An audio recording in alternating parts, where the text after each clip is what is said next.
Hello, everybody. Hello? Hello? I'm like doing this and seeing Tennelle smile on the other screen. Hi, everybody. Been a little bit, not since my last stream, but since we last did this specifically. It wasn't even that long ago we hung out. But I have Tennelle here with me, who you guys can't hear yet, but you will in just a second.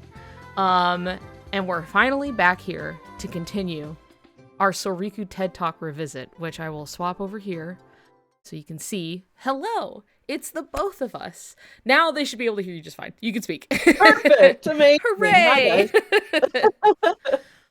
We're here! Oh my god! Oh my god, cholesterol. Gimme! For Pride Month, too. Happy Pride! Right at the end. Oh my god. Soriku, you. Thank you for the one bit. I kind of forgot I had that set so low. Don't go crazy on it, huh? Don't go crazy style. But, hi everybody. Yay.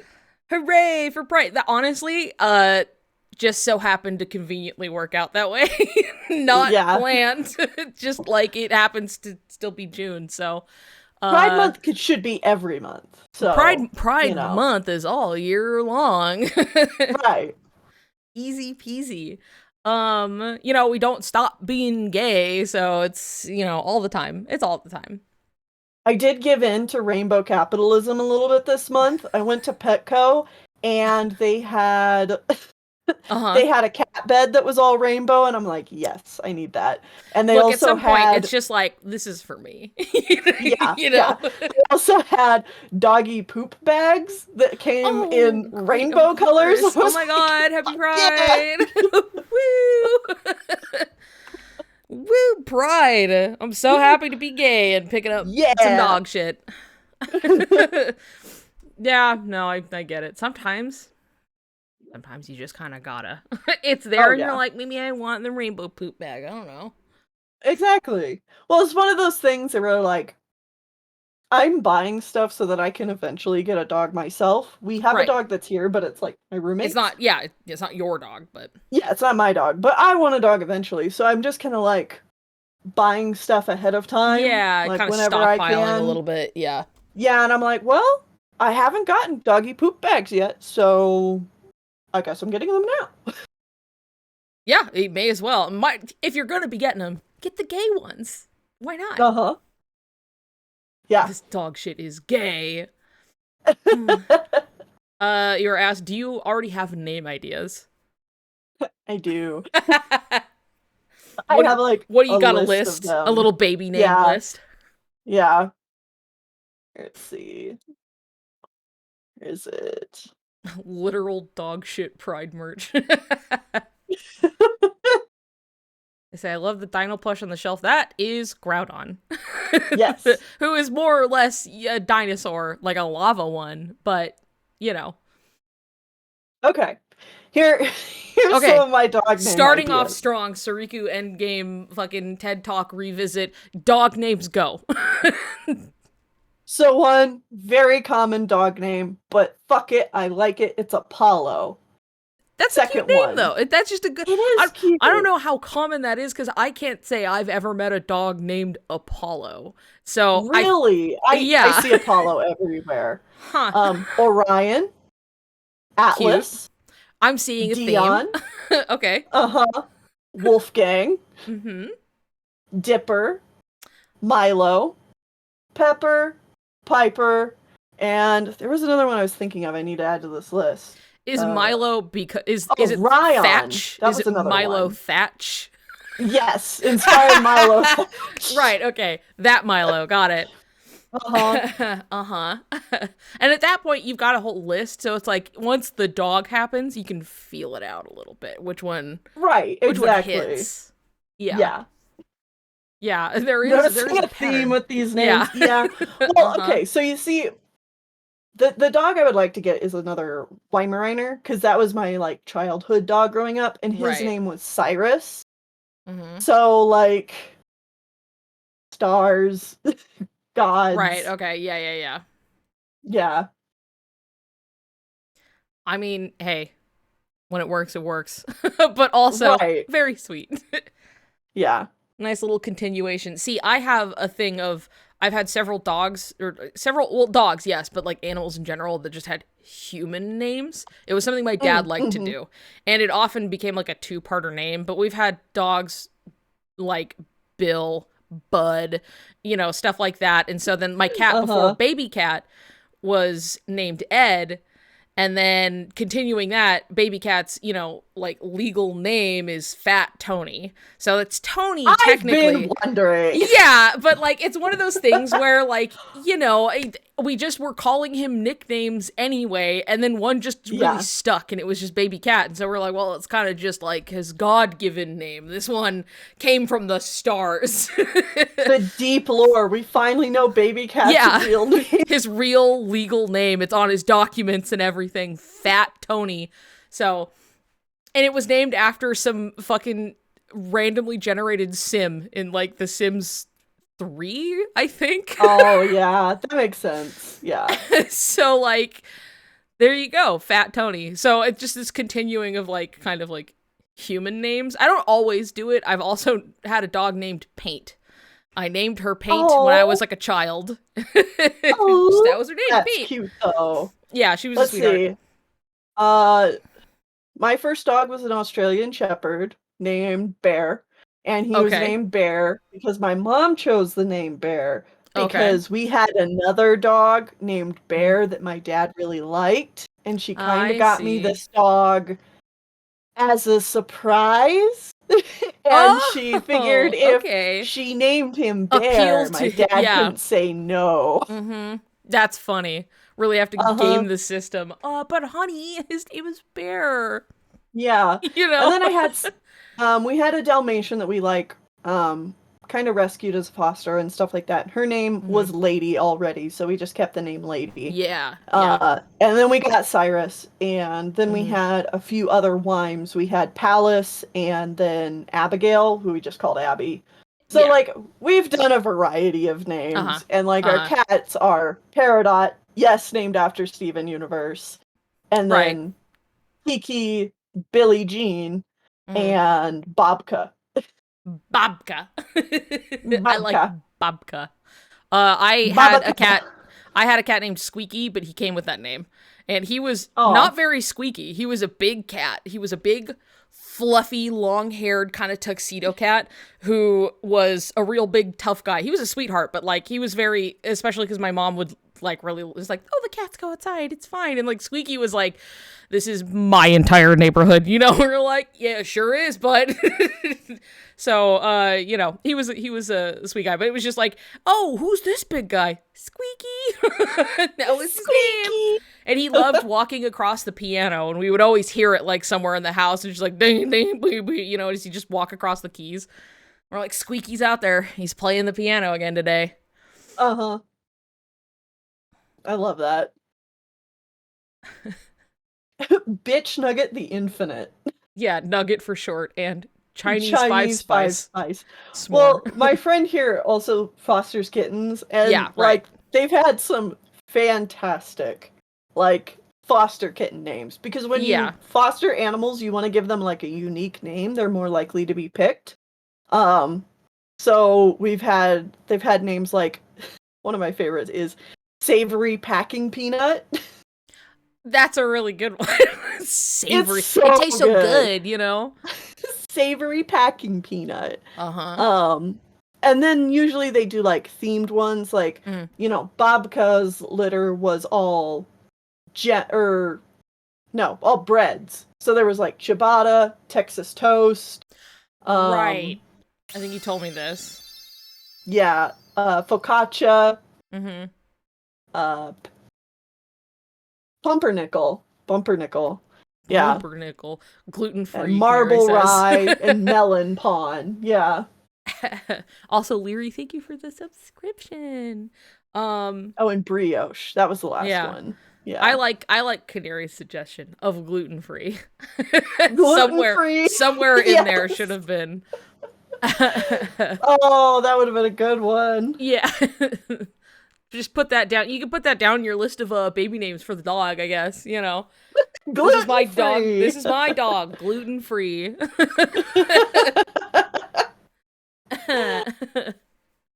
Well, animal names aside, remember, this is what we're here for? Remember what we're here for?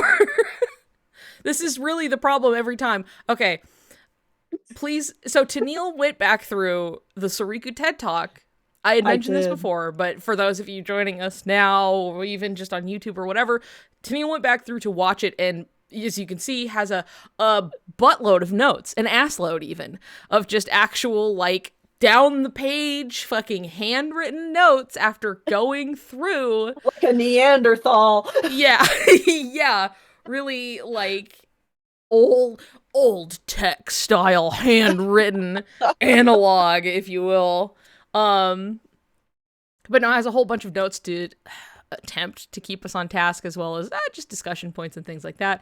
None of which I am privy to. I have not been told any of these notes. This is not the first time somebody has taken notes per se. I remember Claude went through and did a bunch of notes as well at one point, and I had like kind of discussed these on stream, but it was a while ago, so that's lost to time for me. I still have it somewhere I could get there, but it was for like a slightly different purpose. This is for the discussion.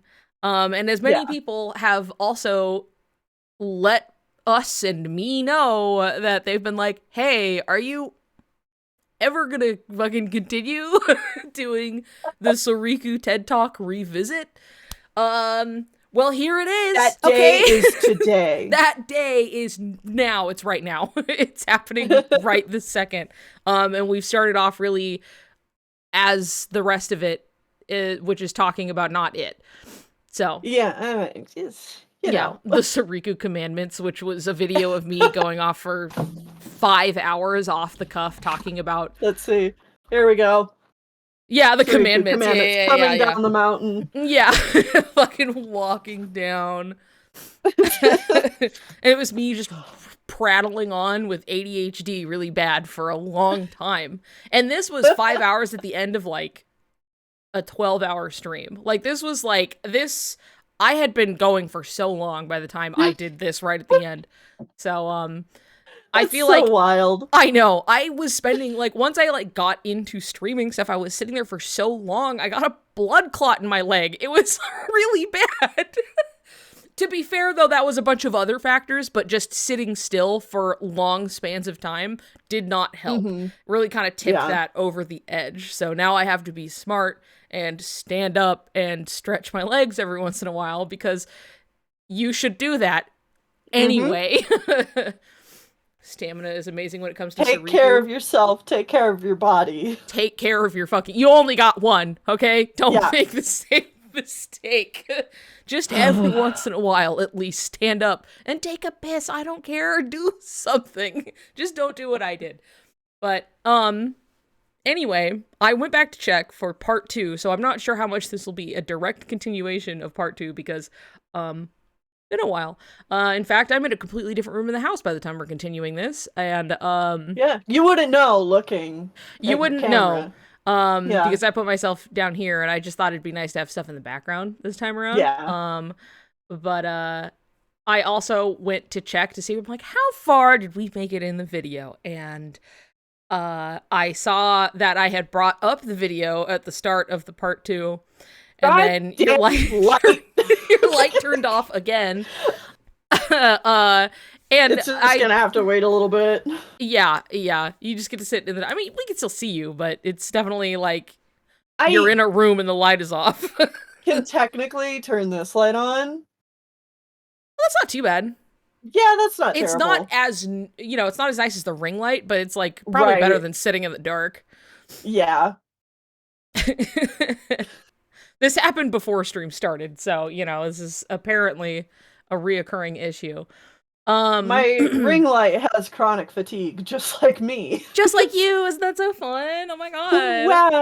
Wow. All of that also being part of, just health and medical issues, keeping like our wonderful beloved Tennelle from hanging out with us at long periods of time sitting in a chair. Which is mostly why we didn't continue. this whole last week, Yeah. almost every day I've been coming down and sitting here. And Damn. sometimes I hurt really bad afterwards. But I'm it still doesn't here. Yeah, it doesn't take you out for the next week. Yeah. You can come back the next day even. Yeah. Yeah. So like I kind of feel like things are progressing and it feels really good. And it's so exciting. And let this be the marker of nothing but an upward trend, as it already has been. But, like, I want to, the new era. Fingers crossed. Yeah, we're back at it. Okay, well, let's see. How do we want to go about this? Where do your notes start, and what should we talk about? Because we can kind of go back to the beginning of the video if you want to go over certain notes that you took. Oh wait, actually. I totally fibbed when I was telling you earlier we were an hour and a half in. I actually did start at the beginning of the video. So okay. We can go from the very beginning. See, I had assumed because you were like, well, I'm just going through the video and making notes. So I just figured you had gone to the beginning of it, which is fine. Because frankly, I don't remember everything I said. Words come out, and once they're out, they're no longer in my domain. And I don't remember a fucking thing I've ever said about anything. So, and for me, this is all brand new and fresh and exciting. And I'm sure people who are excited to hear it anyway are not going to complain about getting to hear more again. Yeah. So, it has been a while, so it's like a recap. Or it's our relaunching, I guess, of the whole thing. So, well, and okay, like, to be completely fair, yes, these are a lot of points that both you and I have talked about a lot. So, yeah, I can imagine. We're probably not going to be saying anything, like, super new, other than, like, what comes to our heads, but, like, it is what it is. Okay. And, yeah. Right, great, of course. Okay. So, like, a recap's fine. That's what we're all here for anyway. Yeah, okay. So, would you like me to start the video or go to a certain timestamp or anything? Yeah, so if you want to go to 1 Sorry, hold minute... on. It, like, minimized you, and so it, like, took you off the screen for a second. You're good now. Okay. There. Yeah, I guess you can decide if you want to go to this part of the video or not.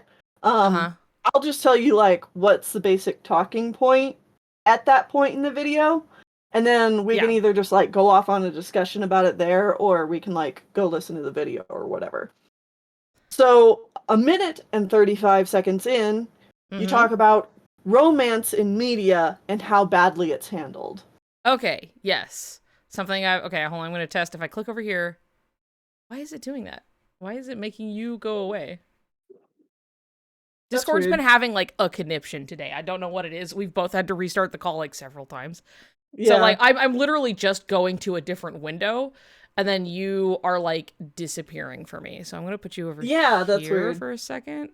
And then if I click so you don't get, quote, hidden over here, it should be fine. It's a little awkward, but it's fine. So, minute 30, because I know I also am just fucking saying whatever for a bit.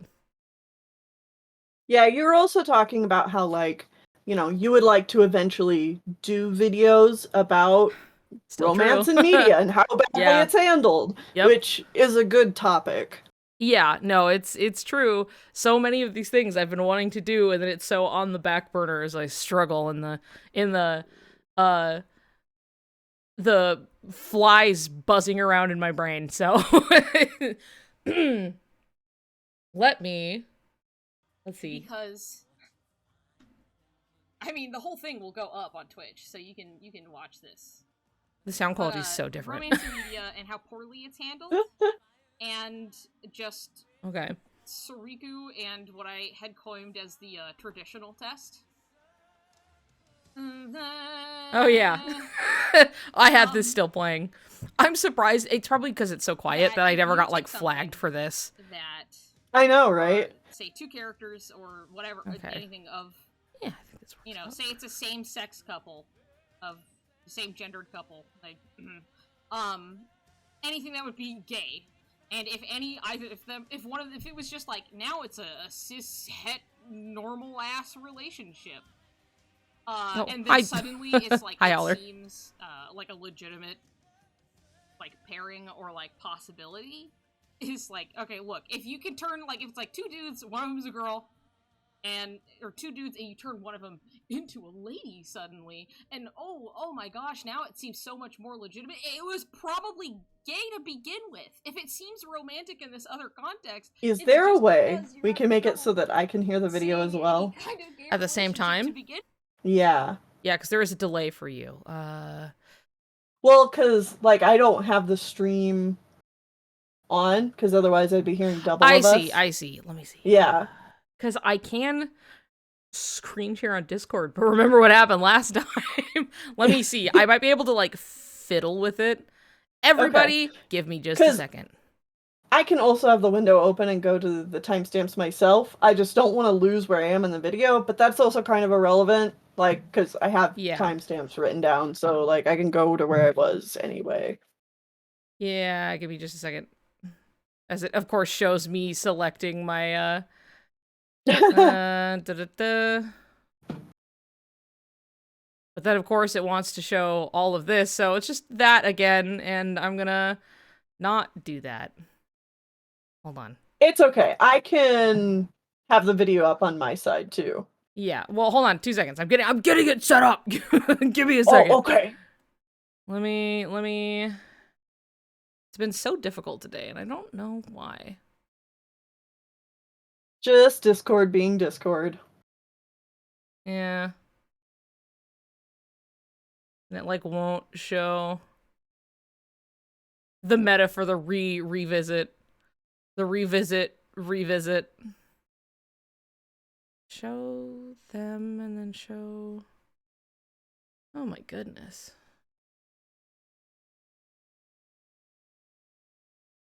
Because it, like, won't fucking show the, 2 seconds. Yeah, no problem. I took it down. Everybody has to hold their fucking horses for just a moment so that I can see what's going on here. We'll all get there together. Yeah, and so you can see my screen, right? You can see just fine? My screen shared screen.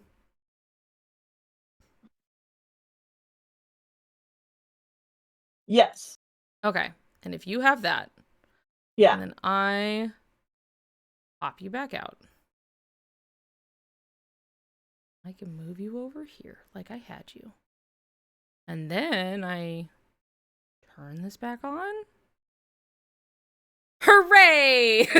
Okay, all right. Oh, we got it? Yeah, right. It was really just giving me trouble in the pop-out menu specifically. Like, I just put it back in a Discord, did everything, and then popped you back out, and it was totally fine. So, okay, cool. Hooray! We did it. Anyway,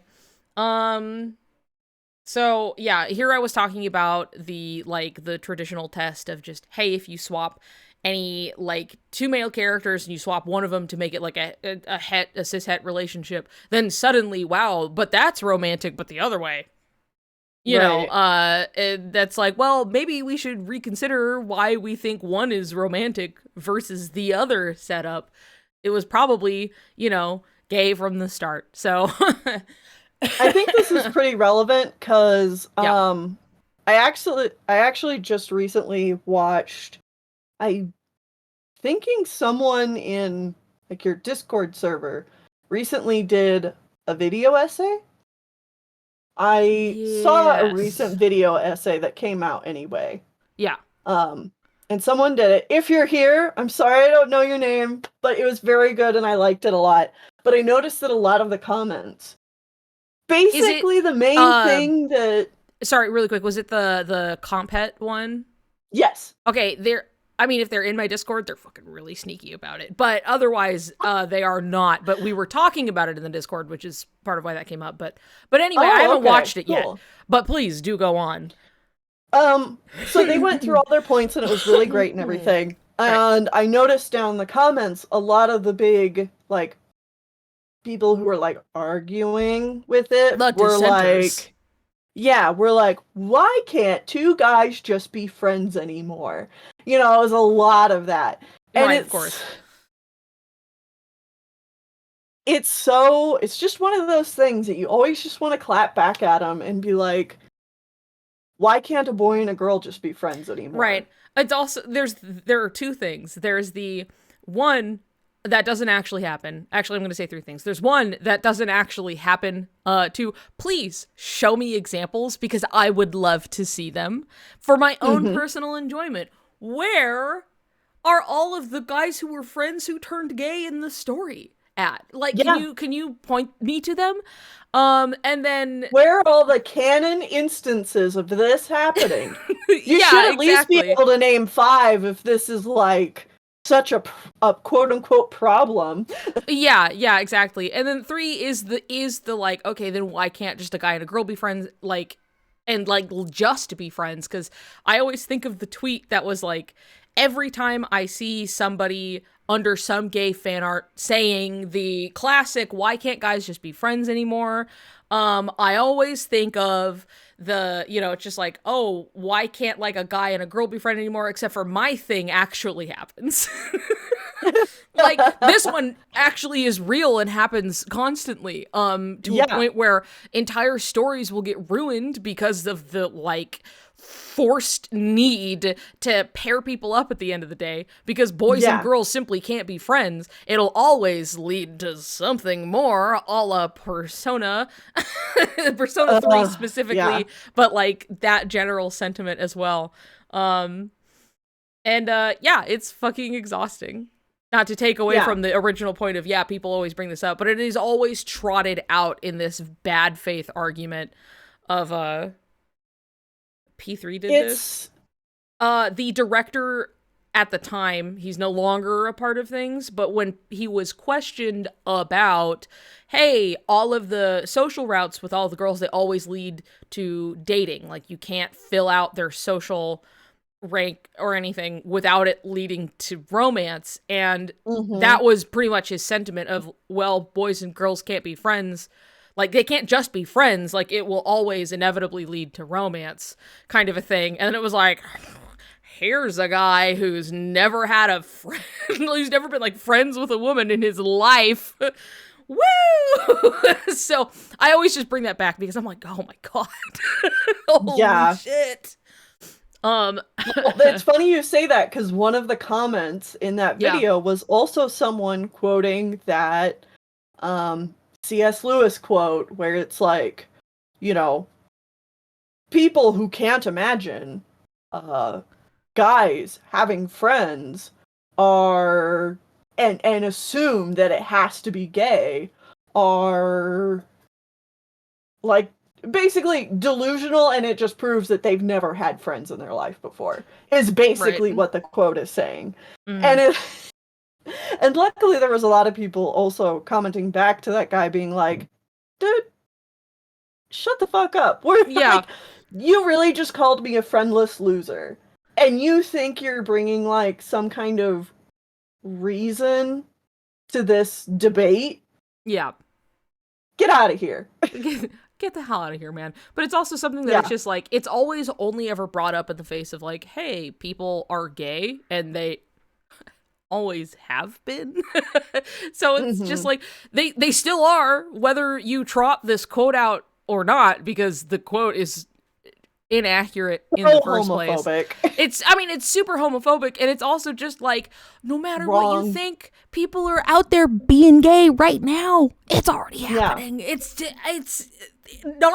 a reality. Like, what do you think you're preventing by being like, people who see this and think there could be gay people? Obviously, they've never had any friends, because the only proof that I have is that I'm a straight man who have other friends with men, and that is my whole reality. So people aren't gay out there. But they're doing it right now. Some dude's taking it up the ass somewhere, and like, he's having a great time, and I'm so happy for him. Go off, King. I'm so happy for you. Him. Yes.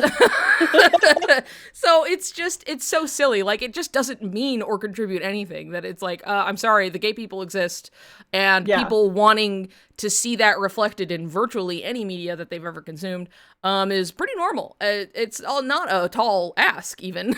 So I don't care how you want to rationalize it. It didn't magically make queer people stop existing. Right. Yeah. We're here, and like, guess what? We're really here, we're underrepresented queer, in media. Yeah. Yeah, all that fun but stuff. Also, another one that comes up a lot, which, reeks of homophobia, but people don't realize it because they think it's a completely normal thing to think, this is very common. Well, we guys already have such a problem with showing emotion and being emotions towards our other guy friends, because then people will think we're gay. And it's like, dude, it should not bother you if people think you're gay. You should just be able to tell them, no, I'm not gay, I'm straight. The crux of the issue is, like, if you don't have a problem with gay people, then why should you care if they think you're gay? Like, exactly. Like, that's part of it. Like, that's genuinely a driving force as to why, like, open expression of, like, affection and love and friendship and however platonic, romantic, whatever you want, like, between men, and not even that long ago, was just like, it was this, oh god, I was reading something about it, but I've slept since then, so I don't remember the exact details as much as it is documented, how much it's like, hey, yeah, this is much more like, I mean, there's been a long history of hating gay people, but, like, the more, like, men should not feel feelings and show or do anything, and it's just like, oh, you're really friendly, you're really chummy with your pal over there, what are you guys, gay? And then it's just like, oh god, is this bad? Oh no. And it just kind of started this be perceived as gay, because that would be a bad thing. Yeah. And thus, and it's like, yeah, dude, that's homophobic. Yeah, really entrenching the, well, men cannot be vulnerable with other men, or hell, even women, I guess, because that's gay. And then you see even further mutations of that, where, like, problem. Yeah. It's just like, if we were to take the stigma out of being gay in the first place, then you're really not going to care if somebody thinks something weird about you in any capacity. Not that somebody thinking you being gay is weird, as much as just, like, whatever judgment they may have upon you matters not when you fear nothing. Who cares if they think you're gay? If you go around and kiss your girlfriend, it's not gonna suddenly make you gay because they saw you being friendly with your guy friend or whatever. It doesn't matter. Like, what the people think don't matter. And it's just kind of coming down to it, like, yes, do there need to be more expressions of, like, men being vulnerable and being open with their emotions? Yeah, I agree, yes, but, like, we do still have, like, a million billion stories about guys being the bestest friends forever, and I can guarantee, like, none of those led to them kissing on screen, really. Yeah. Unless you're finding, like, indie stuff somewhere, and at that point, you're just like, okay, well, yeah, it's a gay film or whatever, but, it's like, point me to this example of this thing you fear so much. I would love to see it. Frodo and bringing Sam. it back to Sora and Riku, the thing is that if you made Riku a girl, yes, it would be obvious. It would be basically no contest. Would be obvious to people. Yeah. Because the way that Sora reacts to things around Kairi, even though, like, we have 20 years of games where we see how Sora reacts to seeing his friends, how he reacts to Riku, how he reacts to Kairi, and it's extremely different how they interact and what the story is saying about them. Yeah. Like, it's clear enough just over the entire series and the narrative and everything and how it's exampled that it really is as simple as, like, if you turn either one of them, like, oh, well, particularly if it is, like, a contest, a het contest between Sora liking one girl versus another, the point is, yeah, Riku's would be painted very clearly. it would be much less a thing, though it would probably be twice as vicious, because then it would just be like two straight camps going like fucking bonkers at each other, a la the Cloud Strife scenario. Yeah. It would be so much less pleasant. Yeah. Woo. I mean, it's still unpleasant, but like, damn, they get fucking wild over there. They're going for the throat half the time. Yeah. Yes. Also, a real quick aside of the comment being, some people have never had to make themselves relate to a character who wasn't like them, and it shows. And I do remember, like, this is a problem across the board, obviously, and it's also an incredibly weak excuse, because it's just this idea of, like, it's just anytime somebody's like, well, I can't relate to this character. I remember my Sora is straight. Yeah, or even with Turning Red, God forbid you watch a movie about like a Chinese Canadian girl like going through puberty essentially, and like, God, I wouldn't know what it's like to go through puberty. I can't relate to this at all.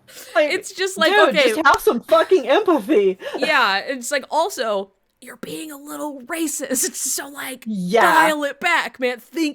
Just retread and think for just a moment why it's so impossible for you to relate to this. But at the same time, you would never expect somebody to say that about, like, any other, like, I don't know, some general male protagonist, and like, oh yeah, everybody could enjoy this. And it's just like, okay, so where's the problem here? Because I can promise you, gay people be consuming stories with straight people all the time and loving it. I mean, obviously, would love to have like queer representation, but you're growing up and you're like, I love Cinderella, you know. It's just like, you can still relate to and love whatever characters and read into things however you want, and like, you're still gay, you know, like it's still fine, and you can still relate to people. Everybody else has been having to do it the whole time, and just because you, as like a typically cis straight dude, you know, probably white, and you're sitting here being like, I can't do this. I can't fucking relate to this. And it's like, well, I'm sorry, that sounds like a skill issue. Dandori issue, go back.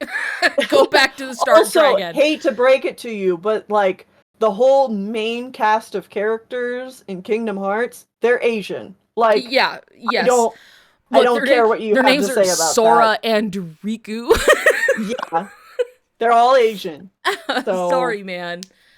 Like, I can understand if it's like, as you go on, especially when you have characters like Aqua and Ventus and Terra, and it's very just like general, you know, and they're like, oh, we're not doing any one specific thing. It's like, sure, that, yeah, whatever, I can buy that, you know, but it's like, on the whole, like, we can't say that like Sora Kingdom Hearts and be like, he's a straight white boy. Like, sorry, we can't do that. His name is Sora. No.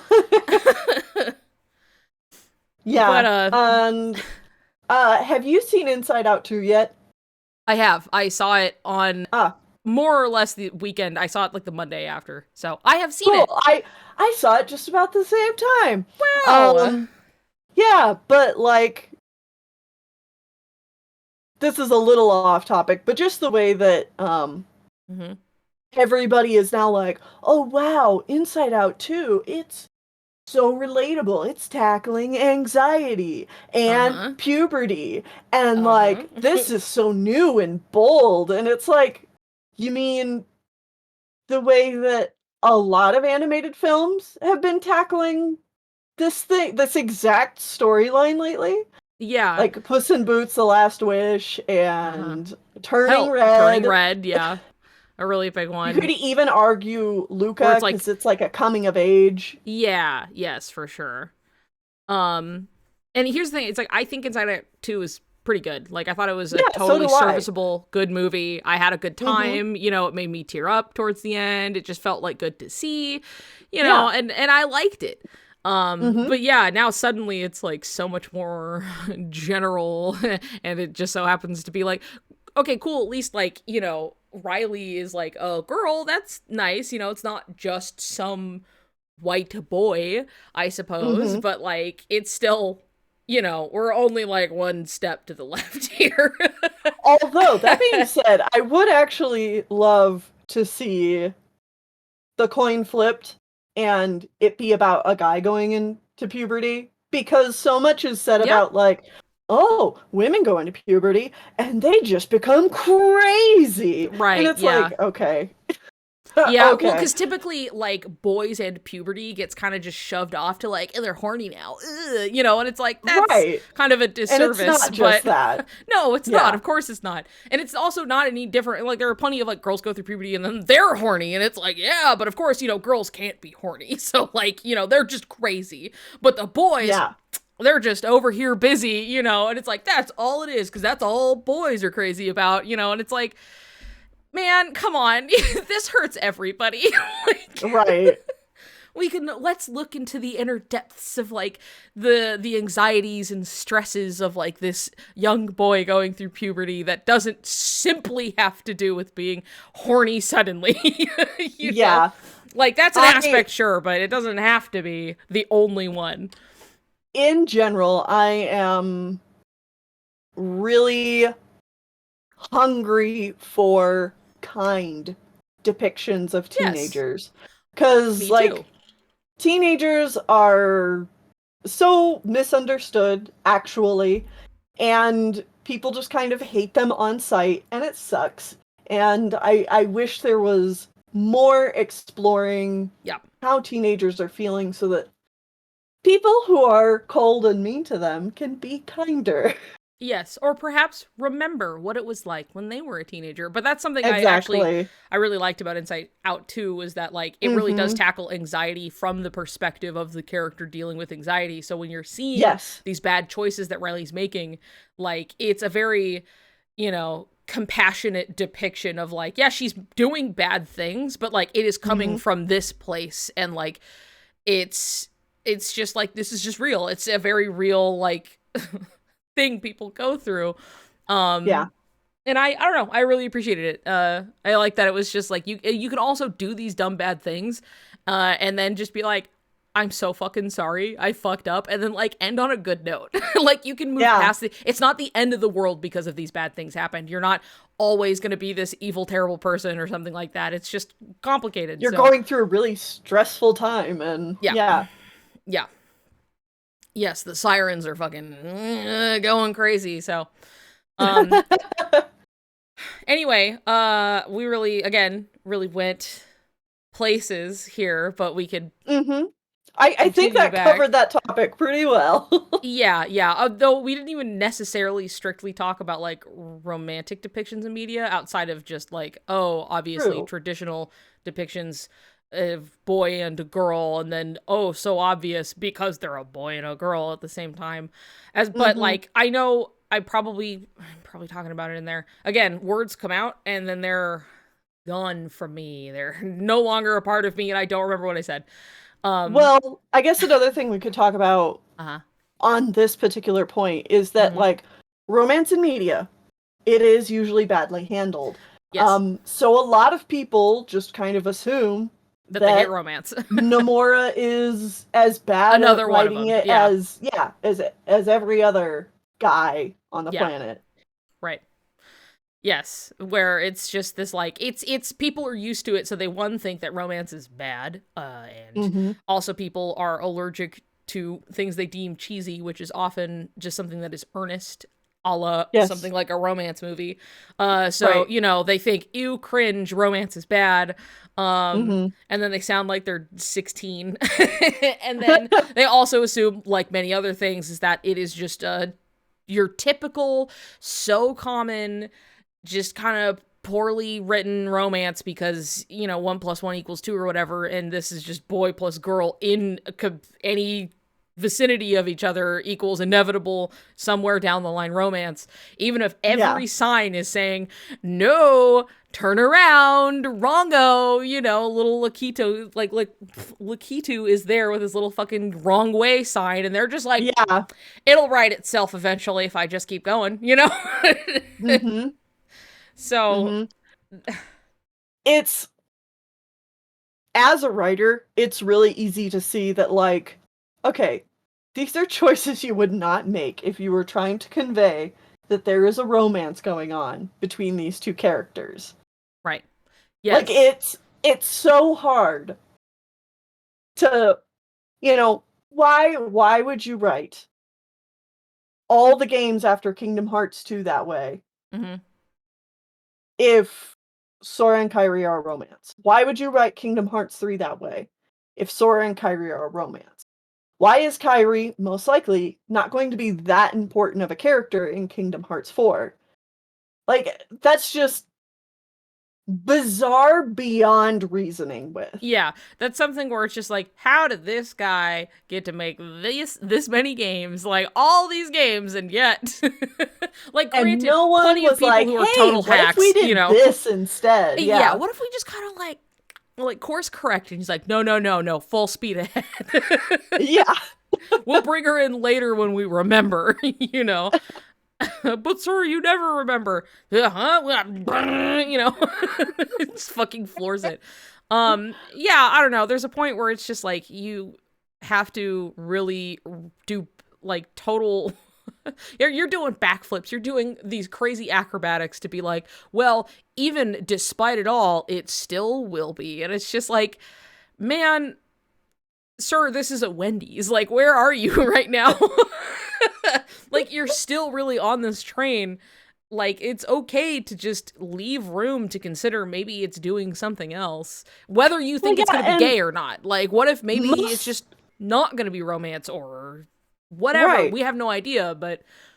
Most of the time, that's all we're asking for. Is, like, just consider the possibility that maybe it's this.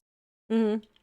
Maybe it's not what you think. And there are lots of reasons why we think that.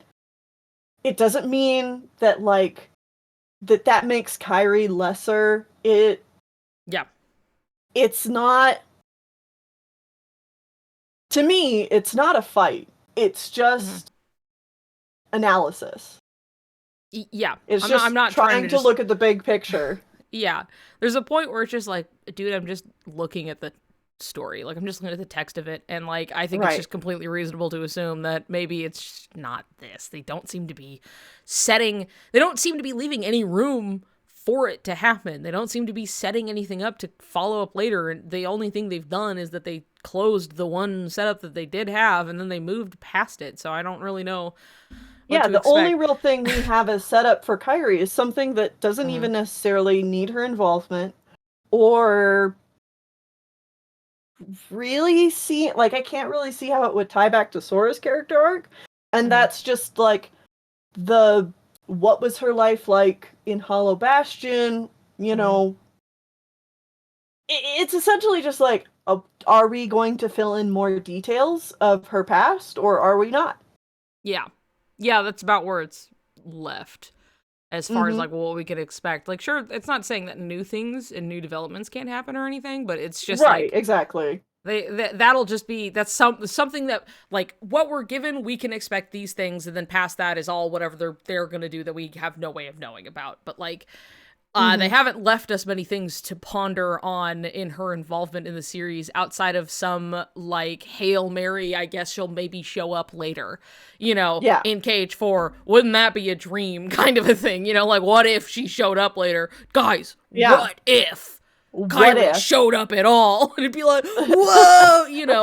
There's not a lot there to branch off of, so... Right. Who knows? Who knows? We certainly don't. There's a whole lot still up in the air of what could happen. Even, I'll say this with my dying breath. Yeah. Even if we are wrong, and, like, it turns out Soriku is not canon, and it does go Sokai, that's really disappointing. Right. Yeah. That doesn't mean that all this text wasn't there. Yeah. And I feel like I know we were talking about stuff we've talked to death before, so it's like, I know we've said this before, that it's just like, even if somehow worst case scenario, like, that were to happen, like, to go so far as to make that happen, it'd be like, well, that doesn't make all of this stuff not exist still, you know what I mean? Like, many things that came before it, even when straight stuff and be in there, and that's the only thing that they had, people be going, Well, you know, and there's just the queer reading of it anyway in many stories like this. Like, it's not going to really stop anybody.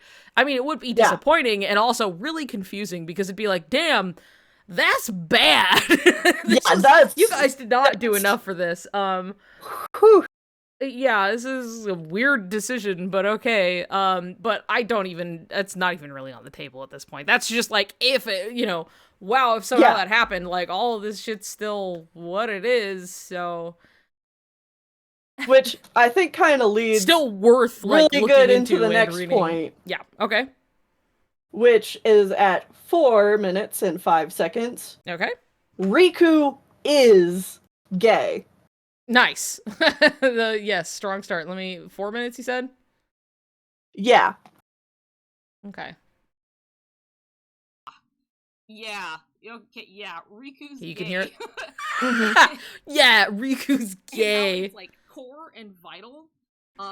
Like, literally, when people are confused about story direction, or why are they doing this? Why are they focusing on this? Why aren't they focusing on these other characters? Aside from the fact that Word of God, maybe not Word of God, Nomura God, but, like, you know, co-creator been there. Hi, Gam. Co-creator Word of God, Gam. Shuji Hashimoto, man in the elevator himself. Him stating that the series revolves around Sora, Riku, their relationship, and growing up. And that it will continue to be this moving forward. And this was in regards to Kingdom Hearts 3. So it's like, you can take that at least to heart, that it's not just, well, you know, this arc, this whatever. Because obviously pause for a second. Super focus in Kingdom Hearts 3. Okay. That's the thing I have to keep reminding myself whenever I hear that quote, that the story is about Sora and Riku, their relationship, and how they grow up. Yeah. I'm always like, oh yeah, they said that during Dream Drop Distance. And then, like, no. It is about Kingdom Hearts 3. And it's like, It was in an IGN interview about Kingdom Hearts 3, because the question that prompted it was about, like, the series has obviously been around a long time, and people who were playing it as kids have kind of grown up by the time that KH3 is coming out, and how have the games kind of grown with them, you know? How can people returning, like, how can they expect this series to greet them in that sense? And it was kind of like, yeah, well, obviously, you know, the characters have been, like, growing as well, but, like, then it goes to just, like, unprompted was, like, just swerves into, like, I mean, at the core of it, like, this series is about these two, Sora and Riku, and, like, their relationship and how they grow up, and it's just like, oh, okay, which is also really interesting considering simply the context now that we have with Kingdom Hearts 3 having come out. This interview came out before then, and knowing that, like, KH3, while it has stuff, obviously, it's not like Sora and Riku are not necessarily the main focus of it, because there's so much shit going on.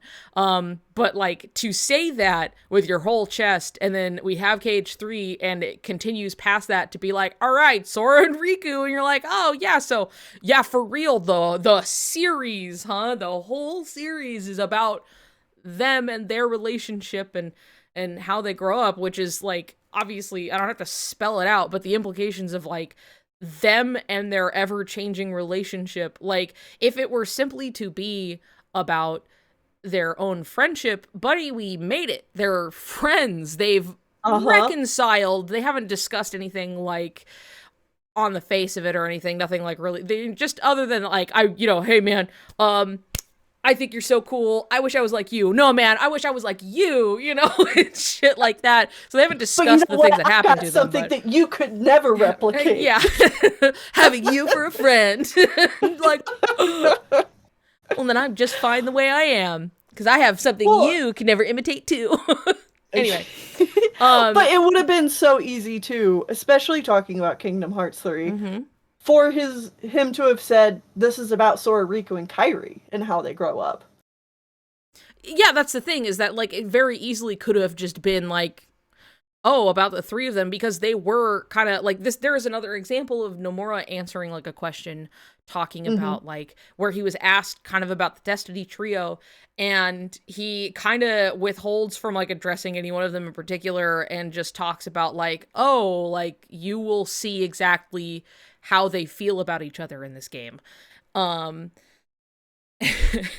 it was just like, but he leads it with, like, yeah, the, like, sometimes you have a group of friends, you're super duper close, you know, growing up, and then things change, you know, it'll be, things aren't what you thought they were, and then it's, go in a different direction, you know, sometimes you grow apart from each other, and then it's like, well, okay, the growing apart thing has already been said to be, like, Kairi's, like, she's already afraid of that, right? So that makes sense.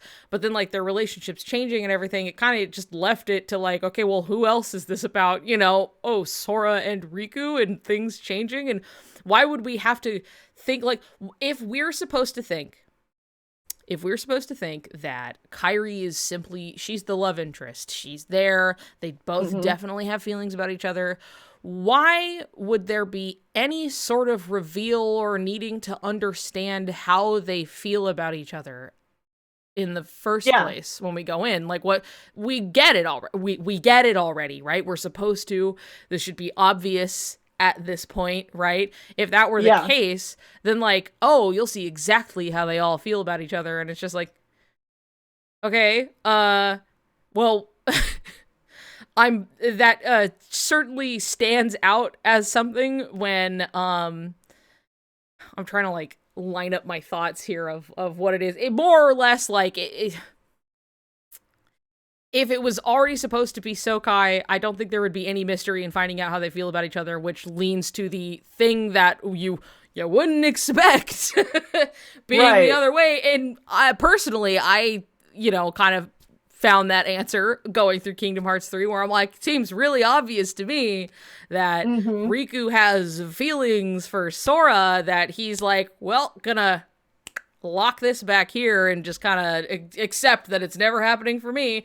And then Sora's just like, I love looking at Riku, you know? Like, I don't, you know, that's normal though. That's best friend stuff. Like, I love thinking about Riku, and I love Riku coming to save me. I'm gonna send Riku a little text. And, yeah, exactly. Man, I'm worried about Riku. I'm so worried about Riku. I get so excited when he calls me on the phone, you know? It's just shit like that, where it's like, I get disappointed when it's not him calling me on the phone. Like, really visibly disappointed. And other people have to, like, comment on it. And anyway, I basically don't talk about Kairi until the point where, like, she dies. Oops. Yeah, exactly. Sorry, I was reading the chat really quick of just, like, Raku is in here, who, for those of you who don't know, Raku is somebody in my Discord who has been going through the series for the first time. So we've been careful with discussing spoilers, though currently Raku is on KH3, so soon enough that will be lifted. Sometimes I'll just be, like, out of a courtesy, I'll just kind of, like, talk around certain plot points. But I don't have to do that here, but where's my fucking I'm sorry, you come here to get spoiled. Yeah, really. You have to look, it's been 5 years, okay? God, I also been wanted 5 years. I know. I wanted to go here too, because JD had said, I remember when I posted that quote on Tumblr a long time ago, the Sora and Riku in the relationship, you know, the core of the series, blah, blah, blah. Someone reblogged me and said that they thought the quote sounded fake and written by a Soriku fan, LMAO. And it's like, there sure is a running theme of that happening, because people have a very similar reaction to novel quotes and bits and pieces. Time. Yeah, it happens all the fucking time. And there's a point where it's just like, why do you think that is? Why do you think that is the case? I don't know. We have staff. This, like, isn't us rewriting it. We have staff saying they love the dynamic of Sora and Riku because they love what is it, like, true their pure love bonds? Relationship. Yeah. Yeah. Well, it was like prefaced with, and I'm trying to remember because this was for Dream Drop, and it was like, oh yeah, this person who's a real big fan of like love dramas and blah blah blah, and thus like loves Sora and Riku's relationship, is like so in love with it, and their pure bond or whatever, and it was just like the guy who likes 80s romance and loves Soriku, yeah. Yeah. The pure situation between Sora and Riku. There we go. Yes. Yeah. Yeah, that one. Which is just really funny. You know, what was the point we were coming at? You're here to keep me in line. You have the notes. So, pretty soon in the video, you're gonna start talking about your straight cis male friend who you told about the series, and you were like, Riku is gay. Yes. And by the time you got to the end of the story, he was like, oh. Yeah, I will say, and I may have said this in the past, where I'm just like doing my friend a disservice on accident, because at the time I did not know. Sometime in between that conversation and me telling this story, I don't know if he knew or if he just hadn't come out, but he is bi. So I wanna state correction on the record, he's bi. But at the time, I'm not sure if either of us knew that. So like I can't speak for him. I just wanna set the record straight that he is bi. But that was very much a conversation that we had where it was just like the very usual kind of rolling out like, well, it doesn't have to be gay, you know, I would do XYZ for like my best friend kind of a thing, which is really interesting that you would say that. I don't know. But it's like so often does that happen, and then it's just like, dude, I don't know how to tell you. That's a little gay though. Like going to an extreme for a friend, I'm not saying in every case is always going to be that, but like sometimes, fellas, it's just gay. It's okay. It's not that expressions of like care for other people are gay. Just sometimes expressions of care for other people are also romantic. Right. That as it comes.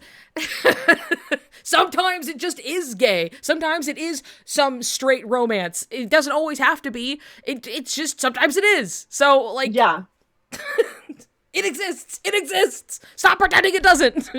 Yeah. So with you telling that story, I wanted to tell some of my own stories where this exact thing has happened. You sent me that care package a while ago. Yes, I did. And I specifically showed.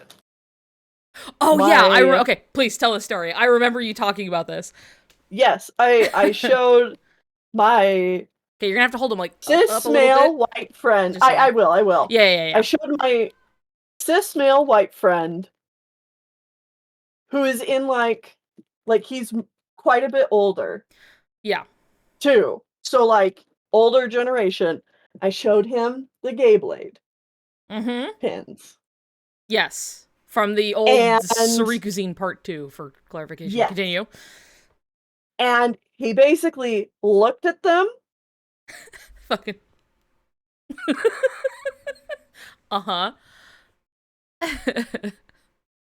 That's gay.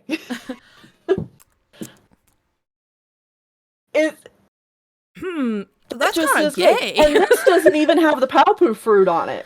Yeah, so no, that one doesn't. That the Paopu fruit is also on it, and he's like, there are people who are questioning whether this is gay or not. Yes, I do know for a fact in this video at some point I talk about the gay blade is gonna be one of those things that we're gonna be down the line and we're gonna be like, why were we scared? That was right there the whole time. Like, it's really upfront about it. At the same time, it's one of those things where it's like, there is genuinely no real easy platonic explanation for this. It's just what it is, you know? Well, and I know it feels like picking at details, but I think it's so important to compare like the combined Keyblade, the gay blade. Yeah, the gay blade, as Kairi's, Kairi's Keyblade, which also has a Paopu fruit on it. But it's just Kairi's Keyblade. It's Kairi's Keyblade that has a Paopu fruit on it. This is a shared rainbow Keyblade. Yes. That combines and has a Paopu fruit. It is one Paopu fruit Yes. shared between the both of them. Yeah, it turns Versus... into a Paopu fruit when it's connected, you know what I mean? Which is pretty symbolic on its own, in my opinion, but... real quick, I would like to note of just, do you think some of the backlash of KH3 was because of how Sora and Kairi's relationship was written? And I think that is probably just one of many things. Like, there are so many things that people were upset about because everybody had some idea of what they wanted in their head, and then they didn't get it. And that is one of those things. You have a camp of people who go, well, it's badly done, but it's done, so they're definitely together, basically gave each other the marriage fruit or whatever.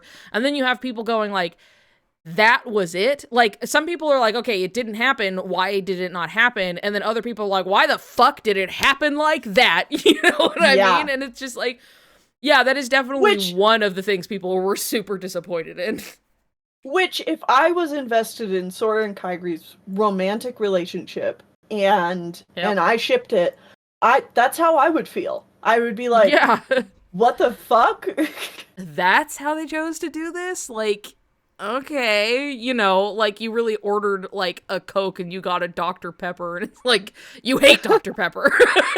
And it's, like, so almost, but it's good. Not what you wanted, and you're like, what? Anyway. Not sure how great of a metaphor that is, but that's what I thought about. It's like the disappointment of you want this thing so bad, and then you got this other thing that, like, looks like it, but it's not that thing. And then you're kind of pissed off, and they don't even have the thing you want, you know? You're like, I just wanted a Coke so bad, and I got Dr. Pepper. Yeah. But, anyway. I mean... and then, you also have... So this kind of goes back to the last point. But... you have people who are, since Kingdom Hearts 3's release. Yeah. I don't want to say in denial, because I think that word gets thrown around in fandom spaces too much. There are genuine cases of just straight denial, but it's so loosely thrown around in a way that feels very, like, bad faith, you know? Yeah. So, I understand. But, you know, they come in to a shipping discussion on any side of Kingdom Hearts, and they'll be like, Kingdom Hearts is about friendship. Why are you trying to make things romantic? But... and it's like, dude... why are you trying to make things romantic? Besides, Sora loves Kairi. And it's just like, are you... hold on. What was that you just said? Right. Wait, can we, like, rewind and then... what was that you just said? Oh, it's not about romance. Okay. I'll never forget a couple of different comments I've seen where it's like, Kingdom Hearts is about friendship, but if we're going to talk about gay people, we should talk about Sayax and Axel. And it's like... and Axel. He doesn't get out of this. Like, yeah, guys, it's a pretty straightforward parallel of Sora and Riku's relationship. So if you think that's gay... yeah. I don't know what to tell you. And then another one that I got that I think is hilarious on my video, where someone is like, Riku isn't gay, Sora isn't gay, but if anybody's gay, it's Hanger. It's Hanger. They misspelled Hanger's name. If anybody's gay, it's Hanger. I love Hanger. And I love that guy. Like, yeah, sure. Hainer could be gay. All right. I mean, I definitely buy it. I it's very much like a bi kid who is struggling with the fact that, like, maybe he likes Roxas a little bit, but, like, he can't fucking... he's not prepared to figure that out. Like, he can barely tie his shoes. It's fine. You know, give him some time. He's got a while to, like, you know. Yeah. So, like, cool, but, like, if you're gonna go, it's always so funny when it, like, you go so far to be like, they're not! I don't see it at all! You're crazy! You're delusional! You're making this shit up!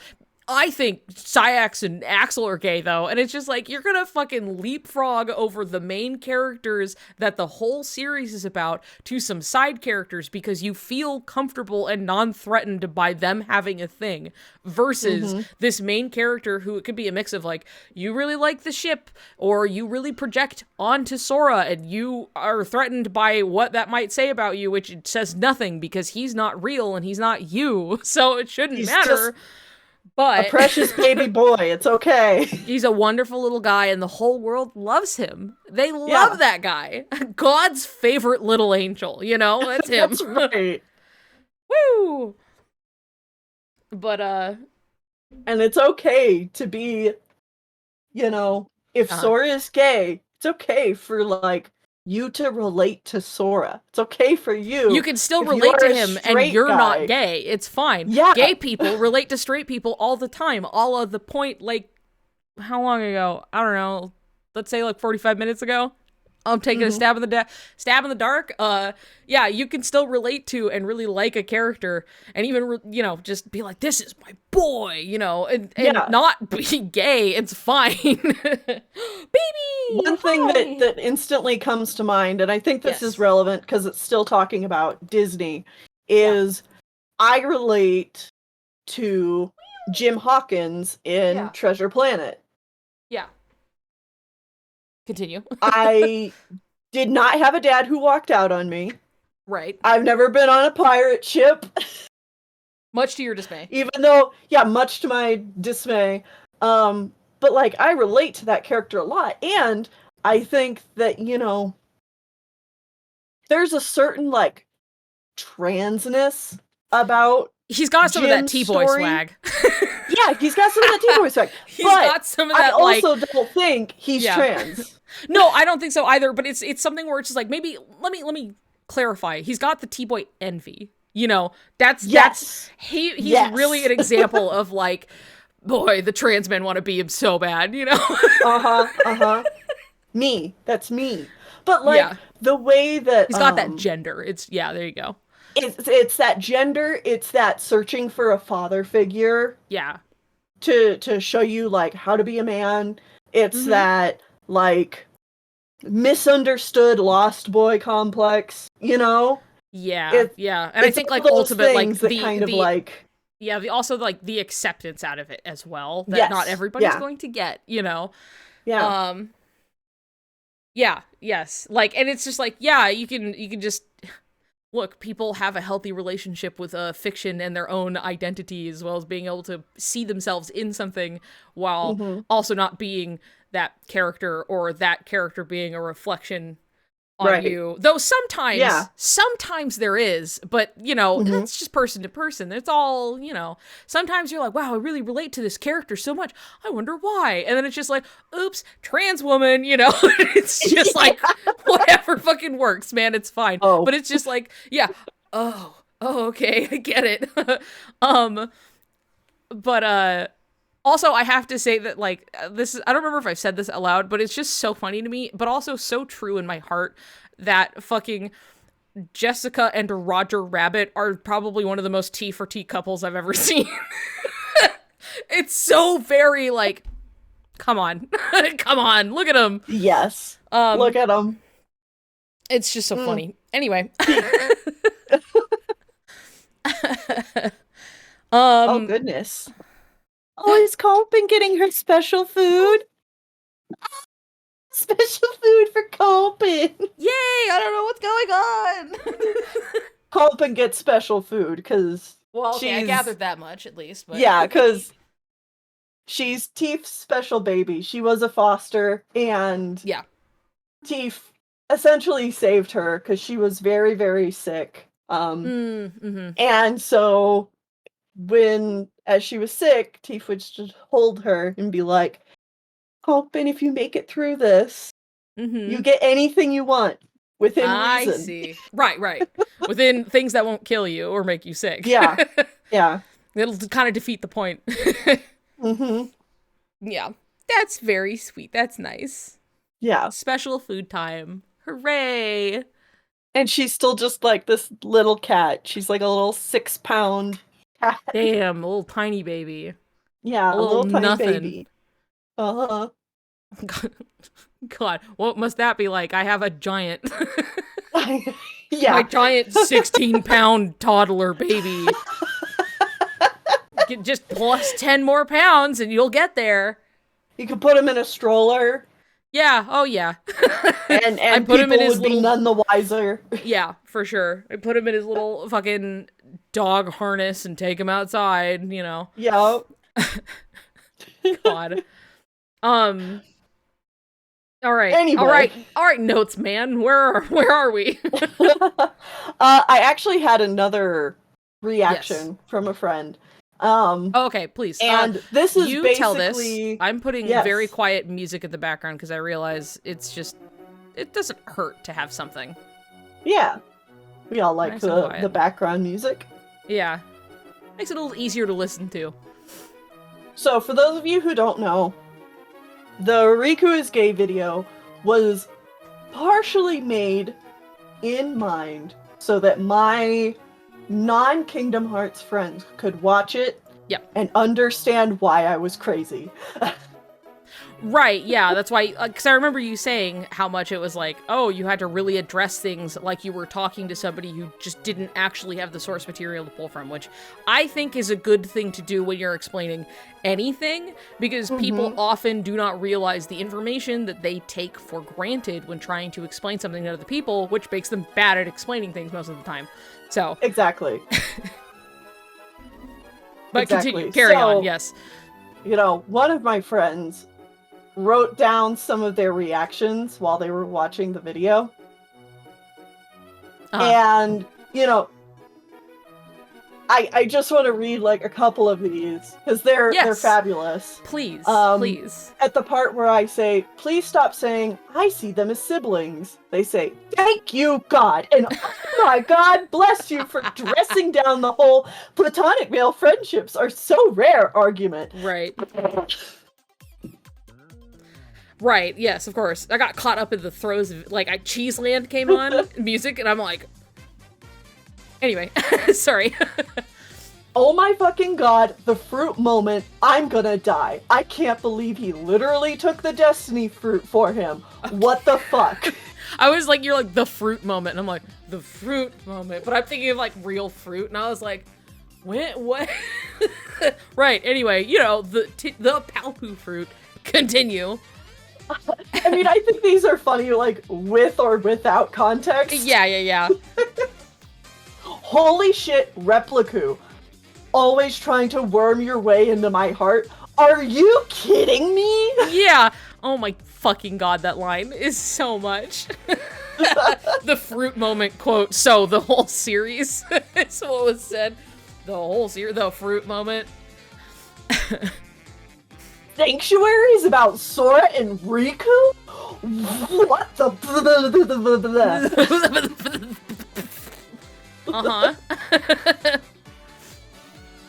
He asks the Emperor of Literal China. I'm dying. And he's crying while thinking about him, and you're so right. Mulan and Shang are so queer-coded, and holy fuck. Oh yeah, for sure, 100%. And that one's just a total, like, just a standalone. Like, wow, that sure is queer. You sure seem to have the hots for Ping, the man, as well as Mulan, the woman. So, like, I also Sora was dazzling. Yeah, you know, that's what I say about my best friend. I will say with the Mulan and like Shang being like, I remember when I first was going through KH2 and saw this moment, and it was just like, oh yeah, like two reads are stronger than one, and like, you know, they're all having their little moment and stuff, and I was just like, oh yeah, like I'm thinking of like Sora and Riku as I see this, and this is before I was Soriku pilled. I need this context clear.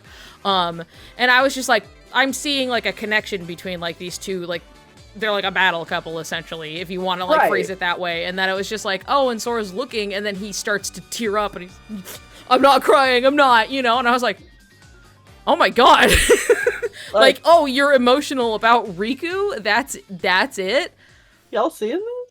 yeah, it was, I remember that really standing out to me because I had just made like, I was like, oh yeah, this is probably about them, and then later to find out in the novel that like it is. It's him thinking about Riku, and then it's like, oh, so I was right. Interesting. That keeps happening. Anyway. Yeah, but Sora was dazzling. Love how he can't answer, but he can be like, well, he's dazzling, so... But he's dazzling, though. It's just a fact. It's so easy to see. Uh-huh. She puts their hands together? Key Smash, are you kidding me? And the music comes in? Dearly beloved? Dearly beloved? Yeah. This is the most romantic thing I've ever read. He holds Riku's hand against his face? In the novels, yes. Yeah. Yeah. For the clarification for those who don't know, in the novels, it's described as, like, he presses the back of Riku's hand to his face as he's, like, crying.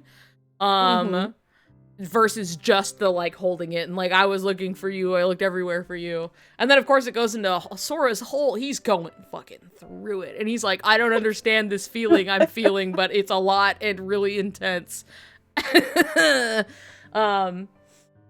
So anyway. And this is the last one that I really, really love is that mashup where you overlay the audio from Beauty and the Beast segment on top of Riku's parallel segments is that part's so good. Fucking effective and also incredibly beautiful. Yeah, no, that's probably hi. There's food. Thank you.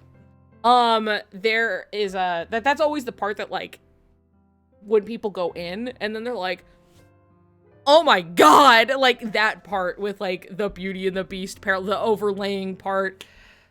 I went wild at the overlay. Yeah. Yeah. Everybody was fucking losing it. Because I remember, like, when we were first starting to talk and you were like, I gotta show you something. And I was like, yeah, okay. And it was basically really good. Yeah, I was like, dude, I got something fucking up the sleeve. I have to share with you. And I was like, okay. And then it was that. And it was like, excuse me. Hello. This is, going hard. This is straight fire, if you will. It's, I went crazy. Dude, I was silence. so proud of that moment. And I have to say, it came at a part in the editing, too, where I'm like, I'm only, like, 2 hours into this, and I still have, like, 6 hours left of recording and editing to do. Yeah. And then I came in, and I was like, okay, but, like, this, and this. And then you're like, Fuck. You're right, though. Let's put it in. And then eventually you shaved it down to what it is. But it was like, oops. Oopsie. Really fucking long. So long. But again, it was all for people who had not experienced Kingdom Hearts so that they could see why this drives me crazy. Yeah, and why it keeps you up at night, myself included. Yeah. I say you, I mean general you. I am a part of this. It's 4 a.m. and I'm lying in bed and I'm like, oh my god, wow. Oh my god. Oh my god. So, yeah. Yeah. It's so funny because it's like, wow, it was really long. Wasn't long enough. There's still follow-ups to be had. Yeah, so, there's still plenty of content to come. Yeah, 6 hours plus 2 discs. Yeah, exactly. Oh, another note I had about this point was the flow of the narrative. Why are we focusing on this or that? It's about Sora and Riku, which kind of just goes into the quote from one of the directors, but just story writing. It's so important to note that, you know, the way a story is told is just as important as, like, the beats of the story. This is why so many summaries of Kingdom Hearts can get things so wrong, even though they're not missing anything technically. Yeah. Yep. They're not realizing what the flow of the narrative is. And the fact that, like, they're trying to tell, like, Sora's story, and they're going through, like, these different points, but they're not explaining, like, they're not talking about, like, what that means. Yes. You know, like Riku's parts of the story are just as important as Sora's. Yeah.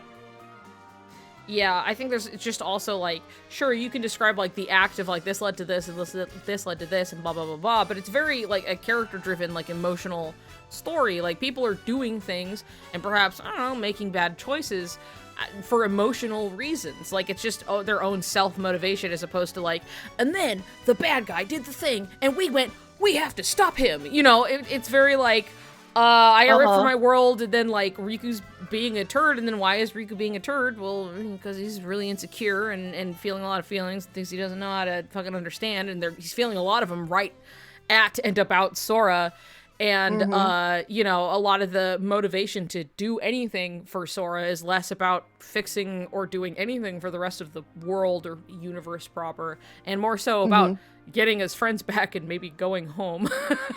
Like, he just wants to fix this for him and then go back, and, like, yeah, he'll help other people along the way, but it's, you know, there's a lot of just, like, personal motivation that, like, drives the plot of the stories. It's not just, you know, Maleficent wants free real estate and we have to make her stop, as much as, like, there's a lot fucking going on, you know, and this guy is, like, tracking me and trailing me around and stuff because he wants his best friend back, who I think is inside me, and then he kidnapped my friend, and now I'm upset about that, and, like, you know, it's just, it's a soap opera, it's a drama, you know, it's just a lot of shit where people go, you know, at each other, but maybe not like that.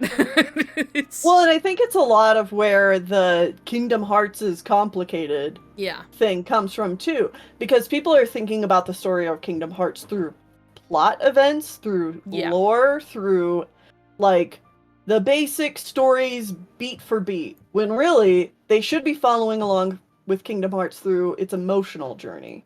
Yes. Because the details matter much less than the emotional journey. Yeah. I just hit my mic. I didn't hear anything, so I think you're good. Cool. Friends in My Heart is playing now, by the way. Lovely. I looked everywhere for you. Hell yeah. So funny. Okay, so to circle back on this of, like, the narrative flow of it, which I will also say is often why the dry retellings, which is more or less what we've been saying this whole time, is just like, this happened, and then this happened, and this happened, typically does not actually get the story conveyed very well, because that's not how you learn things very well. Most things are a lot more contextual, which is, like, game by game motivation, spurs motivation to whatever just situation ship they're dealing with. And I guess due in part to that, like, it then leads to, like, this misunderstanding of, like, and then it just seems like they're just throwing a bunch of shit at you, and you're like, why does anybody even pay attention to this thing? And it's like, well, that's probably because that's not what the games are like at all. Yeah. You know, it's just not how the story's actually told. Ooh, it's pasta I smell. That's what it is. I was like, something smells hell yeah. good. It's pasta, that's why. Which I might get some and bring it down here, if that's the case. But, for the meantime, haven't made it very far in the video. No, we're gonna skip ahead if you're ready to move on to the next point. Yeah, sure. Actually, wait, if we're ready to move on to the next point, I will go get the food really quick, bring it down, and then we will move to the next one. How about that? Sure.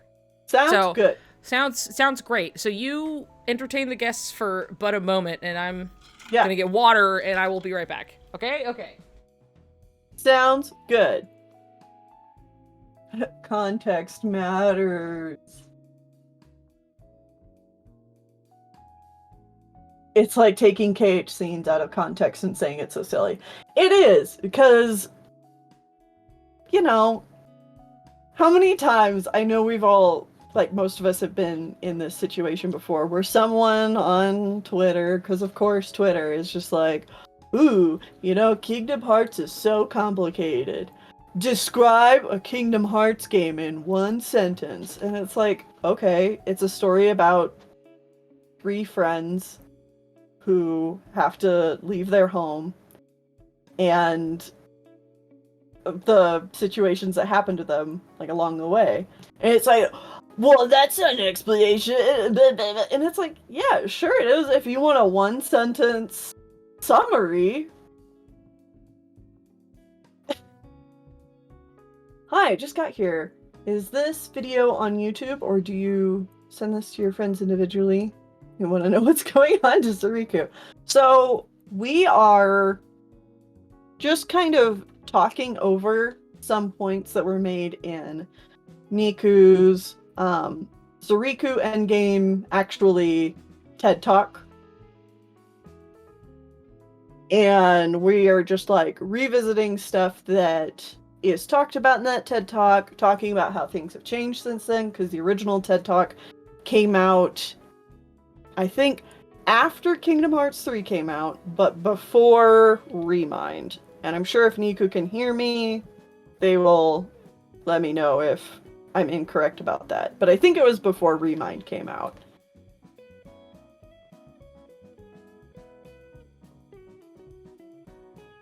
And even though we haven't moved through a lot of story since Remind has come out, we have moved forward a little bit. And even just... yeah, we're also referencing the Riku is Gay YouTube vid. Which, if you want to send your friends something to maybe give them a basic understanding, that's probably a good place to start. Because I tried to make that video with people who have not played the series in mind as like a crash course. And then once they're in it, then they can listen to us, you know, go fucking crazy on these streams. I would love to. Happy Pride. May I have a link? Sure. I will give you a link to the playlist. Because...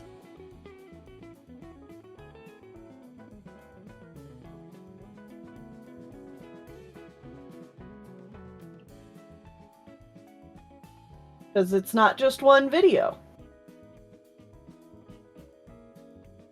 It is multiple videos.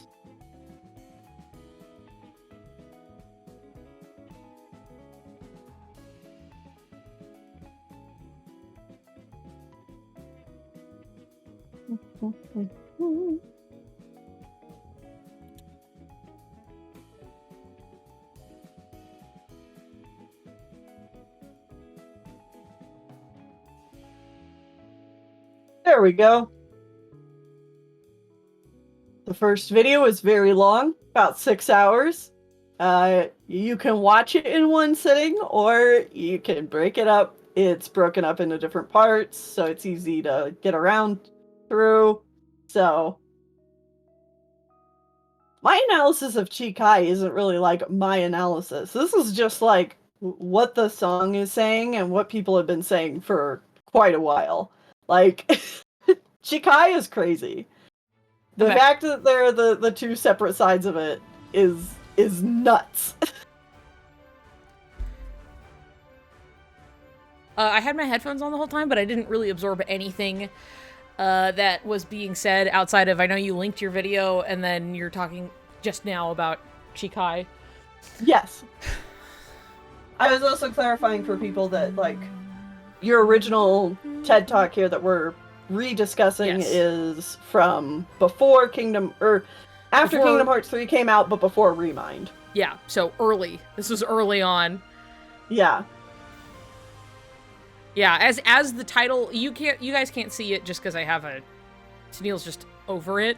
But it does say Soriku TED Talk 2019, because I really needed to put the year in there, just so people knew, because it's like, there's a lot of like, well, why don't you talk about this or that? You know, it's like, well, because it hadn't come out yet. Yeah. I was talking about this like immediately, so, you know. But yeah, this definitely was like, this has been around for a bit. That's for sure. And then Chikai lyrics put me in the dirt. Yeah. Yep. I remember when that was coming out, and we were like rapidly like trying to translate it kind of in real time. and people were like posting, like I was posting chunks of translated lyrics because I had my friend who was much more fluent in Japanese going through it for me. And so I was like desperately trying to put it out there. And then eventually, you know, as the dust settled, we had like more like cohesive translations until eventually there was a Netflix special that was like an Utada concert, and Utada, who can like speak both English and Japanese, just provided their own translations, which I more or less take as like, I'm like, okay, I'm gonna go with like the official ones because this is like literally from the writer themselves. So like, right, you can find some like differing ones out there, but there is one that is like literally straight from, you know, word of God on that front. So yeah. But oh, Chikai. Do we want to go ahead and skip ahead? Yes. Let me find my mouse. There it is. My mouse like goes to sleep automatically, like it just does that. Where am I looking for? Okay, pausing that music. It goes to sleep, so sometimes I have to like click to like make it show up, and sometimes it's not asleep, so then it just starts playing. Like I'll click on some shit, so I always have to like really like like move my mouse around and see. Anyway, where are we skipping to, boss? 1250. 1250. Where does this keep suggesting me to go to? Oh, okay. 1250. Back just a little bit. That is 11, 41, 12. There we go. Okay. So I see it, right? It's not just like, this is my headcanon. I was like, this is a valid reading of this story, you know? I'm gonna go play that. And love it really quick.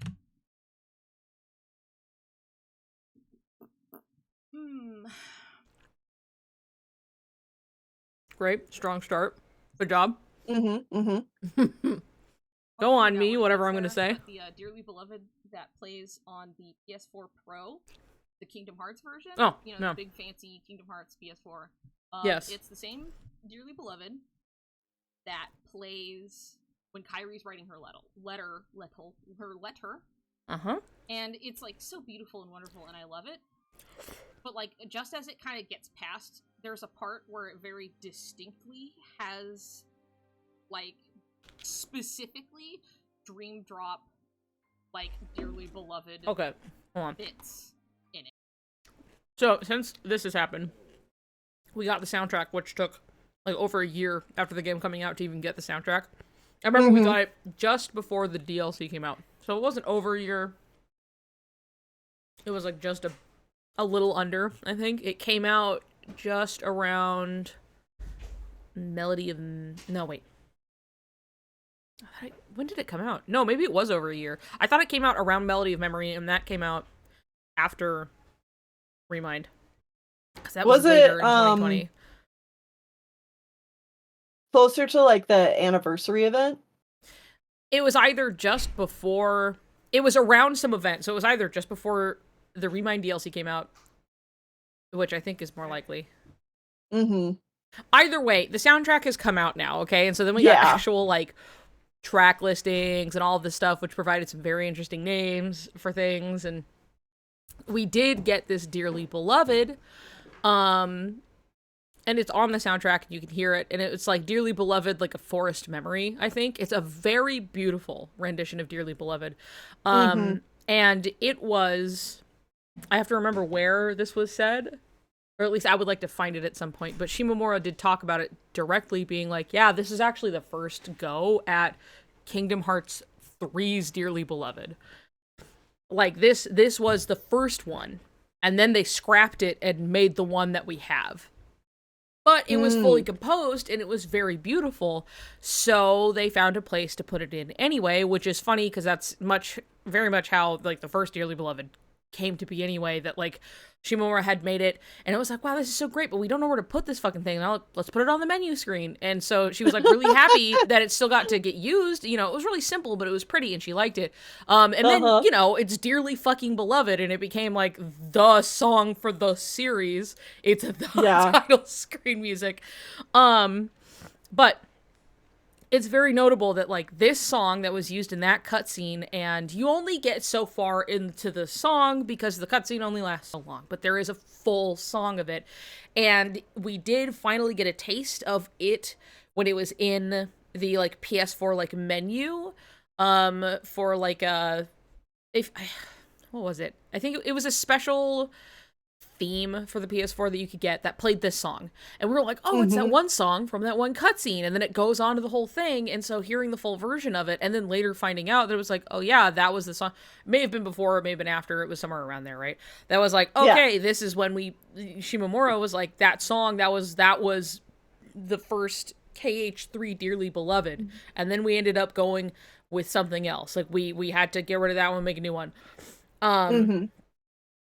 And so it was really interesting to finally hear the whole song, and there are very clear and direct, like, musical references within it to Dream Drop Distance's Dearly Beloved. There is this little, like, maybe a flute? I don't know. Very, like, it's like that rise. Twiddly little, well, it's like, it's this, as it goes on, there's like this little kind of like, it's almost like a little spiraling noise of like, yeah. And it's like, you have that in Dream Drop Distances, specifically Dearly Beloved. It's this little sound that plays in the background. It doesn't show up other places. Like, I've checked. It's just Dream Drop. And then they bring that back specifically for this one. Which is like really, really pointed, particularly in the realms of talking about the sleeping realm theory. We were like, hey, that's kind of nuts. And I don't remember if we put it in specifically, because there were just so many things that made that into the doc. Yeah, there were a lot of like little things that we were like, look, we gotta put this in, but there's other stuff that takes priority, and I'm like the one guy adding, you know, updates to it and writing it. Like, I wasn't the only one who did it. Like, the other like main writer, Cal, did do some changes here and there, but primarily like the large updates have been entirely me, like, where I just have to write out like a whole additive, like all of these, everything, right? Right. So I remember that was something that was like, okay, well, if it's going in, I have to write it. And I was like, I'm going to get to that later. And then I never did. I've never forgotten. It just, there came a point where I was like, I'm done enough. If I were to return to this, maybe in a video format where I can more quickly be like, hey, here's also this. And then like, you can hear it play. And I'm not sure, I think I play it in the video, maybe a comparison between the two, but the audio is really quiet. So I don't know how much it comes through on here. Yeah, I don't know if you do or not, but, like, the fact that, like, Dream Drop Distances, bits and pieces of it are in Kingdom Hearts 3 is also just important because, like, again, a lot of people, and this has become less and less of a thing nowadays, but for quite a while, people would talk about, you know, non-numbered titles as side games. And Dream Drop Distance, you know, make your argument for whatever ones you want. They're all important, but Dream Drop Distance especially is the lead into Kingdom Hearts 3. Yeah. And Dream Drop Distance main story arc is about Riku. And him finally putting to words what he's feeling. Even if he doesn't say it out loud. It's like the culmination of things that leads him to saying, like, I want to protect the person who matters most to me. Yeah. I really, with food in my mouth, I really feel like that one vine that's like, they're like talking, but they're not saying anything. Uh-huh. And it's just like, you know, and they're just chewing, like, and that's me right now. I'm like, you know. Yeah. Anyway, In my notes, I have it written here that you're supposed to be talking about Sora's compet, but like, hopefully Okay. we'll get to that point. In the video or right now? No, like in the video. Okay. In the video, I just have written Sora's compet when you were first going through the games. Right. So okay. like.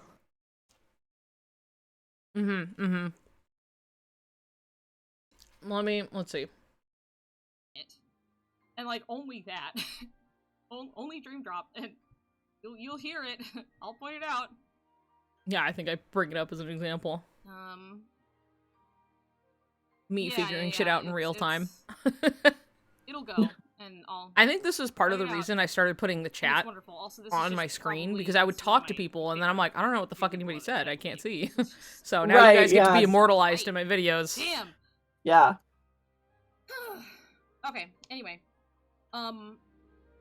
so basically, to summarize, my experience was I went through Kingdom Hearts with, like, okay, sure, yeah, I was told, yeah, they're definitely super gay, but I was just like, I'm just gonna experience this series and see what's up. Yep. And then I went through it once, and then I went through it twice over Christmas. And then I 3 times crossed the line. Second time, and it, like, really everything, like, started to sink the fuck in.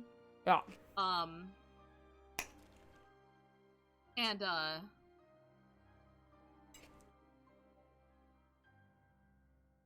sorry, I keep reading the chat and I get distracted, but... Still a problem I have. It hasn't changed. It started to sink in, and, again, like I said, never really ship anything, and I was just like, damn, this just, like, in terms of character motivations, Wait, hold on. Most of... Really quick, because I see the hi me in the future watching this for the millionth time to bed. I'm going to say this right now, because you're going to be falling asleep, and you'll be like, hi, Rosie. Wake up. Rosie. Rosie, honey, it's I'm time back, to get Rosie. Up. I'm back, Rosie. So you're going to get, like, whenever you're listening, every time you're going to have to anticipate everything that happens in the games. Me calling your name directly. Only makes sense if it's following this route, right?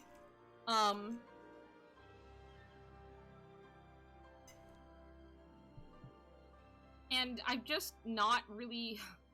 I don't like to sit around and say... For example, Kairi, right? Her character, lacking. Succinct, and yes. While I definitely, like, there's nothing wrong with, you know, say, working with her and kind of making, like fan interpretation character, like, you know, well, if Nomura's not gonna do it, then I will, kind of a thing. I really don't want to sit around. This is just me personally. I just don't care to spend my time doing so, I guess. It sounds really harsh. I'm not trying to be... It's just like, oh, I'm not here to do their job for them. If you want me to like the character, just write them. Write her. You know, just convince me. That's all I'm asking. And I was waiting for Kingdom Hearts 3 to do exactly that. And they were saying all of the right things leading up to it, that I was just like, this can convince me to like Kairi. Like, actively, not just, like, be passive towards. And that's just generally, it's just like, I really usually often like canon material of whatever media I'm consuming. Not to say that, like, Same. any stuff is bad Still or anything. true. It's just like, I've rarely been invested in anything enough to want to explore past that. And so, like, I say this only to, like, try to put it into scale how much I personally was genuinely convinced that, like, just about their relationship, Sora and Riku's, their importance to the story, and how it was so much that, like, I've literally never been invested in something like Kingdom Hearts in my life. Like I am now. Like, I've... Still true. I've never partaken in fandom, like I said. I've never done any of this other anything. Like 5 years have passed. This is all still true. You know, because Kingdom Hearts is just grabbed me by the balls.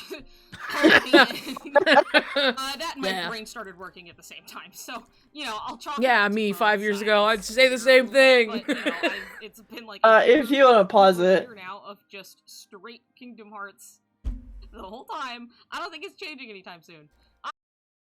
Yes. This is like a mini side tangent. I just want to say that I think it's funny. A couple of days ago, I was talking with my friends about... It's either a quote I saw on Twitter or Tumblr, but they were essentially talking about hyperfixations and how, like, no, you don't understand. Like, my hyperfixation possesses my body. Yeah. Yes.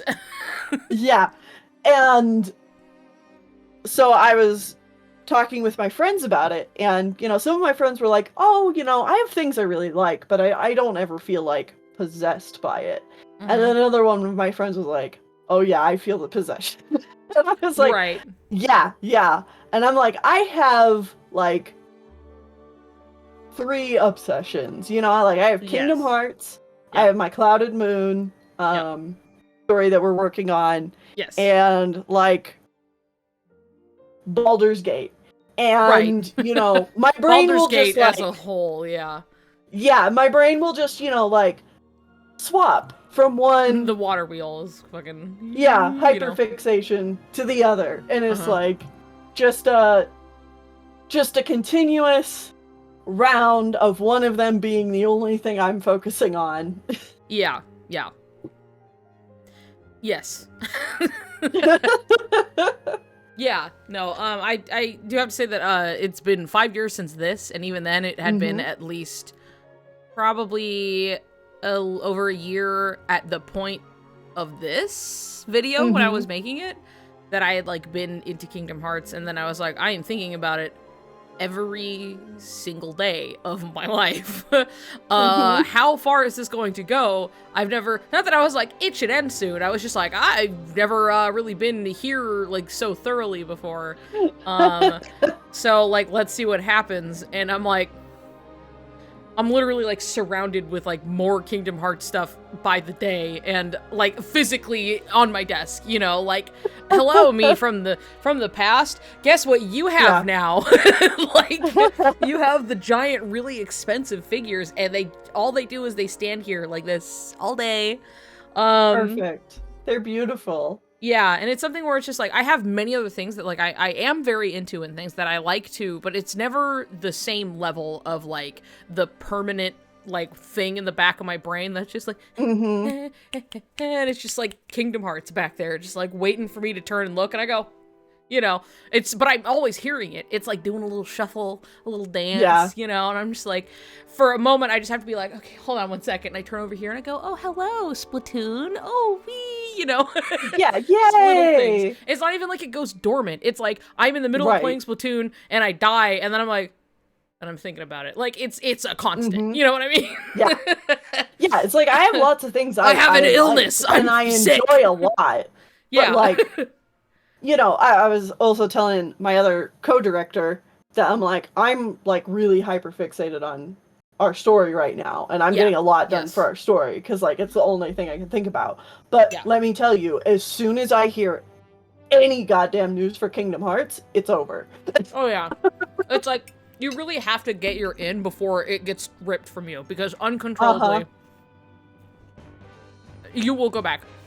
Like, it makes, like I said, I'm sick. It's making me ill. And, like, everything gets thrown up, like, it, like, rocks the boat so horrendously that it's just, like, I'll get, like, an ounce of news, and I feel, like, the adrenaline shoot, and I'm like, uh-oh, and, like, all day long, I'm like, oh my god. Remember when they said the thing? Oh my god. And it's, like, every time, I mean, it happens to Canary, too, it's just, like, we're not all here at that point, when, like, things start happening a little bit. It's really, It's a time. Yeah. Yes. The neurodivergent dead dog, yeah. I mean...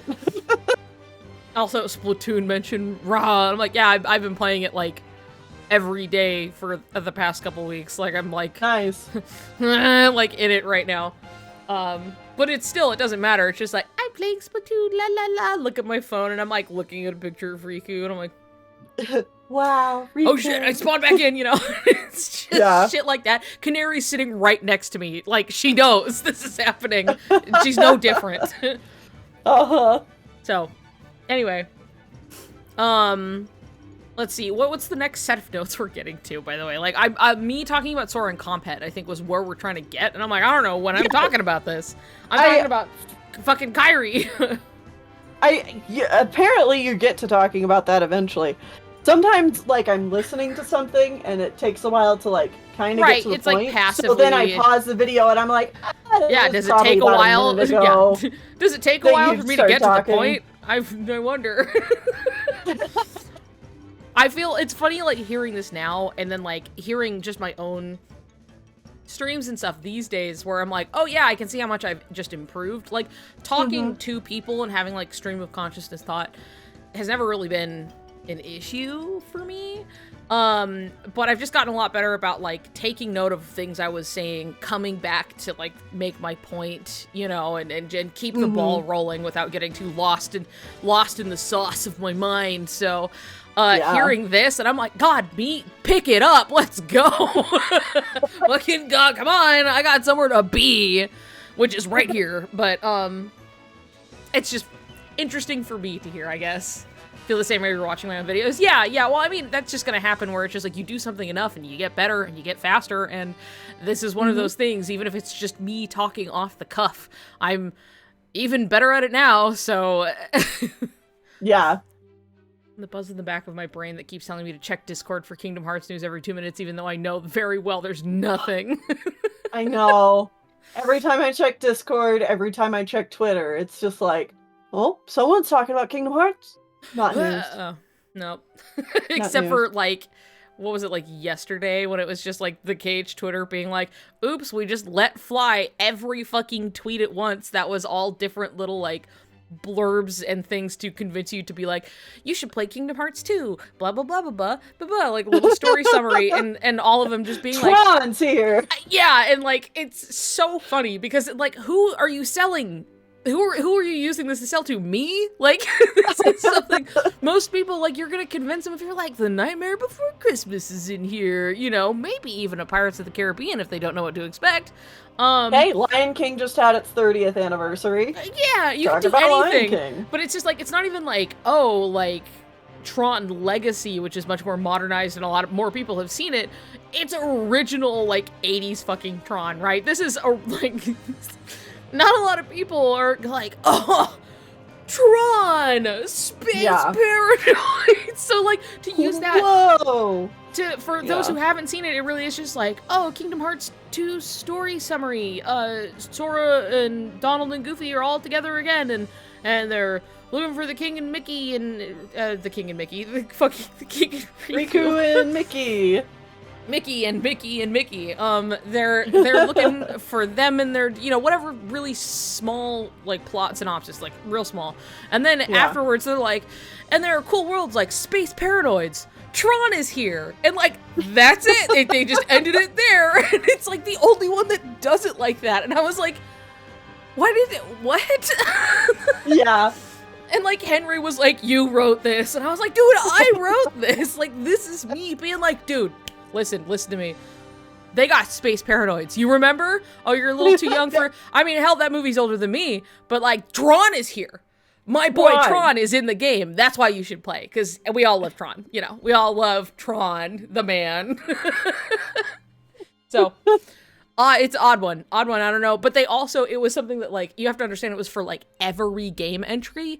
All in one thread. And they all at once. And so I woke up to like 30 fucking alerts.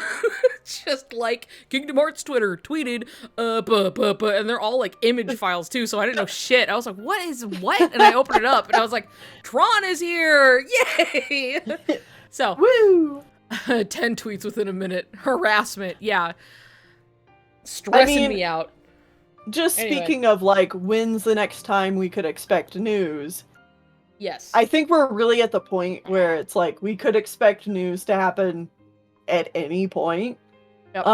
But also like D23 is coming up in August. Yep. Yeah. Which I would be surprised if they made like any formal event at this point for Kingdom Hearts is like a follow-up event to something they probably announced independently. That's kind of how it's been. You don't have to rely on E3 for your big announcements anymore. You don't have to rely on like a state of play for your big announcements. Kingdom Hearts, particularly, like other is series, a big announcement by itself. Yeah, and it's like, it's not beholden to the same rules Final Fantasy is. Final Fantasy VII is just like, whoa! It's like, it's in a sense like more mainstream, I feel like. So it's like, you are going to likely see it at some big event. And like, Kingdom Hearts is like, whenever Nomura fucking feels like it, because we're all little freaks on the internet at the same time, you know? And like, I still can't believe that he posted something for Missing Link, like an image, and then he was like surprised. Everybody was like, oh, you know?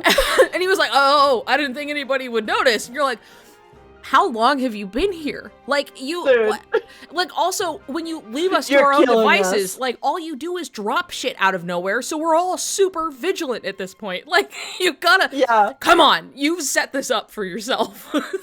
So, you gotta wonder if he's ever just like, I didn't know y'all would act this way. So, yeah, anyway, it's likely that, like, at some point, totally unprovoked, we'll just get some fucking news, perhaps near an event, and then it'll turn out that he is at that event to elaborate upon the announcement that has been made. Right. Is kind of my guess. I do always like that whenever there is basically anything, he kind of, like, comes out of his little bat cave and he's like, hey. Thanks. Hey. Here's some things. Bye. Yeah. He fucking shoves it under the door, you know? And then he hears us on the other side, like, fucking scratching like crazy. Yeah. Yes. There's a glass shattering noise, you know? The mirror's gone. It's... drawers are being... Kitty! Back! Ooh! Oh, my Strikey. Strikey shy. Ah, I see. Striker. Camera shy, huh? Yeah. I just suddenly saw, like, cat feet, and I was like, so. Anyway, very good. opening the locked door, letting in all the light into the completely dark room, and seeing a ton of beady eyes. I forgot I put this in the rotation. The music, sorry. Oh, what is it? Pa Rappa 2 Romantic Love Remix. Hell yeah. For a second I was like, what cool motherfucker put this in? Turns out, me. It was you. That was me. Anyway. So me talking about Compet here. How about we'll just talk about what... Yeah. We'll talk about Sora and Compet, and, like, you know, topical, because there is a video that had come out recently that was talking about Sora experiencing Compet. I believe I also probably bring up the point that the friend I was playing the games through with was the first one to say something. And he, as, like, a bi man, was like, I grew up in a small town and, like, went and dealt with this, you know? It's just like, I have the experience of, like, the Compet of it all, being like, oh no, it's just normal guy stuff, you know, to be liking your guy friend a whole bunch, like, so much, you know, do whatever and stuff, and it's just like, he was just like, yeah, this is like, this, like, Sora specifically, he was like, this is Compet, and I was like, oh, huh, and, like, again, KH1, like, I just sat down, like, I'm not fucking anywhere, I'm not in anything, I'm just like, sure, just let's see the games, you know, let's go. Yeah. Anyway, how right he was, and still is, that's the case. It's funny, it's, I am apparently too entrenched in, like, left-wing spaces. Did you, hold on a second, sorry. Shannon, did you just put the Resident Evil fart basement in my, in my fucking song playlist? I'm waiting to hear. I need you to type out, I put in Resident Evil fart basement. Kick, punch, pose. There is, really quick, the what? The huh? Look, there is a song, and everybody's like, the what? The huh? I admit it. Look, there is a song in, was it Resident Evil 0? Was it, that, like, basically when they brought there was an original version of the song, and there was a MIDI version, it's a MIDI, so, like, how that works is it sound files that, like, you have all the notes, but then at that point you can plug in, like, sound effects. So you can have the one map and put in whatever the fuck you want, and something went wrong, and so what's supposed to be this, like, weirdo kind of, like, music that's, it's kind of spooky, you're in the basement, and something went wrong, and all of the instruments got replaced with, like, bad horn sounds, and it's like, and everyone's like, it's the fart basement. Like, that's just what it's just the fart basement. And I just saw that, like, Resident Evil Mansion basement, and I'm like, that could be only one thing. It has to be fart basement. So when it comes up, I'll turn it up a little bit for everybody to hear for a moment before I skip it, because it's a lot. Anyway, I'm sorry, I totally derailed, but I had to bring up fart basement. What do you have? Anytime I think about MIDI, I think about that absolutely horrible MIDI version of Mariah Carey's All I Want for Christmas Is You. Fucking hilarious. Yeah. And 2, there it is. Wait, hold on. Fart Basement. Fart Basement. Here it is. Also makes me think of the Crash Bandicoot Twin Sanity soundtrack. Okay. Where the soundtrack is all a cappella. Oh, okay. And so, like, it's just an a cappella group going ba da ba ba ba ba ba da ba ba da ba woo woo. It's a great soundtrack. Yeah, no, that sounds good, because you brought that up next to it, so it's like, where is this gonna go wrong? And I'm like, I don't know, it just sounds like that'd be really cool. Yeah. No, it's fantastic. If somebody wants to, like, throw in one of those songs, you should. Right. Totally should. Okay. Anyway, what I was going to say. Yes. Here, I'm gonna pause. Oh, no, it's almost done. I'm gonna let it finish playing. Fart Basement's been going the whole time. While you were talking. Wonderful. Yeah. Wonderful. Okay, now it's done. I gotta turn it back down. That's all. So when I was making the video, I made the incorrect assumption that everyone would know what compet was, what compet means. Yes, very important. So I apparently just spend way too much time just in left spaces, where everybody knows what compet is. When you're already, like, you are, queer, it's just like, I was born in it, molded by it, I'm sitting here like, of course, compet, everybody knows what that is, even though it's already a shortening of compulsory heterosexuality, which I think... it's so hard to say anyway. It is. It's kind of a mouthful, which is why people say compet. But I don't know if you brought that up because somebody in the chat was like, I'm learning about it and this makes sense. But somebody did say that, and so I'm like, that would probably be a good thing to go over, because that is something that's Tennelle's video was the first time that they heard the term.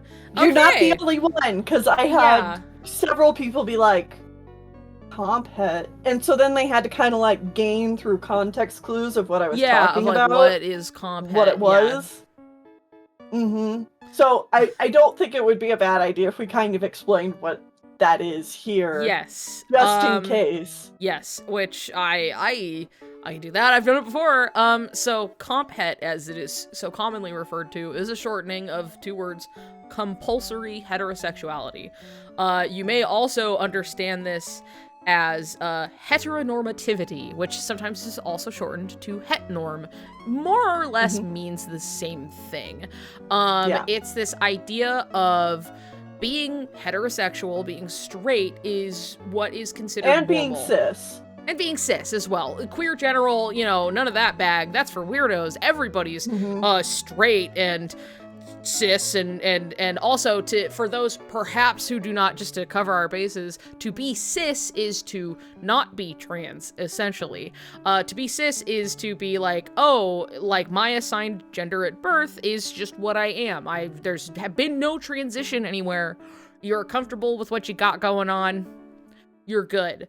But to be trans is like, even if you're like non-binary, you have transitioned from whatever was assumed of you at first to whatever you're comfortable with. Right. Okay? So that's where that comes from. Is like cis is to remain and trans is to change. So just as, core words there. So anyway, heteronormativity is like the assumption, more or less, the whole societal assumption that everybody's straight and they're cis and they're so normal, that within this assumption, whether you are or you're not, like, you're there, say you're a little kid and you're just like, yeah, that's me, I'm super, like, be me, because this is what I was going through. My friends are talking about girls they have a crush on. I should also talk about a girl I have a crush on. Yeah, because I totally do. I'm so straight and fine and normal. All my friends are gay, but, like, I'm the straight one. Then you're not the straight one. Sorry. No, it's operating under the assumptions, because it is an assumption, right? It is, everybody assumes that they are straight and that they are cis because that's what we are taught how the world works. This is the framing of which we are viewing the world through. So when we get some, square pegs with round holes and some things don't really add up, you're getting a little confused, Maybe you're way more enthused about, like, your guy friend, and then, like, someone's like, yeah, but, like, you like girls, right? We all like girls, love boobs, and you're like, I don't feel anything about boobs. I don't understand. Like, yeah, sure. Yeah, like, it's well, and this can go for asexual I always get distracted making jokes, but yes, I was actually going to double back to say that this works for, and the breadth of the queer experience is not fitting into the cis-het, like, anything. So it's like, you could just be like, I don't know anything about, what are you talking about? Sex? No way. Icky yucky. Or not even icky yucky, but you're like, I don't feel anything about it and I have no interest. It's a like, wide range. What the big whoop is about. Yeah, exactly. It's like, it could be anything. You know what I mean? It's just like working within this framing of, like, you are supposed to be this way. And compulsory heterosexuality is more specifically, so comp-het is more specifically the kind of, like, acting upon these assumptions, where you're like, well, I'm straight because we're all straight, right? Of course. Everybody's straight, right? Yeah. Anyway, so I'm dating a girl, and, like, it's, I don't really feel good about it.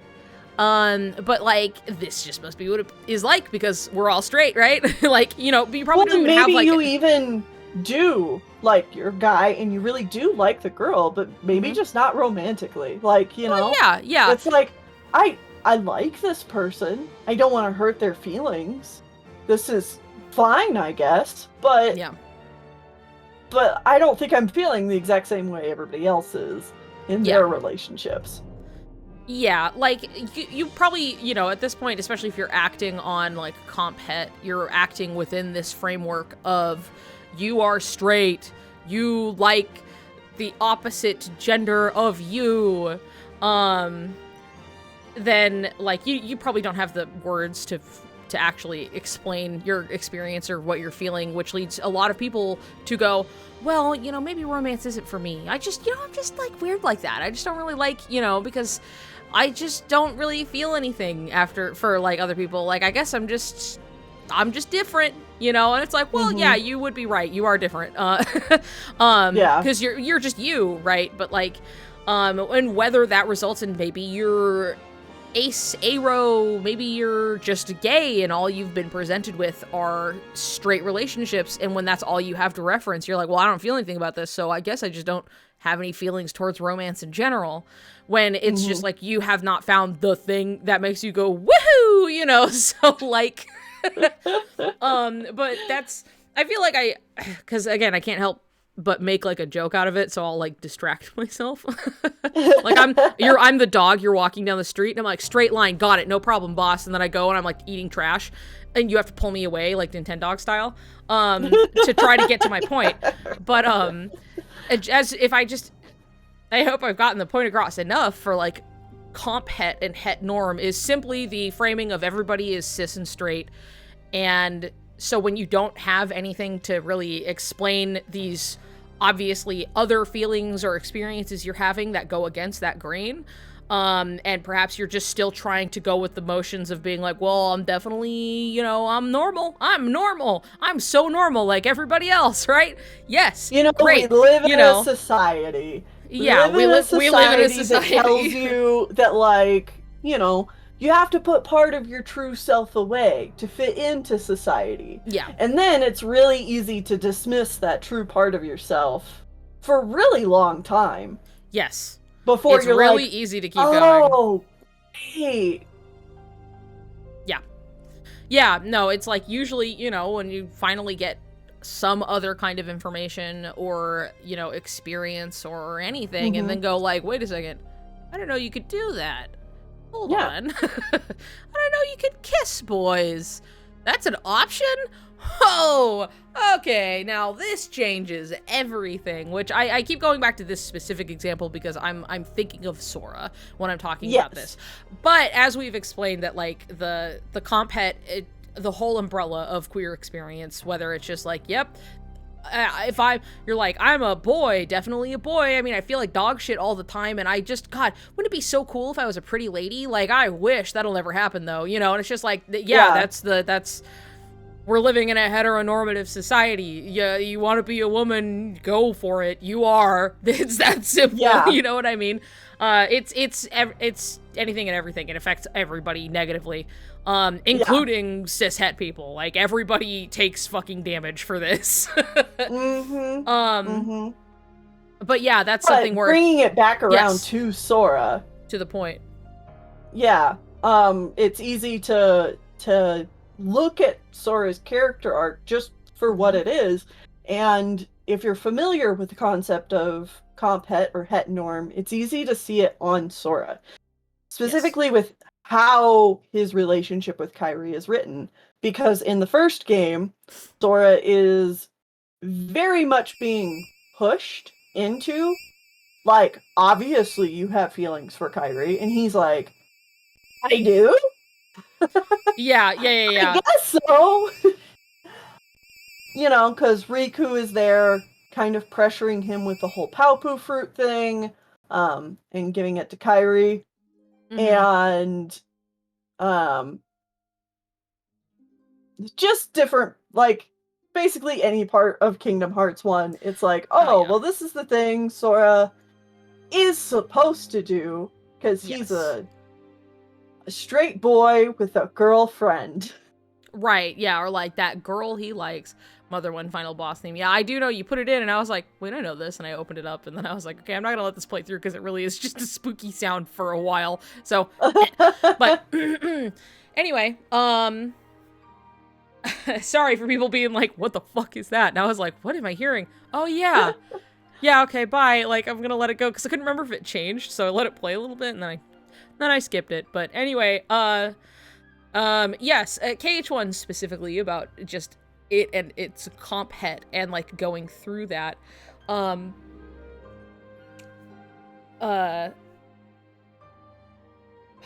Read chat and I got distracted. It's gonna be like, oh, like a little buzz in your ear. Anyway, so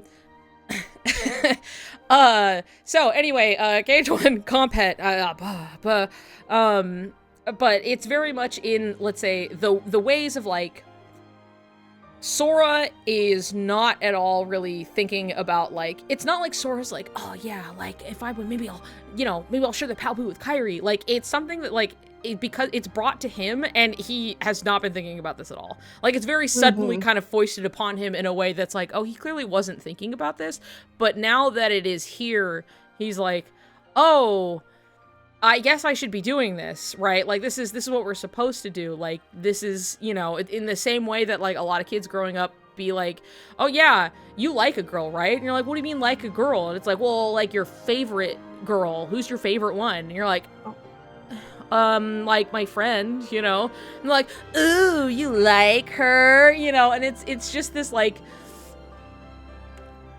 it's not coming from inside him, it's these things coming at him, and he's like going along with it, but it's never like necessarily internally motivated as far like it only really ever goes so far as much like he really, really cares about her, which is true. That never is not true, regardless of where their relationship stands. Like, people really want to, I don't think anybody watching this is going to think that, but people really love to make the argument that it's just like, oh yeah, if he's not romantically with Kairi, then you think that like he hates her, like he doesn't like her at all. And I'm like, you guys know that there's like an in-between, right? That you can really, really care about somebody and like not want to kiss them on the mouth, like that's fine, like still, I am not trying to sell the fact that like I'm not trying to sell anything that he doesn't care about her, because he very much does.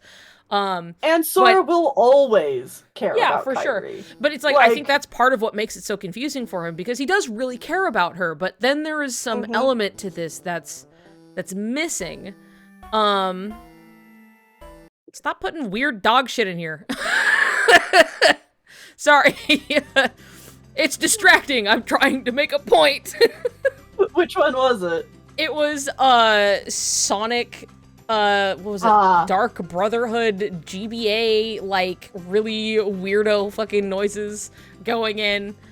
I will say, I went ahead and I put the Crash Twinsanity. I did see that, so I look forward to hearing it. Right now, Destiny Islands is playing, and I think that's a great fit. All right, let's keep it on theme, folks. You want me to talk about stuff and not distract me? Do that. Put good stuff in, okay? Okay.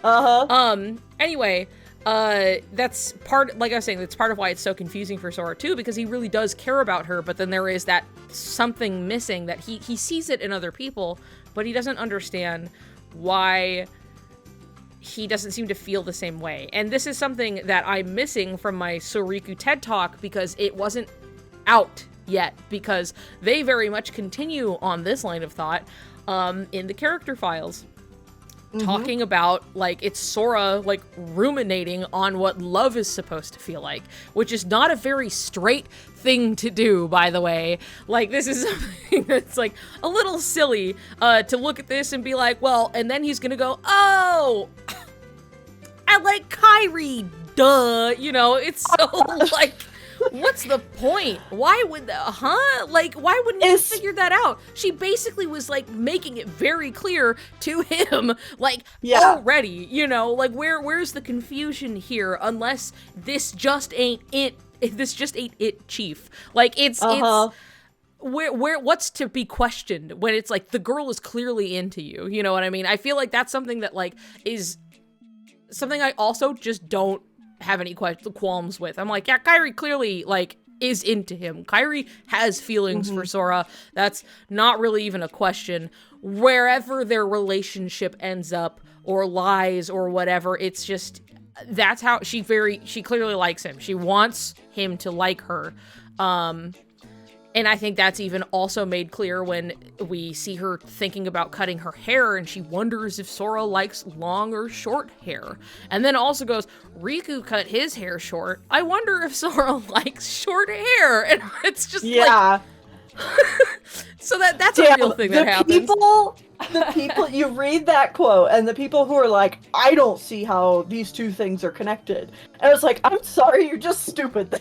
Yeah, man, I'm sorry. That sounds like a personal issue. After the other. Yeah. Also, this song is great. I love a good, like, acapella. Yeah, and the whole OST is like this. I love that. I'm gonna check it out afterwards. So, anyway, to keep that on point of just, like, Kairi clearly has feelings for him, and these things are all made perfectly clear, obviously, even to the audience, to the point where they're like, well, why hasn't shit happened yet, right? And then Sora's the one who's hesitating, and Sora's the one who's having an internal dialogue of, like, why don't I feel a certain way? Like, what is it supposed to feel like? How do you know when you you know, how do you know when you're in love? Like, how do you know what this is? Like, is it a checklist? And he's like just trying to rationalize it out because he isn't just innately feeling it, right? For the obvious position of like, here's Kyrie and she definitely likes you, you know. It's not him being like, yeah, I kind of like Kyrie, you know, blah, blah, blah. Like he doesn't know what it's like. And this obviously has led also to the idea of like, oh, well, you know, he could also just be like, Arrow, like there's a plenty of like ways that this could go, but the point being at the end of the day that he's not like straight, okay? Like it's either way. He's definitely not straight. And even though this is like a much less likely topic that's ever going to get explored in the games, you can also like kind of see a similar argument for Kyrie, that a lot of her wanting Sora to like her back is her wanting to hold on to their friendship to be the way it was, for things not to change. Yeah. And that's not a bad thing. That's just, she's going through her own shit, you know? Yep. And yeah, and then looking at the other games, you know, Chain of Memories is a whole basket in its own right that we'll probably get to later. But, you know, talking about like then Kingdom Hearts 2, there is a lot of little like, oh, Sora's thinking about Kyrie in this moment, and you know, when Sayax is like, oh, how badly do you want to see Kyrie? Show me. And Sora gets on his knees, and those are all great and everything, but they can still easily follow the compet narrative, because a lot of those, actually every single time, those are prompted by other people. It's not Sora doing it on his own. It's Sayax putting Kyrie in danger, which of course Sora doesn't want to happen. Yeah. And he's desperate to make that not happen. And it's Donald and Goofy being like, oh, I know who you're thinking about. And thus, Sora thinks about. Right. Even though we don't actually know who he's thinking about, and they never, like, go into it.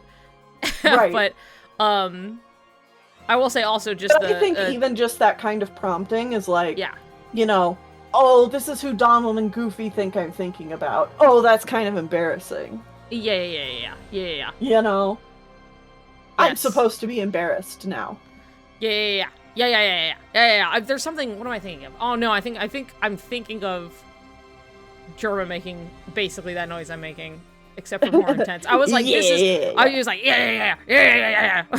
Oh yeah, it's the seal. It's the seal. Sorry, there's this seal that makes this noise, and it sounds exactly like him doing this voice. And then everyone's like, dude, what's up with this fucking seal? And he listens to it, and then he's like, oh yeah, I guess it kind of sounds like me. And everyone's like, it sounds exactly like you. And it's this fucking seal just like, yeah. That said, that's amazing. I like the comment here that's just like, oh, the feelings questioning is relatable in a really realistic sense I haven't seen explored in many large games thoroughly, which I think, yes, also this is true. And I think it's something that's afforded by the fact that the series is so long that they've really gotten to take their time with some of these things and have the space for other stuff at the same time. So it feels like, it's like, you know, it's like a slow burn, but it's not like the focus all of the time. So it doesn't feel like you're like just fucking agonizingly waiting for something to happen as much as like all of it's really fun. And then you're like, wow, this whole thing has been unfolding slowly like the whole time. And do I think that they're in the writer's room being like, we want to use Sora's character arc as a way to explore compet? No, because I don't really think that concept was generally, like, acknowledged and truly known at least about. Maybe not in those terms as much as people being able to talk about their own personal experience of, like, yeah, you know, growing up and you're like, oh boy, I sure hope, you know, one day I'll definitely find a wife I'm totally into her. Like, it'll be great. And then it's just, but then like, oops, it turned out I just like men, you know, and like, people have had that experience for a very long time, right? So it's like being able to explore the experience of like growing up in literally a Disney fairy tale expectation of like how you should feel about like you are the hero and you are going to save the princess quite literally, and then you know, you don't quite fit that mold and you don't understand why you don't feel this way about her, but like you're supposed to. But something's not clicking because you are seeing it in other people in almost the same kind of tale as you are, other fairy tale situations, quite literally. And they have something. There's like a spark and you can see it, right? And it's different. And it's like you can understand caring about other people and like putting your entire being into helping these people you care about. But there's something about love that isn't quite clicking. And Sora doesn't know why. Well, and this is like Sora not is speculation. Emotionally unintelligent either. That's the thing. He's really emotionally intelligent. Actually, it's one of his strongest attributes is that like he really understands and can like empathize with other people. And it doesn't stop him from like barreling his way through things and being violent about it at the same time. But like for the most part, like, you know, he really is. He's just emotionally intelligent, to just bring that back around. He's smart about it, right? So it's like, and it's enough that it's like, he can see it, and he's thinking to himself about how he can see it in other people, but he doesn't know what that's supposed to feel like. He doesn't know what it feels like for him. So. Right. Emotionally intelligent to others, but not himself. Yeah, exactly. He's not ready to, like, look into that yet. Yeah, he's not doing a lot of self-reflection right now. I feel like he's got a lot of shit on his plate, so he's been like, I'll just save that for later, you know. And then, you know, he's blowing up about it. He's like, ah! And the interesting thing, too, is that he is kind of oblivious when it comes to emotional intelligence, specifically when talking about Riku and Kairi. Yeah. Well, that's kind of the blind spot, because that's very, like, he, you know, obviously he's not understanding, like, his own feelings about things, and having to, like, he's struggling finding how he even feels about these things. So his two closest friends, one who clearly has feelings for him, and I think he knows that, and then he certainly feels a certain way about the other one, but he doesn't know what that means. You know, he's just like, there's something really intense here, but I don't know what that is. And it's a lot of like, well, let's just go, like, because it kind of relates to his own feelings about it, blind spot, right? Because he's not thinking about how he feels about it. So he's not really thinking about exactly how they're feeling about stuff. That's all just kind of pushed to the wayside in the corners of his mind. Because there's other stuff going on, baby. Yeah. And it's another reason why Disney worlds are important. It's because, you know, we get to see Sora grow emotionally, too, through these, where he's, like, meeting new people and empathizing with them and, you know, being, like, supportive and everything. And then when it comes to his own relationships, he's kind of confused. But, like, he's learning. He's gonna get there. He's gonna get there in Kingdom Hearts 4. I guarantee you. Yeah. For sure. And I think there's, like, obviously Kingdom Hearts 4 was not even on the horizon yet by the time this video was being made. We didn't even have Remind, but, like, that's something that, like, the general sentiment that I express of, like, moving forward, everything's pretty much set up for him to have self-reflection. That's where he's at. This is what he needs to do. They've closed all the other doors, you know, they fucking vacated the Heart Hotel, they're cleaning up, everything's, you know, it's all set. All of the other little threads have been tied off, and now it's just him and Riku and whatever unresolved things they have going on there. And I didn't even know how much it was just gonna be him and Riku, as much as I could just assume, where I was like, well, yeah, we have the whole fucking secret movie. It's pretty clear about what the focus is moving forward. Secret movie. Yeah, and it's still true. It still remains totally true that it's like, well, yeah, that they showed us this then. Why are you surprised by the time Melody of Memory came out that, like, that it went the way it did? And so it's only continued further on this expected trajectory of like, all right, all of the rest of the baggage is kind of set to the side. So now we have the bare essentials of what we want to move forward with. Sora and Riku and all of their thing they got going on. Yeah. Well, and I also want to be clear that, like,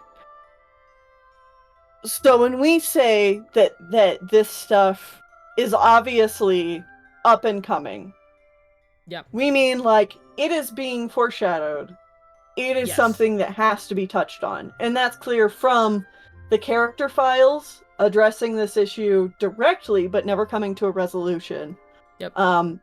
Kingdom Hearts 3, in general, Sora goes through a lot of emotions, but even by the end, even by Remind, there is never a point in time where he gets any resolution to that. Therefore, it is further setup. So I just want to make it clear, like, the difference between, like, well, these are things we really want to see, and, like, it could be really interesting to explore, and, like, these things are going to happen because the story writing is leading to this. Yeah, I would like to bring up what Rosie is saying here, that just the, like, understanding the trajectory and just kind of being like, okay, we can expect this, this, and this because of how it's, you know, gravity's rainbow, and fucking just following it to its conclusion. It's a natural conclusion, and just being like, all right, here it is.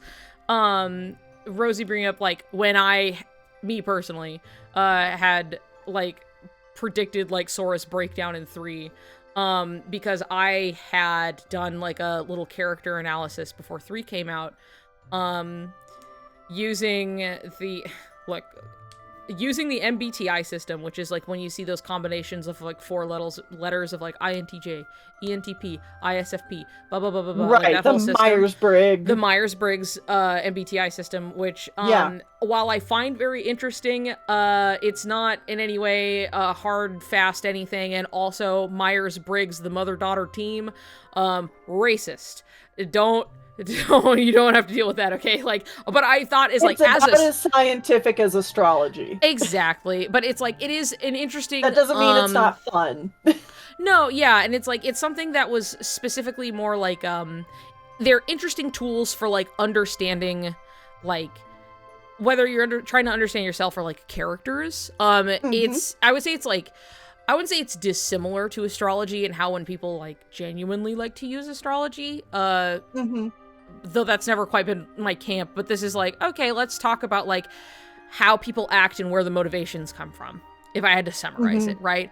And so it's just like, are you approaching it from, like, this way and this angle? Like, like, feelings, but more of, like, an internal sense of this versus, like, an external sense of, like, reading the room kind of a thing. Anyway, that said, it was mostly just, to long story short, a character analysis of Sora where I was explaining these things, and this is all to say it was incredibly accurate to exactly what ended up happening, because I was like, reading all of this stuff, this makes sense for him, and all of these things are consistent internal, like, things that he does for these reasons, so we can expect probably that, like, it seems that, like, when he truly does get stressed, he kind of reverts to this very, like, I wouldn't call it, like, head ass, but, like, he's very just like, no, I'm gonna fucking do it. And he's like, and he just fucking charges through, right? And it's gonna be something where it's like, he'll fray himself until he has, like, a meltdown, basically. And I was just like, yeah, so in the future, like, you know, it's likely that we'll see this again. Putting in some Yoshi story. Fucking this is playing and Sora's, like, crying on the ground. But it was just like, yeah, here's just just talking about it, and just, like, this following the logic of, like, the consistent character actions and motivations and, like, how it works, and just, like, expecting reasonably so that, like, you know, there's a lot of stuff that's going unaddressed. He's stuffing things down. We have examples even in KH2 of him doing this, him ignoring stuff in Dream Drop Distance, him kind of barreling through on things, and then that this is going to eventually bite him in the ass because he's not taking taking any time for himself. And I don't think he's very confident in himself. He's shown time and time again that he has like a chip on his shoulder and something to prove. So he doesn't really think that he's all that capable as much as he feels the need to prove himself a lot of the time. And so this is going to lead down a hole of, I'm not worth anything. And then guess what happened? And it's like, oh, interesting. Like, going back and finding that, like, after KH3, and I had, like, forgotten what I wrote, and I was like, oh my god, I was, like, really spot on. That's weird. I mean, it's not that weird. I felt like it was a very logical conclusion to, like, what we were presented, and this is much the same. Still. Yeah, even still, it was like, oh, wow, it was really spot on. But, it's something that it's just, like a reasonable conclusion of, like, what we've been presented. You know what I mean? It's not that difficult to be like, okay, well, obviously, like, to look at it and go, Kairi has been put on the shelf. Sora and Riku are off together. You know what? I'm just gonna have to assume that something important is going to be happening between the two of them. In the most basest sense. You know what I mean? Right. It's like I said, Kingdom Hearts is not necessarily about the plot points. There's a lot of plot points that will be happening, but it's also about the emotional journey. And if we are setting up a game where the emotional journey is the characters we know about is Sora, Riku, and Strelitzia, and Yozora, like, damn, there's going to be an emotional journey there. Yeah. Yep. Yes. And I think that's at the end of the day, a lot of what this, I'm like summarizing the whole TED Talk in the sense that it's just like, a lot of the point of Soriku Endgame actually is just that there is a lot here that's not a reach, just a reasonable conclusion to what we have been presented, and that I think it's okay to go, there's something here. I'm picking up what I think they're putting down. And that's kind of it at the end of the day, is that there's like, wow, it almost like, even after putting this out, I keep being right about the things I was saying. And so I think it's just, which is less of like, I'm not trying to toot my own horn as much as I'm just like, it's the math. It's the math. Like, it's just do the math. That's it. Well, and going back to Dream Drop Distance Bit, you know, that one is always so heavily criticized because, like, oh, they flanderized Sora's character, like they've messed up who Sora is, da da da da. But when you put it in context with everything else, it makes sense that Sora is essentially on an emotional high. Yep. He's had a great time since the end of Kingdom Hearts 2. But there's also a whole lot of things that, like, I'm not ready to process yet. So, you know, it's all just sunshine and rainbows, and we're not going to think about that. Yeah, we're literally coming off of, like, we beat Semnis, everything's back the way it should be, I got Riku again, you know, and he's so fucking jazzed about it, right, Riku? Yeah. Like, it's like, oh my god, but, like, it's something where it's just like, he doesn't have any reason to think that he should be in trouble or in danger at all. Like, it's just like, this is a fun adventure he gets to do with Riku. Why would he not be? Like, consider this. It's like somebody went into, like, VR training, like some, like, X-Men type shit VR training, and then you're like, yeah, I'm here to fight guys, and then it happens, one of those guys is real with a real gun, and then they shoot you, and it's just like, well, yeah, I probably would have been reacting differently if I thought that was a real man with a real gun about to shoot me.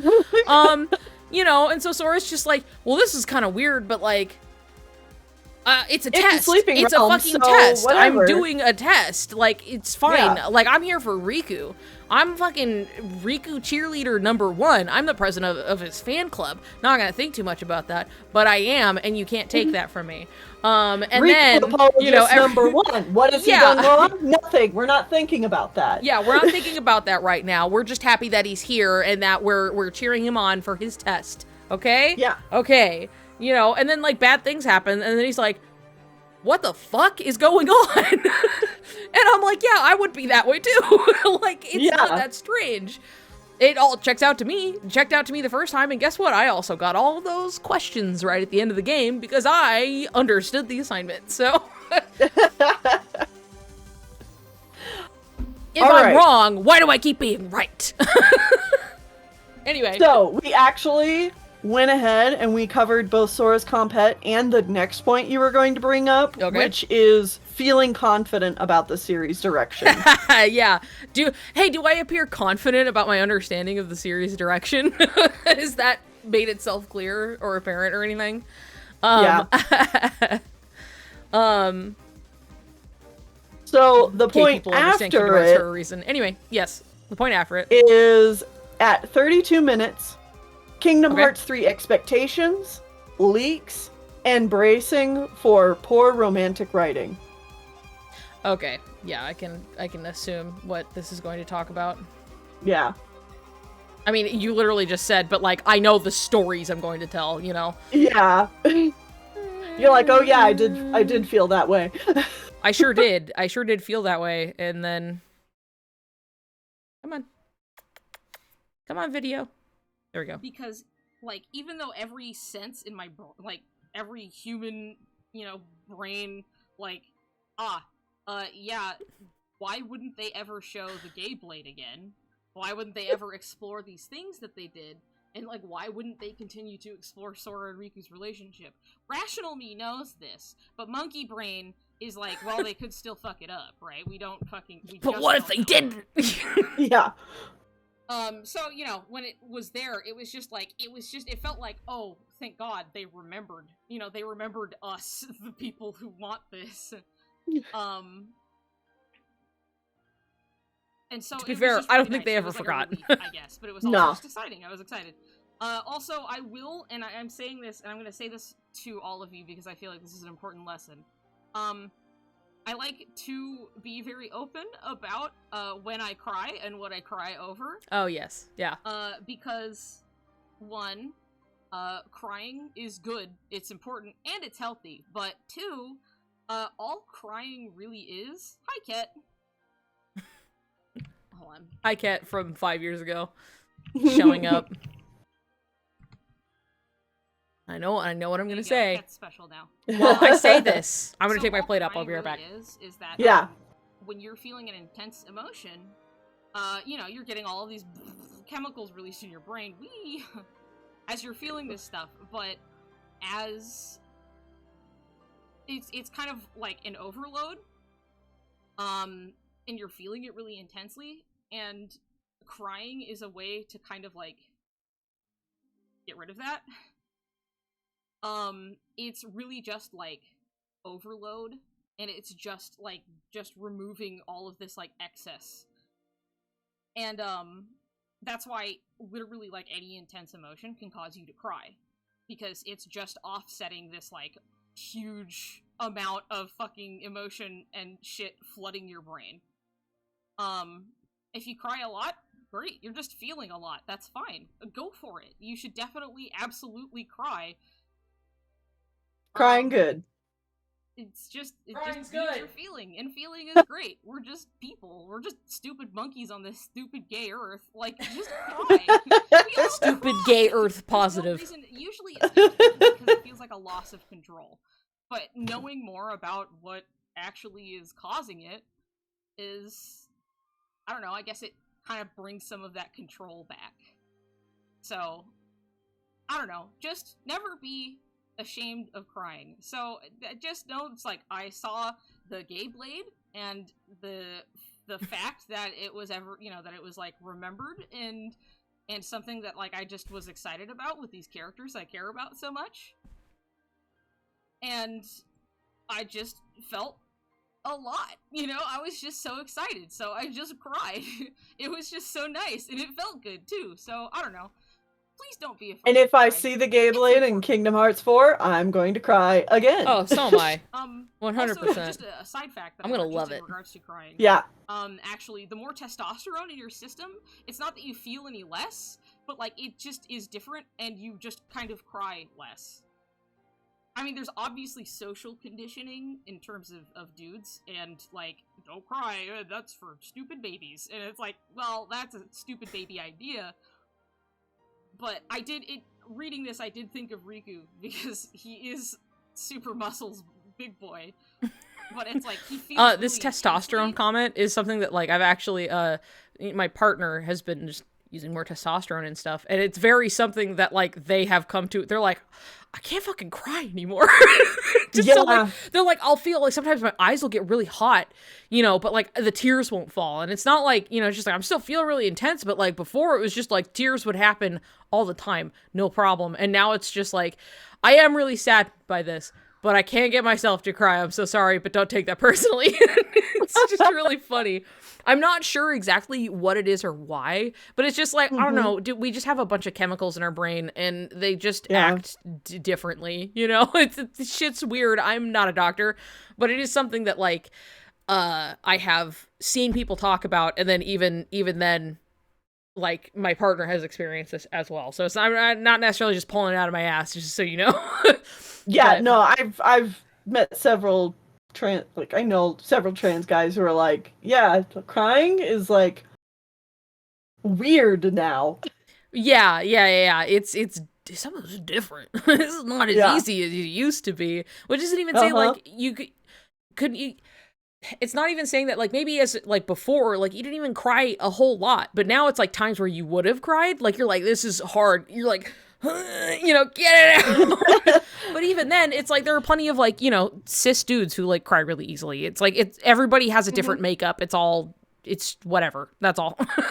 Well, and also, like, estrogen and testosterone levels in your body are fluctuating all the time. Oh, constantly. We all have both. All the time. Yeah. There's like no such thing as someone who's like super jacked testosterone man all the time. Like, maybe yes, he has generally higher levels of testosterone, but there's also women who have generally higher levels of testosterone. Like, yep. Yeah. Like, I think when I'm bringing this up, because it's just like, oh yeah, he has a lot of what would like look like natural muscle in that way, that it's just like he really fucking grew into it, you know what I mean? And so it's just like, I wouldn't be surprised, you know, I had the thought of, like, when reading this, that it's just like, you do feel really intensely, but it's not always going to come out as like crying. But like Sora actually cries way easier. Like, it happens several times at this point, but I don't think it's like, we will see Riku cry, but we're gonna work for it. Yes. We are gonna fucking work for it. Which is what you're going to get to eventually here, is that we have not seen Riku cry yet. Yeah, that's, if anything, I'm consistent. So I say this, and I'm like, I was probably already saying that. I don't have to say it again, but I could probably say it better now. Also, so does estrogen make it easier to cry, or is it just dependent on testosterone? And that's something I can't answer. I don't know. I'm not sure. I don't think it's dependent on estrogen as much as, like, maybe testosterone just kind of does something specifically that makes it hard to cry. Because I also definitely have, like, more testosterone. Like, I have PCOS and stuff, and it's also, like, definitely historically been harder for me to cry at things, which is why when I do find things that make me cry, I fucking squeeze it for all it's worth. Like, I'm like, yes, the release. Yes, sweet release. Like, I talk about, like, when I'm crying a whole bunch because I'm, like, so excited I get to. So, like, you know, I don't know. I'm not a fucking doctor, but, like, crying is great. So anyway, I'll let that continue a little bit. We've never seen him cry. We've never seen him cry. We're gonna, I promise. Yeah. That's my promise, because like, Nomura's my dad. Said, or even like, I think it was even like Repliku was like, he could feel like he was kind of starting to cry, and so then he just, you know, but he had his back turned at, you know, he left and whatever, but it was just like Riku, like, in the novel, felt like crying, like he wanted to, but like he just didn't.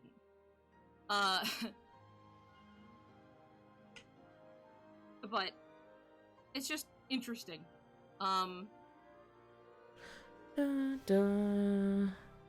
Anyway, when Riku cries, I will cry. When Aqua cried, I cried. Yeah. I did cry when Aqua cried. I was so happy and relieved for her. Also, blank points fucks me up. It makes me, I can't look at it. Good. Just thinking about blank points makes you like... I know. Worry about it. If somebody makes fun of you for crying, fuck them. Fuck them. You're feeling so much. They aren't. I mean, they could be. They got their own shit going on. Who knows? But it's just like, just enjoy it. Feel it. It'll help you feel better. Like, no matter what's happening. Either you feel so good already that you're starting to cry because you feel so happy, or, you need it. So... Blank points is the cutscene at the end of Birth by Sleep, anyway, for anybody.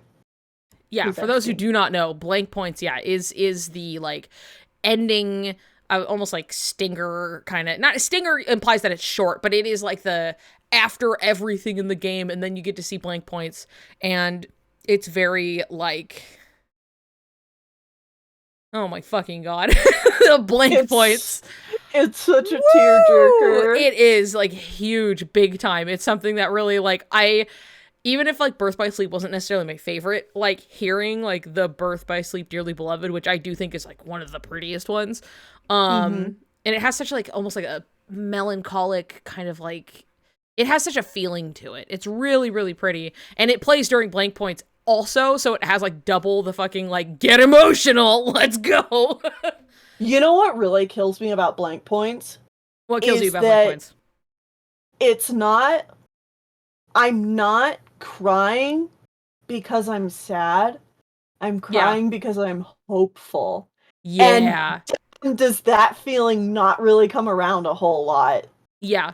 It's one of those, like, you feel so emotional in so many different ways, but it's so, like...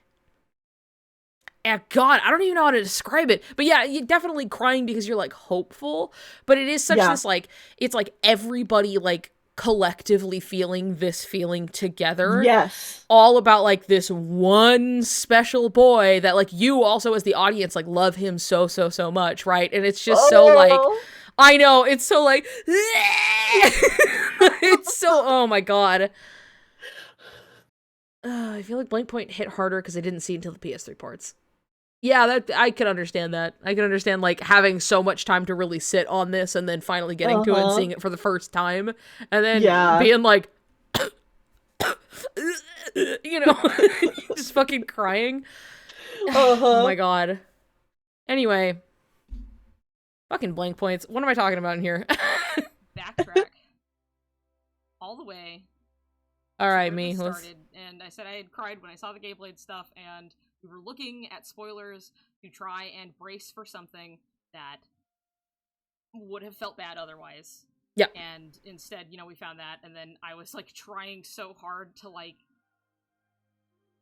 make people feel confident, that things were gonna be okay. And that's why I was like, I feel like an invincible gay wizard. And then I got KH3 early.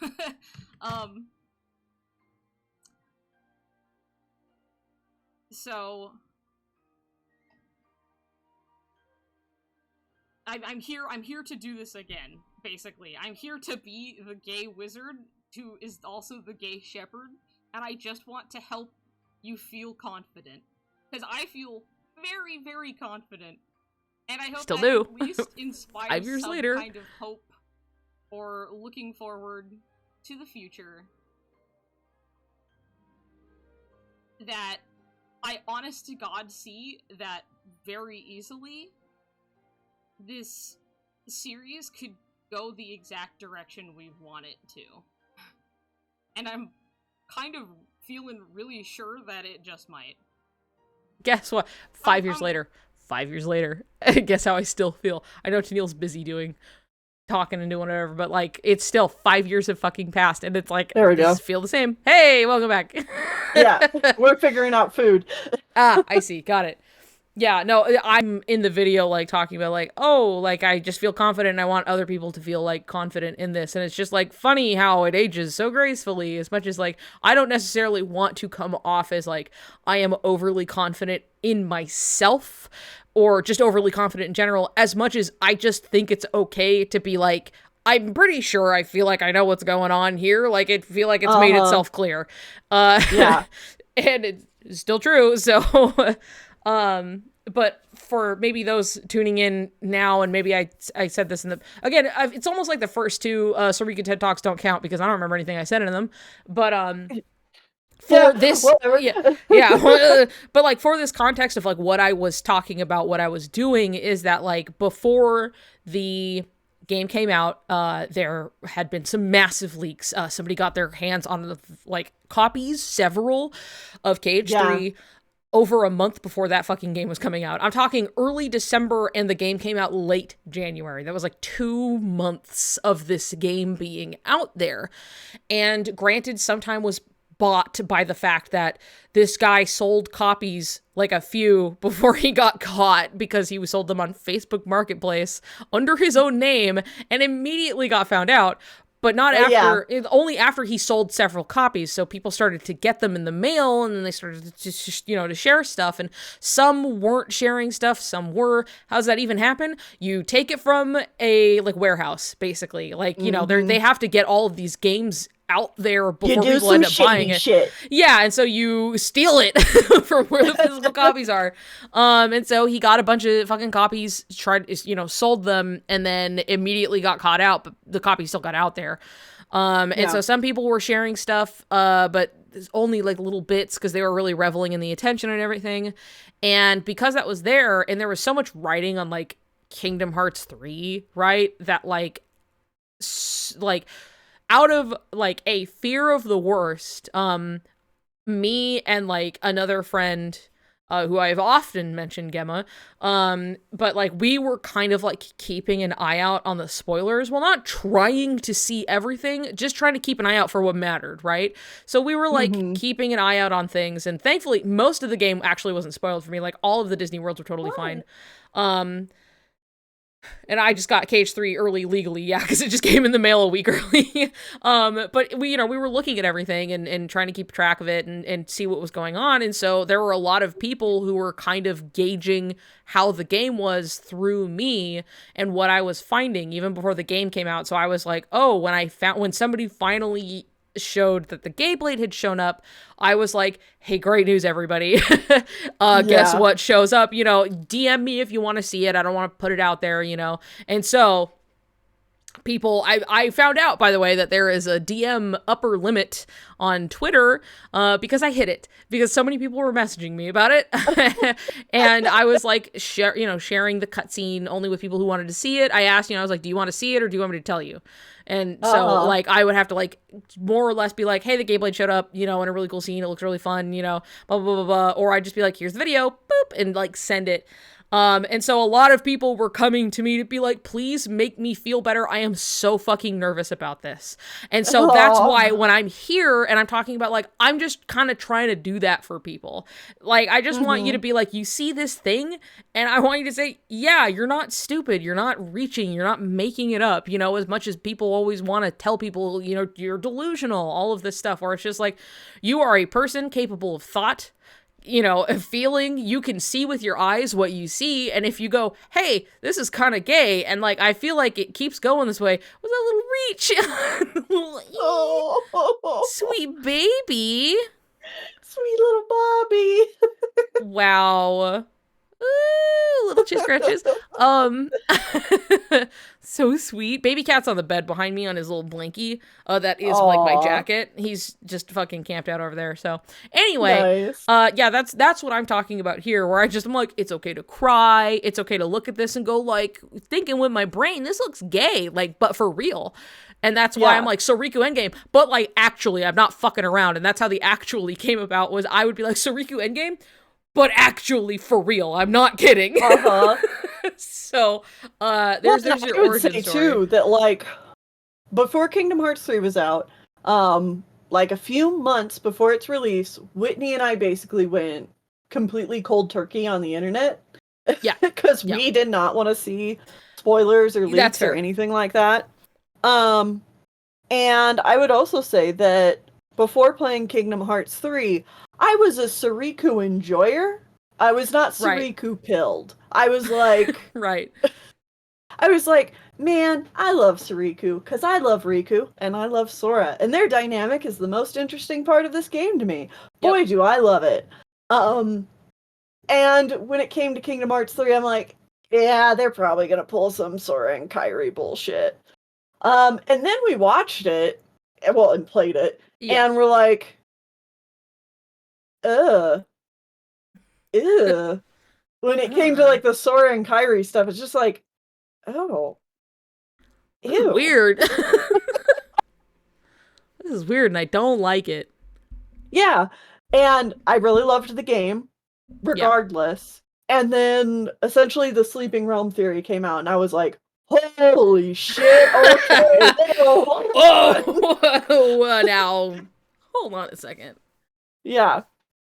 Happy to have been that for people. Again. Yeah. Again, no. That was something too that, like, when we were writing it, I was like, especially because I got the game early and I was playing it, and I was like, oh, this is not gonna go well. Like, I was like worried about like when this is gonna hit, and people were going to nosedive, and I knew this, and I was not excited about it. Yeah. But because like there were things where I'm like, okay, I didn't like this and this, but like there are some things where I'm like, I don't think should be a problem, but it's going to be a problem with people. You know, like this is going to be a thing. And then, boy, was it on every possible fucking front. Whether you were somebody who just like, yay, I like Soriku, and then being like, oh, I guess they went for it badly, but they went for it. You know, in regards to like Sokai or whatever. And then there were other people that it was just like, people are not going to be happy with like the ending rush. People are not going to be happy with the Disney stuff in general, because you have like two camps of people being like, I just want the original story, fuck the Disney stuff, and then people just being like, wow, that was all cramped, I wish it was better paced. Granted, you can have more, but they're like, there was just, sometimes I saw people being like, finally, the ending, getting to the stuff I want, and I'm like, that felt like probably one of the crunchiest parts to me in a bad way, so I'm surprised that everybody felt like all of the Disney stuff was just filler fluff that they didn't care, like, they're like, why is this here? It's wasting my time, I want the plot to progress, and I'm like, that is a you problem. The plot is progressing. It's trying to show us something.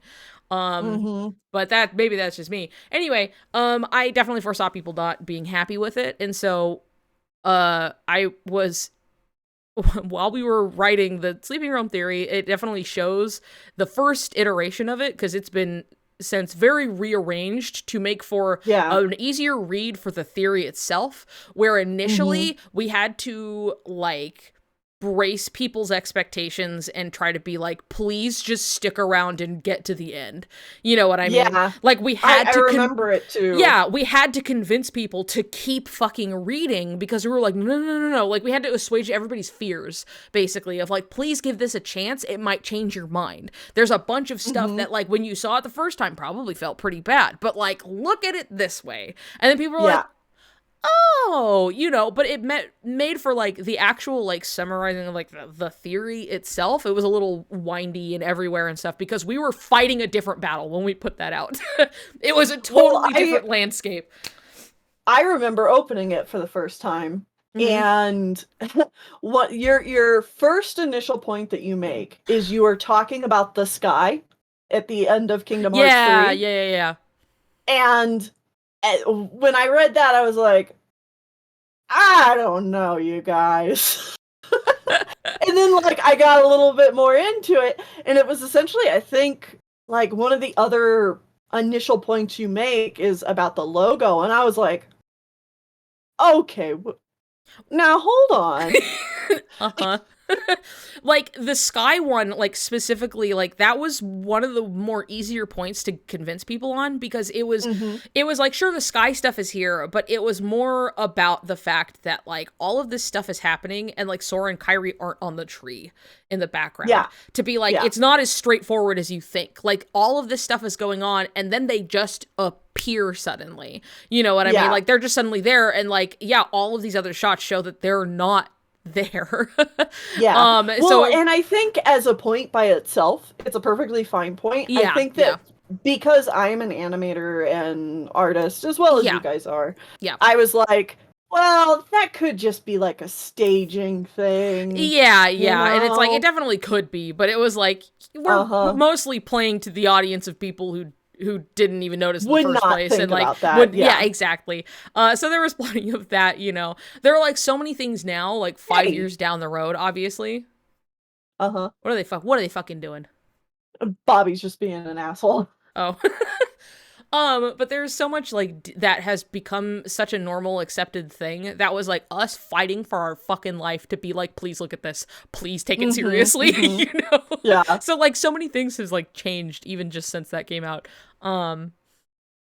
Though I'm happy that we did do it and we put it out there because a lot of people have just told me personally that they're like, yeah, I read the Sleeping Realm theory and suddenly Kingdom Hearts 3 wasn't as bad as I thought. In fact, it brought great joy to my life. And I'm like, thank God. I'm so happy for you, dude. That's great. We're all on this ride together. Like, I get it. It was just a cocktail of like the intense anticipation and blitzing through something that's a really actually like information dense game, so it's really easy to, when you are trying to blast through as much as you can, whether it's to beat spoilers on the internet or just because you're so excited, you're gonna miss stuff, you're gonna forget things, and it doesn't matter how excited you are for it. When you blitz something like that, when you binge something, especially a game that's supposed to be played over time, by the time you get to the end of it, you're gonna be tired, and when you are tired, that is going to paint your experience of it, and you're gonna get fussy, you're gonna get nitpicky, you're gonna get mad at things that you kind of actually don't give a shit about. Like, you don't actually believe that this is a problem, but in that moment, you know, just throw it on the pile. I'm tired of this, you know? And so it's like, people did that once. They went through the game the one time, you know, as fast as humanly possible, had a bad time, and then like didn't re-examine the source material at all. So like coming back to be like, all right, hold on, slow down, everybody. You know, I saw you went through, but did you consider all of this? And then people went, oh yeah, I forgot about.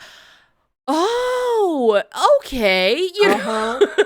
Yeah. And it really like got people to just slow down and take a second look. And I think that does a lot of the lift, like the heavy lifting, regardless of what we're bringing up. It's like, there's actually a lot here that like goes totally unexplained, but not in a way that's like plot hole, what does that mean? It's like obvious Kingdom Hearts laying down clues for like an unfolding mystery type thing that it's been doing since it existed. So like, you know, I don't know what point I'm making. I also want to be clear though that when I played it on release day and everything, and we finally finished it maybe like a week later, I was thrilled with the game. The only thing I was disappointed about is that it ended. Ah, I see. I mean, that's good. There would be more. Like, I kind of had that reaction some people had, where they're like, the Keyblade Graveyard is such a, like, everything happens in there. Yeah. When we got there for the first time, I was also kind of, like, under the assumption, I'm like, wait, we're at the Keyblade Graveyard.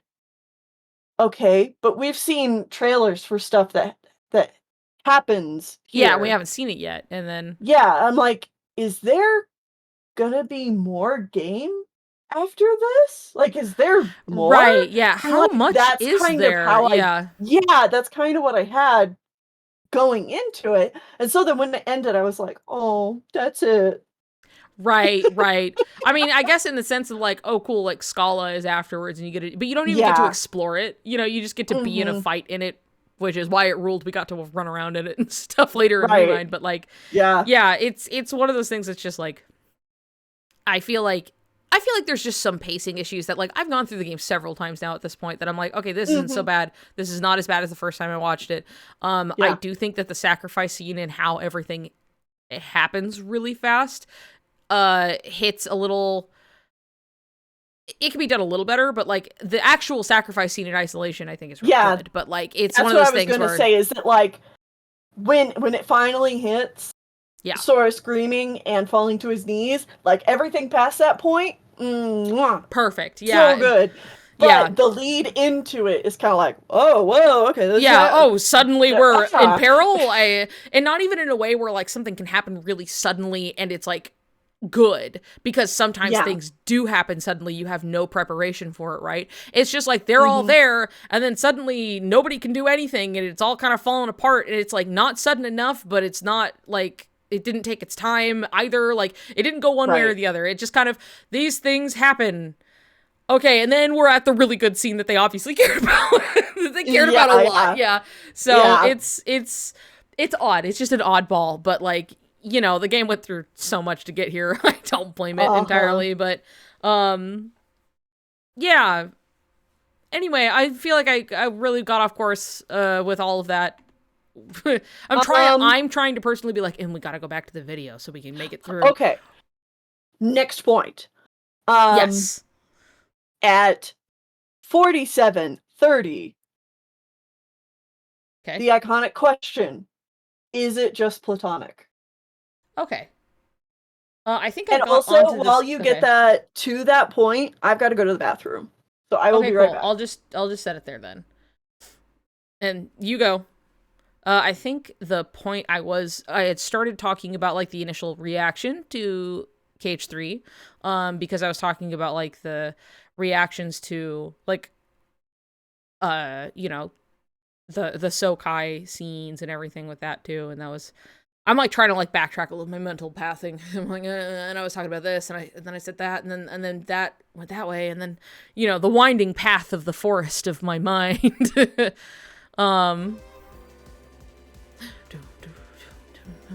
Anyway, hey everybody, how's it going? It's been about 3 hours. It feels way longer.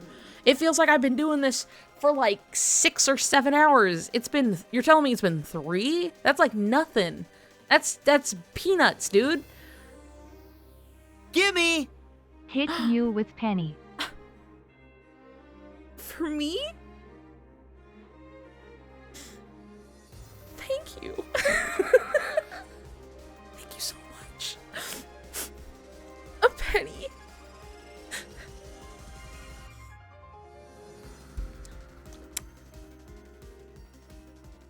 Is everybody having a good time? Has it EPCP having so much fun? I'm so glad. What did Kingdom Hearts tweet about? The sale? Today is the deadline for the campaign. Oh, okay, for the Japanese campaign. Got it. Or probably the sale on Steam. Which I may have to get on to doing that. Came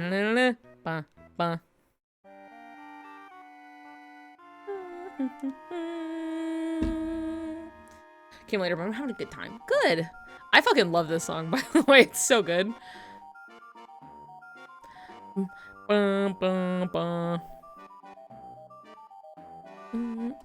Hi, welcome back. There we go. Is that Bobby? Bobby! Baba Kaba. Have you heard she the met me outside the bathroom. No. She was like, meow. Hold on, I'm gonna look at my guy. Look so fat. Big boy. are you just reaching? You're so sweet.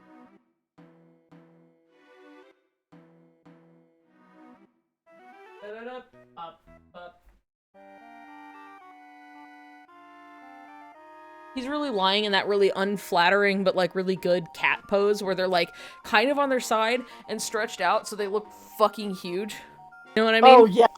Yeah. He's just that right now on the back of the bed, and I turned and he looked up and like he's like, you know, wow, Bobby. I was like, oh my god. Fat Tony. Yes? Are you showing your big fluffy tail? Love to see the big fluffy tail. Oh, yes. Oh, goodness.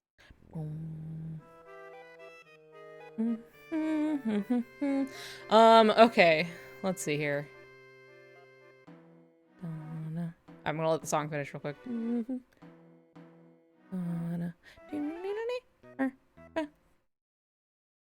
Perfect. Cool, excellent. All right, so to the next point of what you sent me to. Excellent. But it's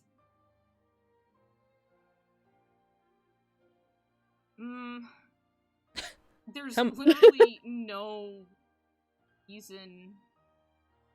Oh, okay, yeah, no. Like, I'm trying to find the words, because it's not that you can't do, like, everything for somebody who's, like, they're your best friend, you know? Because, like, that's why I was, like, comparing it with, oh, Nami, and she's done so much for me, and I would do so much. I do, like, you know, I do whatever I could, but, I'm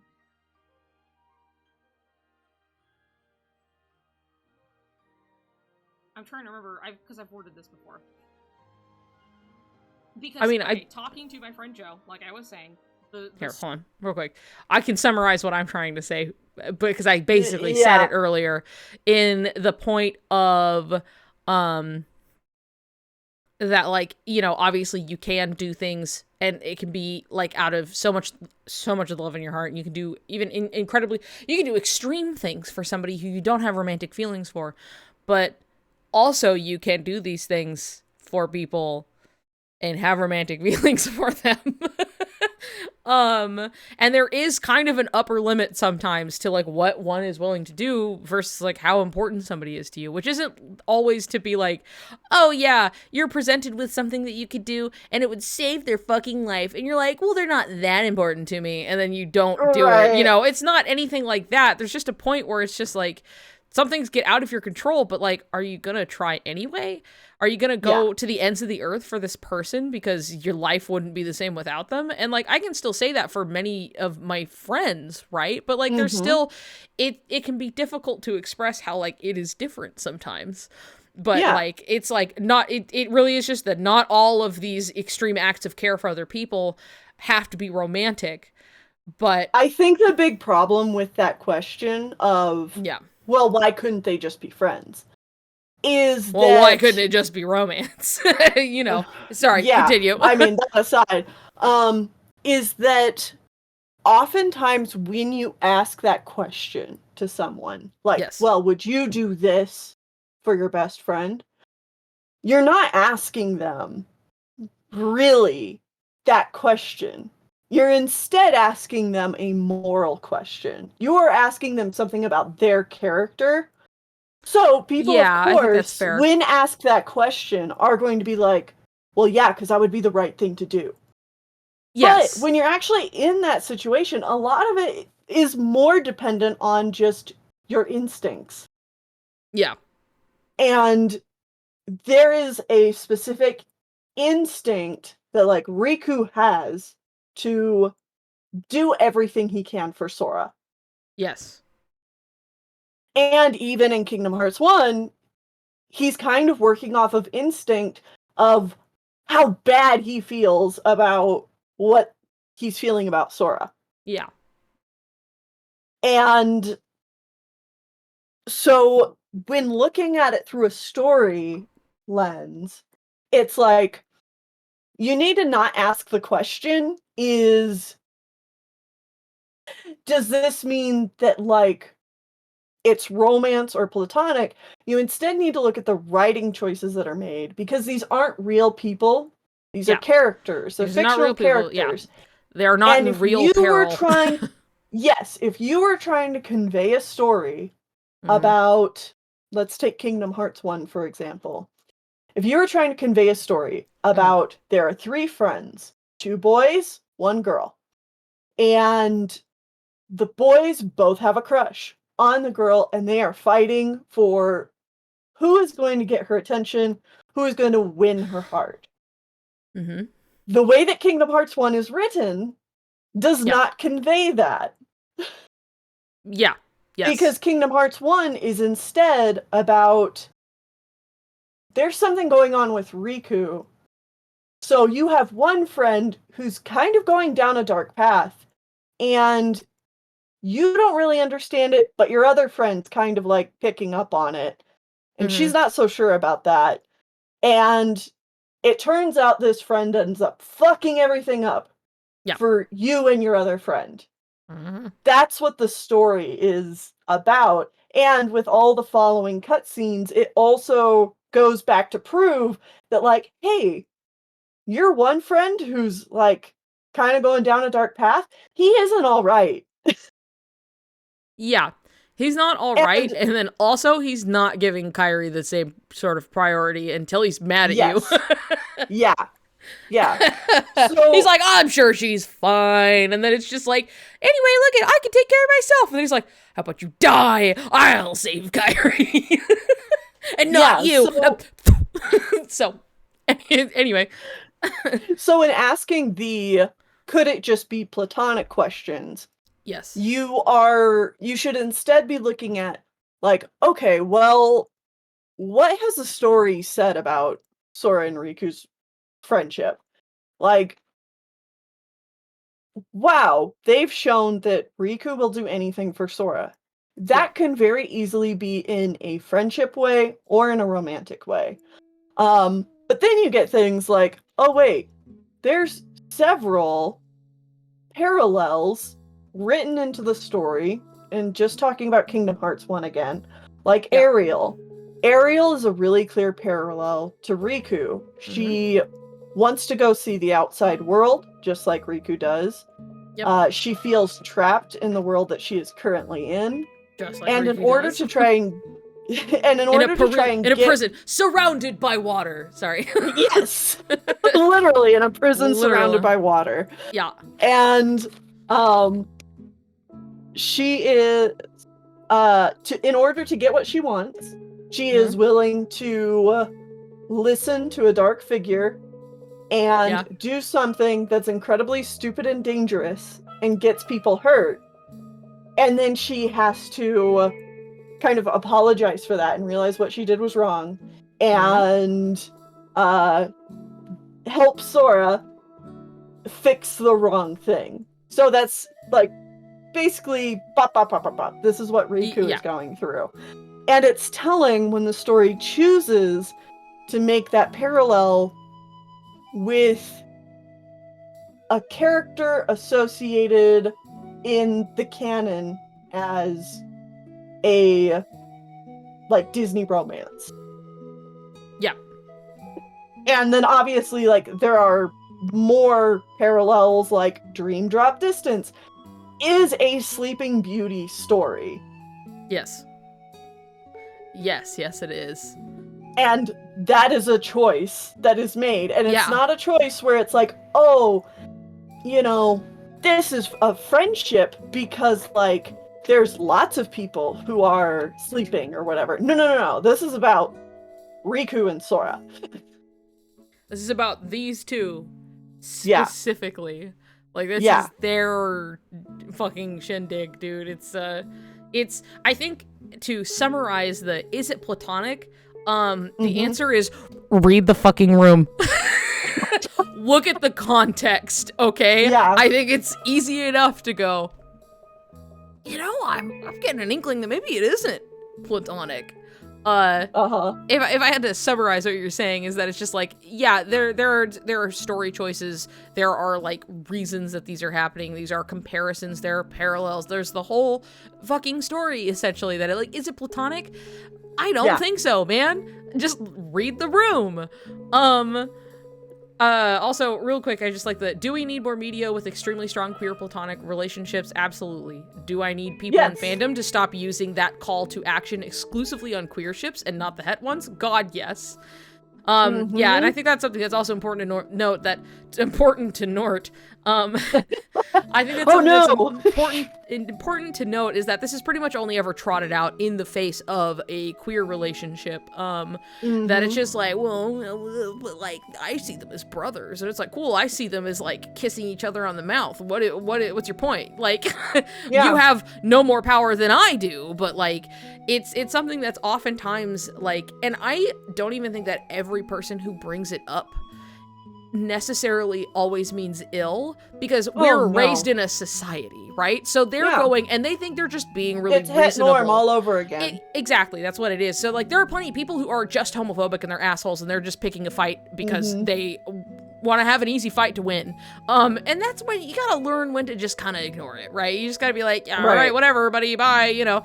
But like, but there are so many people who go in because they just haven't really thought about it before. Which I think like just having patience and like speaking with people sometimes like, well, why do you think that? You know, and like a lot of people oftentimes have just never stopped to give it a second thought. But like so often does this come up like, well, I see it this way, and it's like, well, I see it this way because of this and this, you know, and then they go, huh. You know, that's a fair point, actually. Which is like, I think that there are going to be a lot of those people at the same time.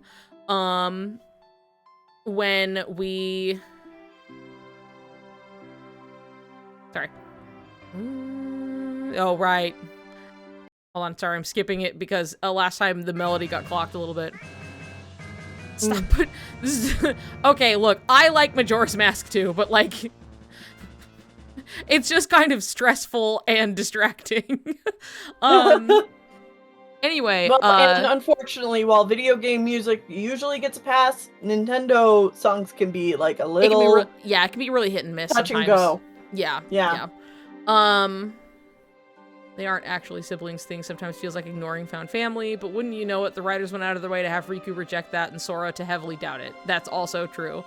And that's also to say that, like, a found family does not necessarily have to adhere to the ideals of, like, the nuclear family, right? There doesn't have to be a found family with a mom and a dad and a blah, blah, blah, and, like, suddenly now it's incest because we're close, and I consider you very close to me, right? But, like... I'm also gonna, like, say this here. You can see someone as your brother, like, gay. Like, this dude's my bro, my brother. That's how I feel about him. And also be romantically involved with them. Yes, because... Like, this is a very because you're experience. Not actually siblings. Well, yeah, you're not actually siblings, like, when it comes down to it. Like, you're not actually related by blood. But at the same time, it is a very common queer experience because of het norm, because of comp het, right? That you do not have a frame of reference to tackle these feelings you're feeling. So you're like, okay, this person, they feel more than a friend to me. But I don't have any other way to put it, right? So what's more than a friend? Family. I love you so much, you're like a sister to me, you know, or like you're like whatever kind of thing. And so often, and it's not out of any place of like, yeah, I really want to get with my sister. You know, it's like, it's just like not having the language to express that there's something more here and I don't know what it is, right? So I'm going to, you are like family to me, right? And that's just really common. And then to be later like, oh, duh, they're not like family, but like, you know, they're like family in the way that, what if we got married? Now we're family.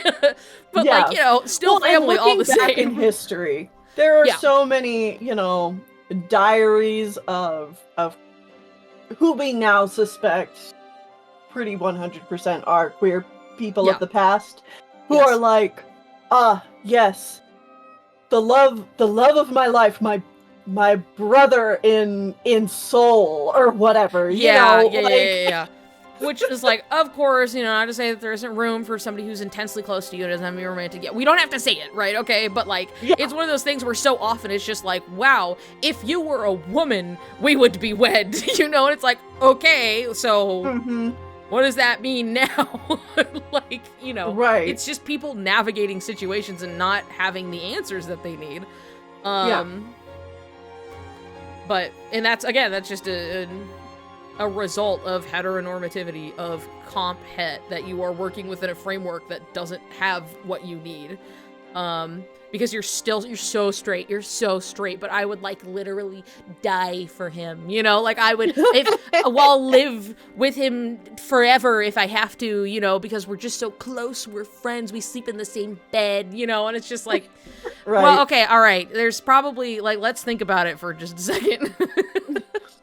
And that's not to say, too, because this has become a pretty popular writing trope as, like, a way writers convey that a romantic interest has friend-zoned.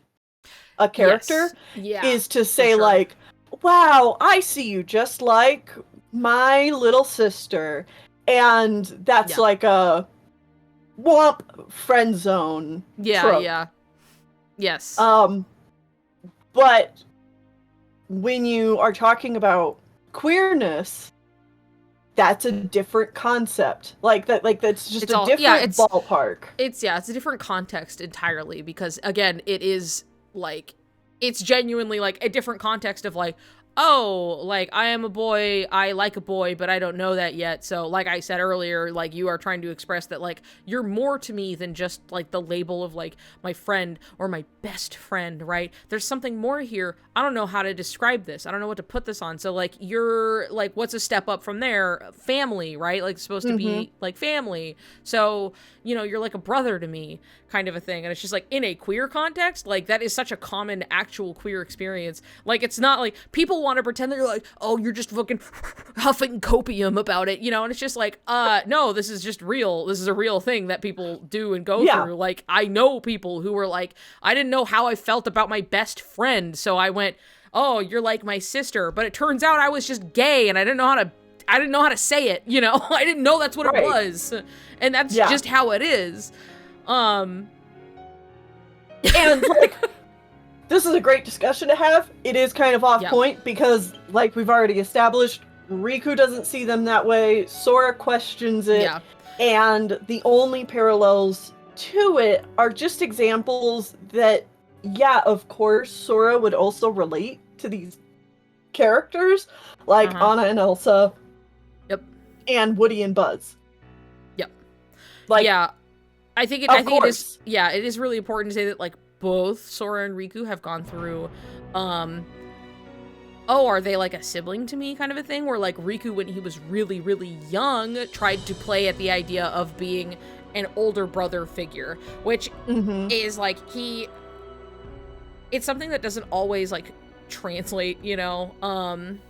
Chain of memories are fucking loud in my ears and distracting me.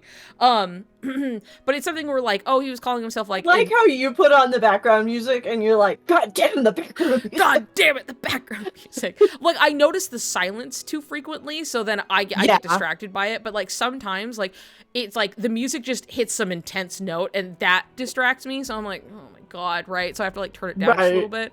I just need background fucking noise. Put in calm stuff. All right, Kingdom Hearts calm stuff.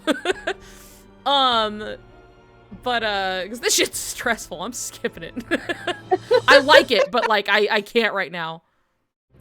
Y'all are getting judged harshly for your music choices. Yeah, I'm fucking sending you to your room. I'm locking the door.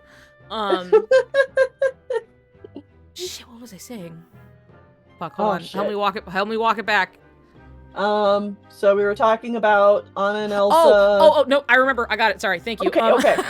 Yes. It was like specifically Riku calling himself an Aniki, and it was just like, oh, like it's a much more it's not like literal like blood relation, but you could still call somebody like you could still call like your brother this, right? But you're not like, I'm a literal brother as much as you are an older male like figure, like an older brother figure in a sense, you know. And so like that's where he was, because he wanted to be the cool older boy basically, and like play that role to Sora, because he was like, yeah, you know, I got my little dude running around with me and stuff, and he does everything I say, and blah, blah, blah. And boy, he just wants to seem cool in front of him. Not gonna think about that too hard. But like yeah, Yakuza call their seniors Aniki. Yeah, it's like, you can also have that in like a bunch of different settings. It's a nickname for brother, but not the actual word for brother, which is why also sometimes things are like, it'll be translated to be like, oh, bro, you know, like it's the same thing where it's like, if you were to call someone bro, I'm not calling you literally my brother, you know. It's very much like similar. So anyway, like Riku being like, yeah, I saw myself in this role that I played badly. Like, he describes himself like that he didn't do very well, but like, you know, so it hasn't been that way for a long time. But like, when did that change exactly? And then Sora, literally looking at two siblings, sees him and himself in Anna and Elsa, but like he can't pinpoint exactly what it is. And so he's like, okay, is it the siblings thing? Are we supposed to be like siblings? Where this is a much more direct, like sibling family dynamic that he's like looking at, and he's going, is it? Like, is that what they're supposed to be? Yeah. And kind of leaves it at that. You know, he's just kind of like, is it supposed to be, like, he sees something here, like, they do these things, like, they believe in each other, you know, all of these things where he's describing, you're like, oh, you mean the true love part of it? And then he's like, is that just supposed to be, like, a sibling thing? And he, like, doesn't have it. And it's like, wow, okay, what else does that leave? Well, and I also want to point out that as a writing choice, if they wanted to convey it as Sora relates to Anna and Elsa, because he's like, oh wow, Riku and I are just like them. And it was supposed to be taken in a sibling kind of way. It would be because it would be because of the sibling dynamic. Yeah, like, well, this would have been the time to go, like, oh, because we're like brothers. Yeah. And it would have been way easier. Yeah. Why didn't he just say that if that was the case? Sorry, I know I'm butting in, but I'm like, this drives me insane. I hate it. Like, I love it, but like, I hate it because people go, oh, look, he compared himself to Anna and Elsa. Yeah, and it's like, yeah, questioningly, like, why didn't he just say that they're like brothers? Wouldn't this have been the chance to do that? Why even leave it a question? Unless, of course, coupled with the context of every other thing we've been getting, like Sora going, I don't know what the fuck love is supposed to be like. I don't know what that's supposed to feel like. What is it? And then he looks at these other things, he's like, God, I really see me and Riku in them, but what are we? What are they? Is it the sibling thing? Yeah. And again, like, okay, if they were gonna writing choice, like, Sora sees them as siblings, it would be, you know, because like, ooh, Anna and Elsa sometimes don't agree with each other, and that's just like Riku and I. Sometimes maybe we're kind of like brothers, you know? But no, it's not because of that. It's because Anna and Elsa have a similar dynamic that has nothing to do with the fact that they're siblings. It's the fact that, like, Anna is going through a very similar character arc as Riku, or Elsa. Wait, did I say Anna? Elsa's going through a very similar character arc. Sora. Whatever.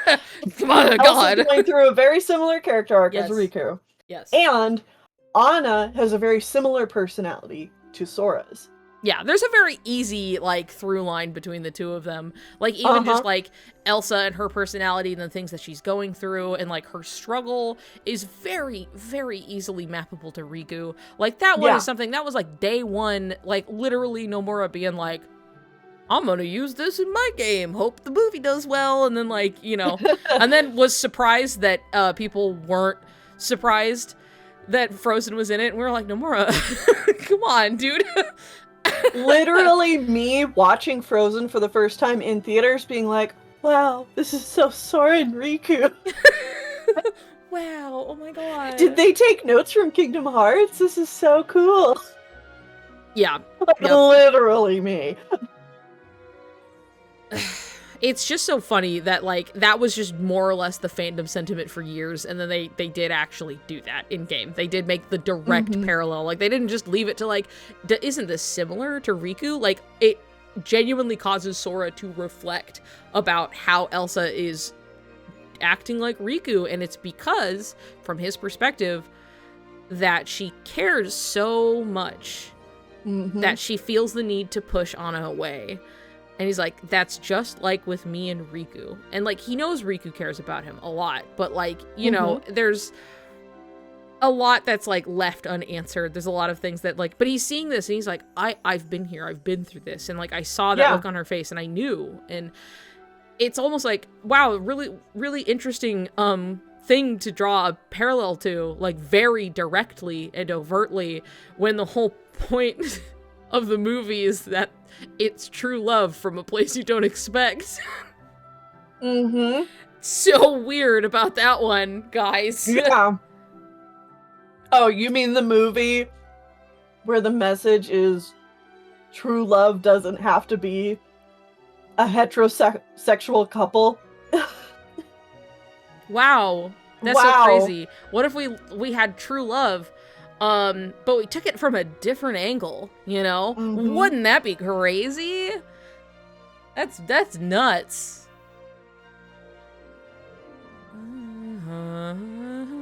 I also see, this is a tangent, but do you guys think Nomura could possibly let the player choose who Sora ends up with, like in Mass Effect? Or will it be in, like, Final Fantasy VII Gold Saucer dates?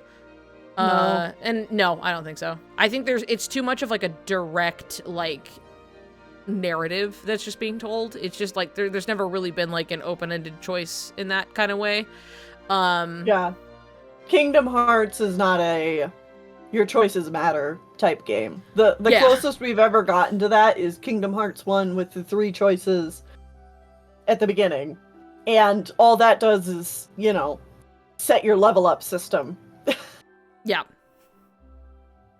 Yeah, KH is not about player choices. It's about a singular narrative.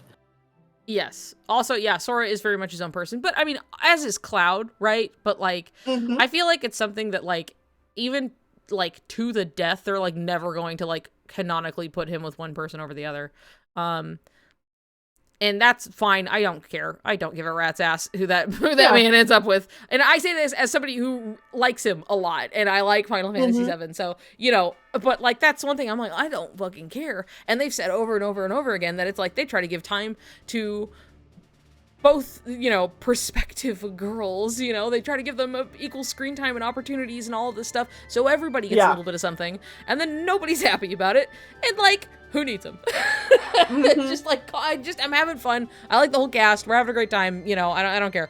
But like, Kingdom ambiguous Hearts, love triangles were a mistake. Yeah, God. But with like Kingdom Hearts, it's very much about like Sora's growth and like, you know, it's a coming of age story more or less over the course of like 20 years. But like, I think it's too like. I would like to make this point that in this particular case of Sora and Riku and their feelings for each other, it is not a frivolous add-on to an otherwise completed story. It is the story. Yes. Thus, it wouldn't be a choice as much as it is the core of the game. Like, their relationship and what they are to each other and them figuring this out, I think is not only just the core of the game, like, it's, like, I'm talking genuine, like, plot shit, mom has plans, and this is a part of it. Like, their relationship is a part of his plans type of involvement in the plot. Yeah, like, I will eat all of my hats if the whole thing on Mom's stream plan doesn't include, you know, the relationship between Sora and Riku. Yeah. And that being like a core part of what happens in Kingdom Hearts 4. Yes.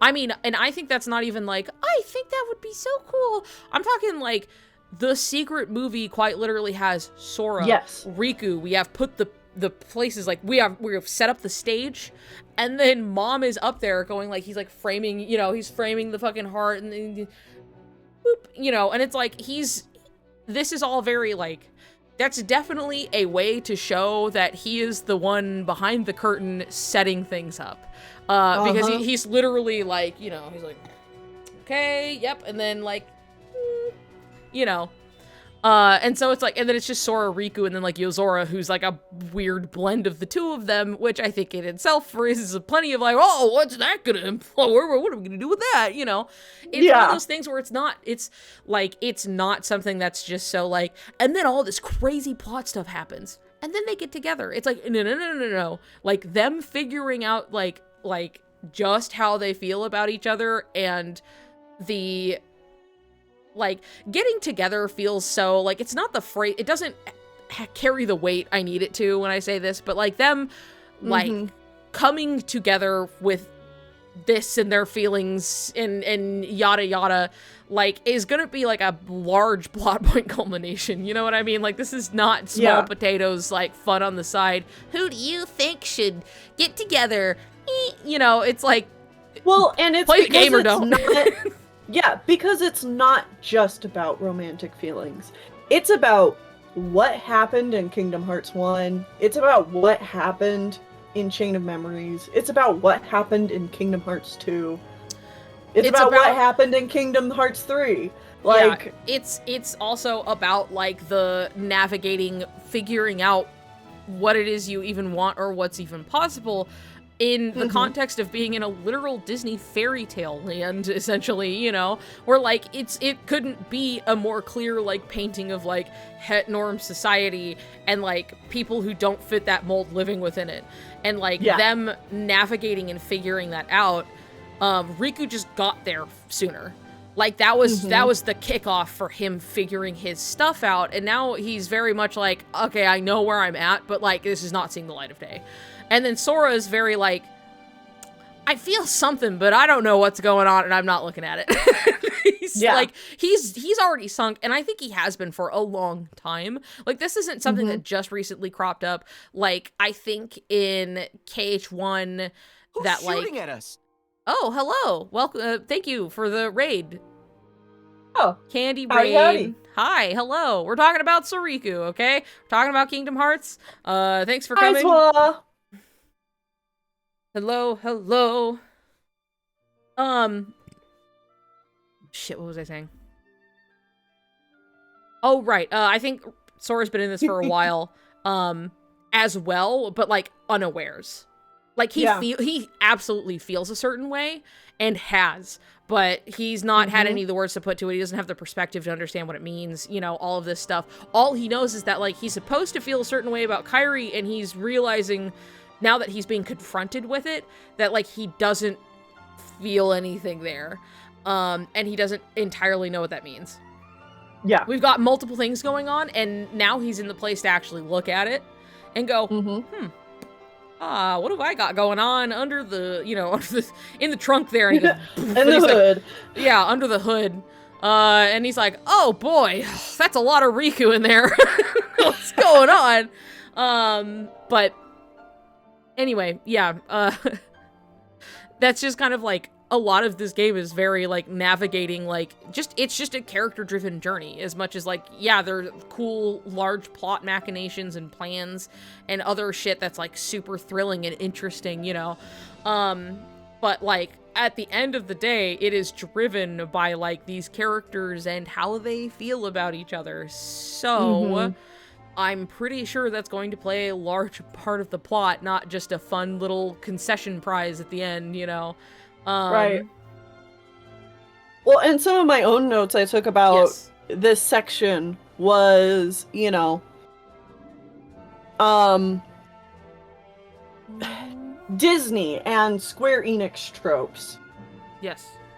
This is a Disney and Square Enix game, and it has been that since day one, and, you know, the writing reflects that as well, with what kind of tropes are used. Obviously, friendship being your inner strength, inner power is a big one.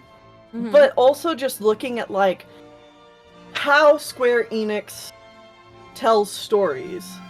How Disney tells stories. And when you have this dynamic between two characters where, like, they literally revolve around each other, like, it kind of only leads you to one direction. Yeah. And the way that the romance between Sora and Kairi kind of goes against a lot of the familiar tropes in both Square Enix and Disney. By way of not going literally anywhere. Exactly. It's like the way that it's fucking stuck, dead stop. Does not it's go not anywhere. Like Final Fantasy and, like, Square in general doesn't know how to write romance stories. Yeah. Even specifically Nomura, like, has had involvement in notable romances that people like, and they want to think that, like, he doesn't know how to write romance. I'm not saying people can't occasionally write a stinker or make a bad choice, right? But this is 20 years of a very consistent direction that that's pretty sure is... baby. Yeah.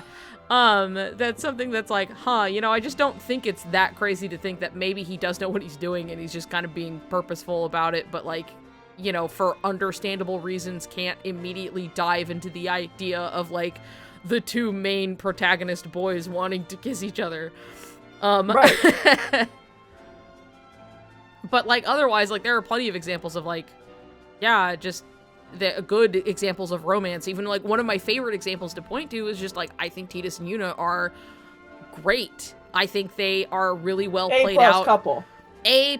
Love them. Love to see them, like, one, they are friends and they care about each other, and they also grow off of each other, and like it's just so good, right? And that's like, yeah, cool. That's like that came out. It's like 2 steps to the left, right over there. Like that's your brother to Final Fantasy X is right there. Yeah.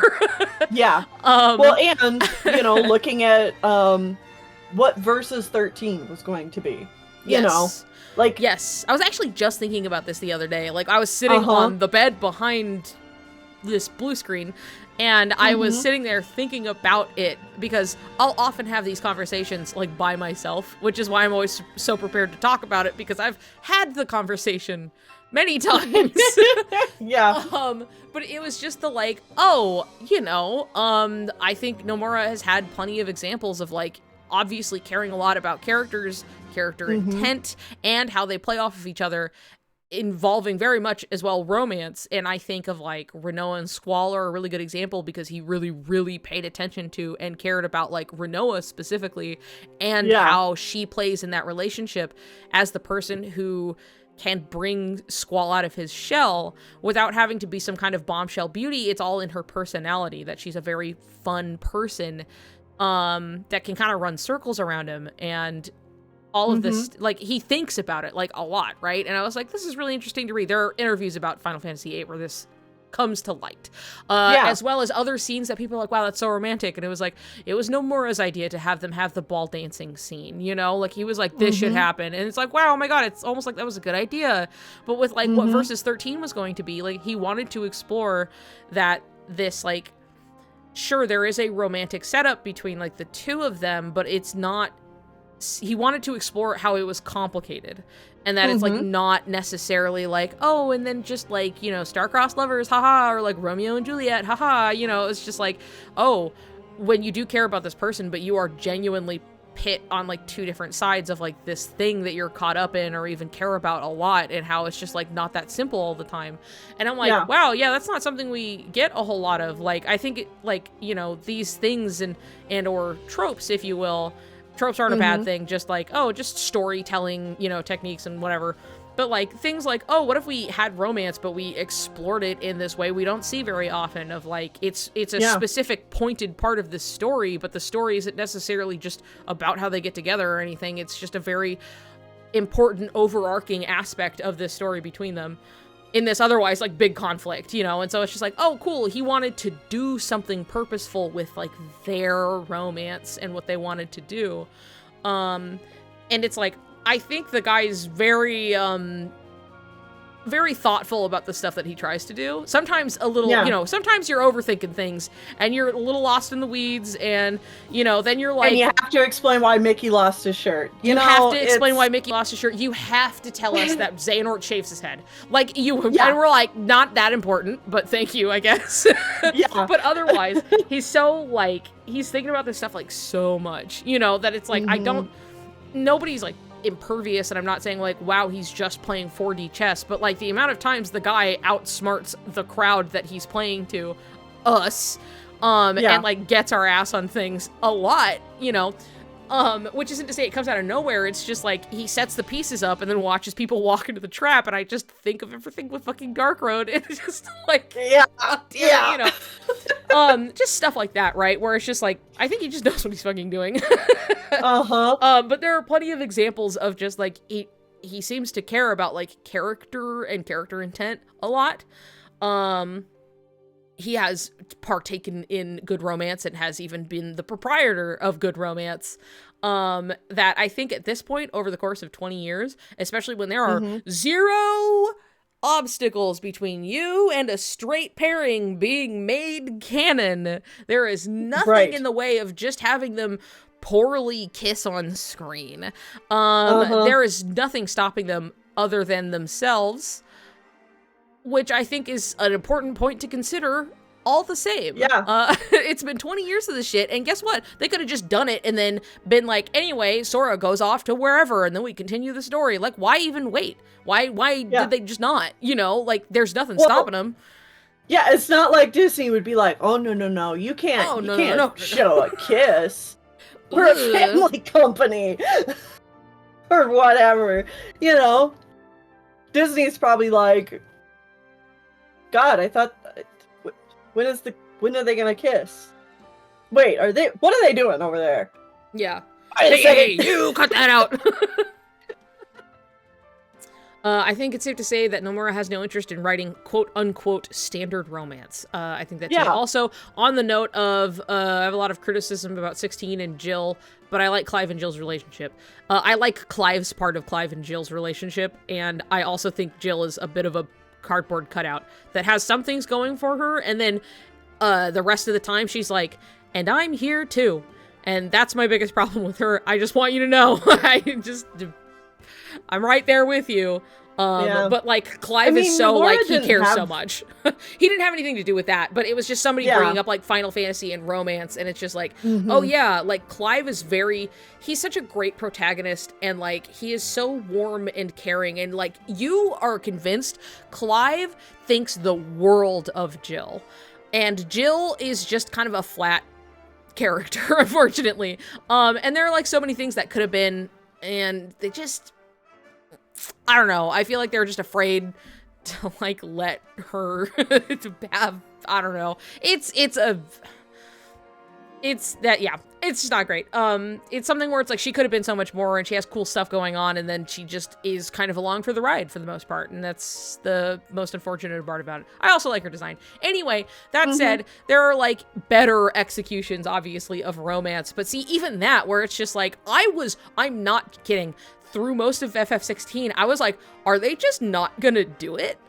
And then they did. And it took a while to get there, but I was almost convinced that I was like, are they just gonna like play the like card? They're like, because they do describe, guess what? Oh wait, hold on, guess what? They do describe each other as like siblings at one point. And then they're naked on a beach. And then they kiss. So like, listen. Things are complicated. But it's one of those things. The sibling argument is bunk. Yeah, the sibling argument is little bunk because, but they aren't actually related, and that's all that really matters. But they were sort of raised together for a time, but then they weren't. So it's like, who cares, actually? Who gives a rat's ass? But thing is, it was something that was so, like, odd here and there that, like, we were watching the cutscene where they do finally kiss, and I was like, are they gonna not do it? Is this gonna happen? And then like they did, and I was like, oh, okay. You've almost had me there for a moment. Yeah. Because it's just so kind of like, for the most part. So anyway, that's that. But see, you could have even had something akin to that, where it's like really obvious, maybe, Kairi's like so into Sora or whatever, and even if like Sora's like, I'm a clueless protagonist about it, that they would just do it. They would it would have happened already. Why would they not do it? Like, even after Cage 3, why wouldn't they just do it in Remind? They have all the time in the world. They're hanging out. They're holding hands. And then Sora's like, my friend Kairi. Come on, Chirithy, let's go. And then they hang out and nothing happens. And then he's like, all right, peace. And he disappears. So there's a point where, like, you're like, it's definitely gonna happen. Look at all of the stuff. They clearly care about each other. And I'm like, if they did, why didn't they just do it already? Yeah. If they were to view each other as siblings, why wouldn't they have just said it? I don't understand. Unless maybe that the point is that Sora and Kairi aren't going to get together, and maybe that they're going to move forward in the narrative where Sora's questioning his relationship with Riku and realizing maybe he doesn't feel things. Sorry, I know you have something to say, and I'm like, it's all right. I'm holding on to it. Maybe just leave room in your heart for a different path of all of those things that aren't what you're saying. There you go.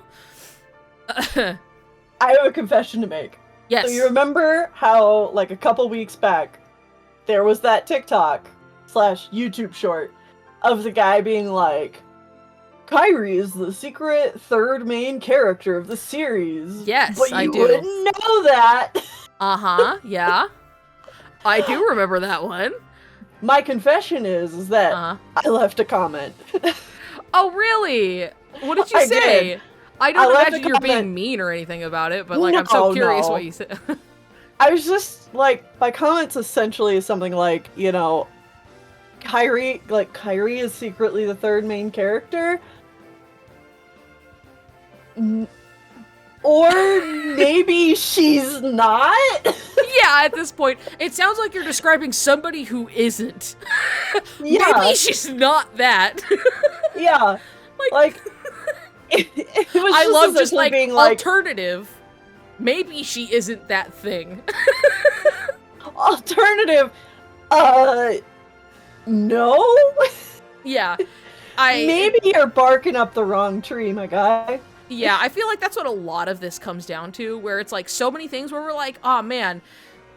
And yet another example of like, this feels like it could be only going one direction. And then people are like, no, let me disprove this one thing that you're talking about. And I'm like, you're wrong. And also, how about it's just not what you think?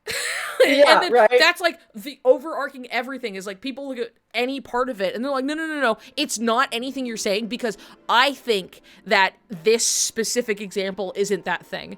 And then you go, well, the thing you're giving me is more or less nuh-uh, and I don't think that's a valid argument.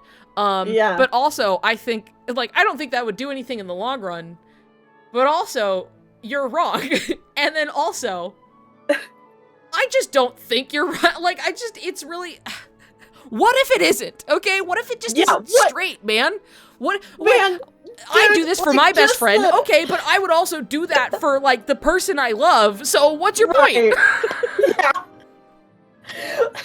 Oh but it's just like, if you have to specify in the opening of your little video that it's like, secret main character, what are you talking about? Main characters are not a secret. Like, yeah. Though you wouldn't know it because all of these things that make it seem like she's not a secret third main character. So I'm like, at what point, here's the point where I'm like, okay, who, which, not you, specific person making the TikTok, but in general, anybody making this argument, which one of us is the delusional one at this point? I'm a little confused. My God. I know. I'm a little lost, man. I feel like I'm just I'm just doing the homework. And you're coming in here and be like, no, because I don't think so. Yeah.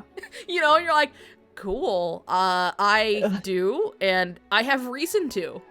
Yeah. Bye. Yeah. Like, that's about all it is. Hold on, you drink. I'm looking. The series or something.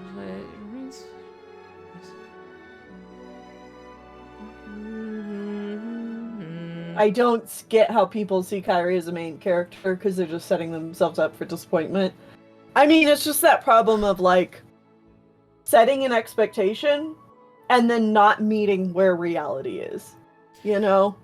Yeah, like setting an expectation for yourself and then finding that it doesn't line up. But it's like, I do understand how people get the idea at the beginning of Kyrie's importance because we have a small cast. You know, we have Sora, Riku, and Kyrie. They're all friends. Riku and Kyrie are missing. Sora's trying to find them. And then it's all about them, right? As much as Kyrie's not a very active force, she's still cropping up here and there.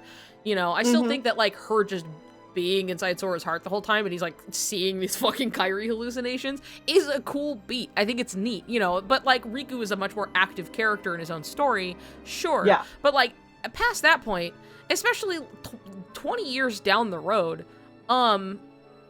I think it's reasonable to look at a pattern of behavior, a history, a track record, if you will, and go like, I don't think Kyrie's as important as you want her to be. Right. That's not a personal thing from me. This is doing the math. Yeah. And you know what I think a lot of it is too? I think it all kind of stems from the big misunderstanding people have about Kingdom Hearts 3 to begin with. Like, there's the end three of friends. the series. It's the big keep going. Well, not Kingdom Hearts 3, but like the first game, Kingdom Hearts 1. Oh, sorry, okay. Sorry, I don't know if I misheard you or if I don't remember anything. Whichever. I hear cats though. Yes. I do hear somebody's them going wah, wah. What a anyway. baby. Anyway. The misconception in Kingdom Hearts 1, the pit that a lot of people fall into, because like they just don't understand Riku, and they're like, I don't get what this asshole's motivation is, man. What's up with guy. this motherfucker? Right. And so, you know, when that's kind of your first impression of a character, it's very easy if you've had a negative take on a character, just kind of write them off. You're like, this guy was an asshole, whatever, I don't care about his feelings. And Kairi is a very sympathetic character. Yeah. And so, you know, it can lead to your brain latching on to this idea of like, well, Sora and Kairi, they're so relatable, I like them, and we're trying to find Kairi and fuck that Riku guy. Yeah. Or even just to say, like, just the skew already of being like, you know, I don't really care about this guy. And so, like, now that you've written him off and, like, like you said, like, your attention kind of turns to, okay, Sora, and then, oh, Kairi, we like Kairi. We're gonna save her, you know, stuff like that. But it's just, like, at that point, like, your whole perspective is just like, okay, why do they keep bringing this Riku guy back? And there's a point where it's like, maybe we should reevaluate his importance or his motivation even, which is genuinely what people have been getting out of just watching your video, where they go, shit, like, oh my god, okay, I didn't understand Riku, and like, whoa, yeah. But like, if only that revelation came with like, oh, maybe Kairi's not the character boy like I thought that she would be. Like, I can understand it. Like, there's like a point at which I feel like you'd have to give up, but like people keep holding on, and I don't understand that part. But like people being like, okay, keep holding on to the idea that like Kairi is gonna have her moment, she's gonna have her time, and it's like she needs it, right? And I'm like, yeah, as a character, she does need her own time and moment. I agree with you. Is it going to happen? I don't know about that. But like, there's a point where you're like, because she is important. She's as important as the other guys, but they keep not using her. And there's a point where like, you're just like working against the flow of like what's been happening the whole time. Like, there is a point where I feel like you'd have to be like, okay, maybe what I think is going to happen isn't happening, but people don't let go at that point, and they just keep getting mad every time it keeps not being that thing they want. And at some point you have to realize that you are expecting something that's not happening. There's a point where you're just making yourself upset over this thing instead of just looking at it for what it is. And I'm not saying that like it's a like Kairi's so well written and utilized. Like, I wouldn't say that she's necessarily poorly written, she's just underwritten. She doesn't show up enough to like have things, and like every time they get the opportunity they like swerve away from her. And so like there's a really good analysis, and this is something Baldur's Gate related. Okay. Where, I mean, what a well-written game, so let's go. Well, I'm not talking about Baldur's Gate 3, though. Okay. I'm talking about the expansion released, like, 20 years later to the original Baldur's Gate, which was Siege of Dragonspear. And in it, there is a trans femme paladin. I think she's a paladin. And the gaming community got all brand about it. Yeah. Because, you know, transphobia. Boo. Right, yeah, of course. Because of the obvious.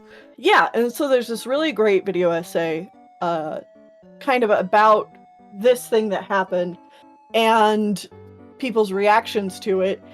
And basically, they were arguing against the idea that this really minor background character should have been like more fleshed out if it was going to be like an inclusion of a trans person. And he's essentially like, look, like round dimensional characters are great, but you can't have a story of all round characters. And he uses a visual where it's just like they're all just bouncing around, and there's like, it's just too much. You have to have flat characters for the round characters to bounce off of. Yeah. And I think that's such a great way to look at how characters are written sometimes. And I think that applies especially to Soriku and Kairi. Yeah. Kairi is kind of a flat character, and that's not a bad thing. Yeah. That other characters can writing. bounce off of. Yeah. Yes. Oh, sorry, I was reading the comment of just they get mad at a person we know existed in history in Assassin's Creed because he was black. Well, yeah, because gamers are stupid. Yeah. No brains, dude. That was a real man who lived. Yeah. Yasuke was a real person. Sorry. I don't know what to tell you. But anyway, yeah. Oh, baby, hi. Will you hang out with me, or are you just passing through? So a lot of people see the fact that Kairi is not a round character as a flaw in the writing. And it's not necessarily. It could just be she is a flat character for our other round characters to bounce off of. Yeah. Yeah. Yes, I think that's also in the conversation of like, that like not all characters obviously have to be the main characters. They can't. But like people's insistence that they're like, oh my god, I can't wait for Roxas to do stuff. I can't wait to see Terra again. And I'm like, okay, look, I know you love these characters, and Nomura knows you love these characters. I love them too. But... yeah, we greatly enjoyed, you know, but like there's a point where they do not have room in a narrative because they served their purpose for what they had. This isn't like, wow, the writer hates this character. It's like the writer is telling a story and he has tools to use, and these aren't one of them right now, okay? We cannot have it all the time. You don't, like, if you want a good story to interact with, you don't want what you think you want, which is to bring back, and I think this is relevant here as well, when I was talking about it, you know, the other day, where it's just the idea of like, you often do not want what you think you want because you're just making some derivative of whatever the fuck in your head, versus like wanting to see something somebody wanted to create, like a story somebody wanted to tell. And this was specifically a clip from a streamer who I'm trying to remember his name, but I see a lot of him recently. Was it like Northern Lion? Is that his name? Am I making that up? Anyway, so somebody knows. Either way, it was a discussion about AI specifically where this clip came up, where it was just like, oh yeah, you know, like people being like, well, what if you could just create the exact movie you wanted to see? And it's just like, what the fuck do I want to see? Like, yeah, it would just be some shit, and it's like boring, you know, like, cause I know whatever I'm trying to make, and it's not the same as like people just want to be like, I want to consume the perfect thing I could think of, and it's just like doesn't exist. But like what I want to see is a person and as soon as you would see it, your brain would go, okay, what's next? Yeah, exactly. Like, which isn't to say that you cannot create your own thing, but at that point you're creating something, and AI is not going to do that for you. But the point here being like, okay, like I don't want to see what I think I want to see. You know, I want to see something that like is story that somebody bothered to tell. Like this is something somebody wanted to make, and I want to see what they wanted to make.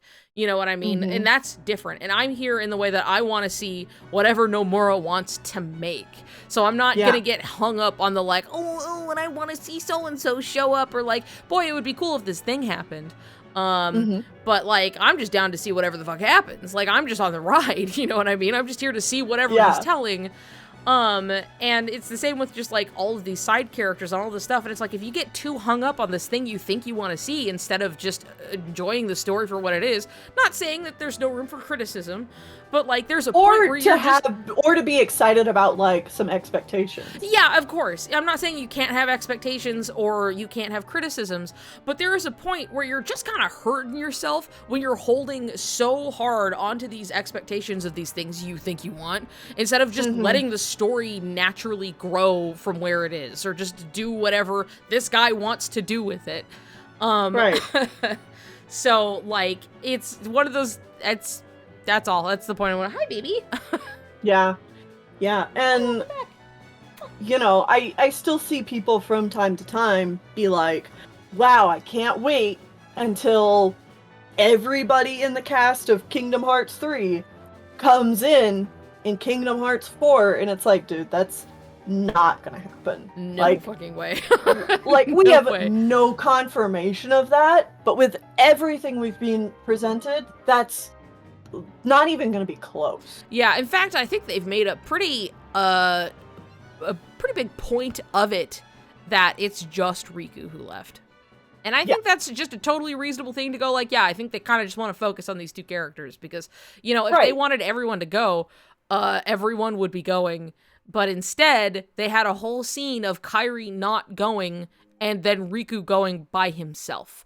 Sent off by the fairy godmother of all people. So, like, And that isn't to say that, like, you know, maybe at some point in the game, Sora and Riku make it back to the Realm of Light and are back with the crew, but just based on how the formula goes for most every single Kingdom Hearts game, if we are off doing a certain mission, that game is going to be all about that one mission and the twists and turns that follow in that mission. Yes. So, like, yeah, sure, that could happen. I find it very unlikely. Yes. Yeah, reasonably so, I feel. Again, doing the math and going, I'm pretty sure it's going to be these things. Is there room for stuff I can't account for? Obviously, because it's not my story. But, like, it's not my story, and it's Kingdom Hearts. Like, there's no way I'm going to know everything, but, like, I can reasonably predict plot beats because I can kind of see, you know, again, the gravity's rainbow or just following it to the logical conclusion. Oh, who is that? Corn. It's Corn Dog. What a sweetheart. Oh my goodness.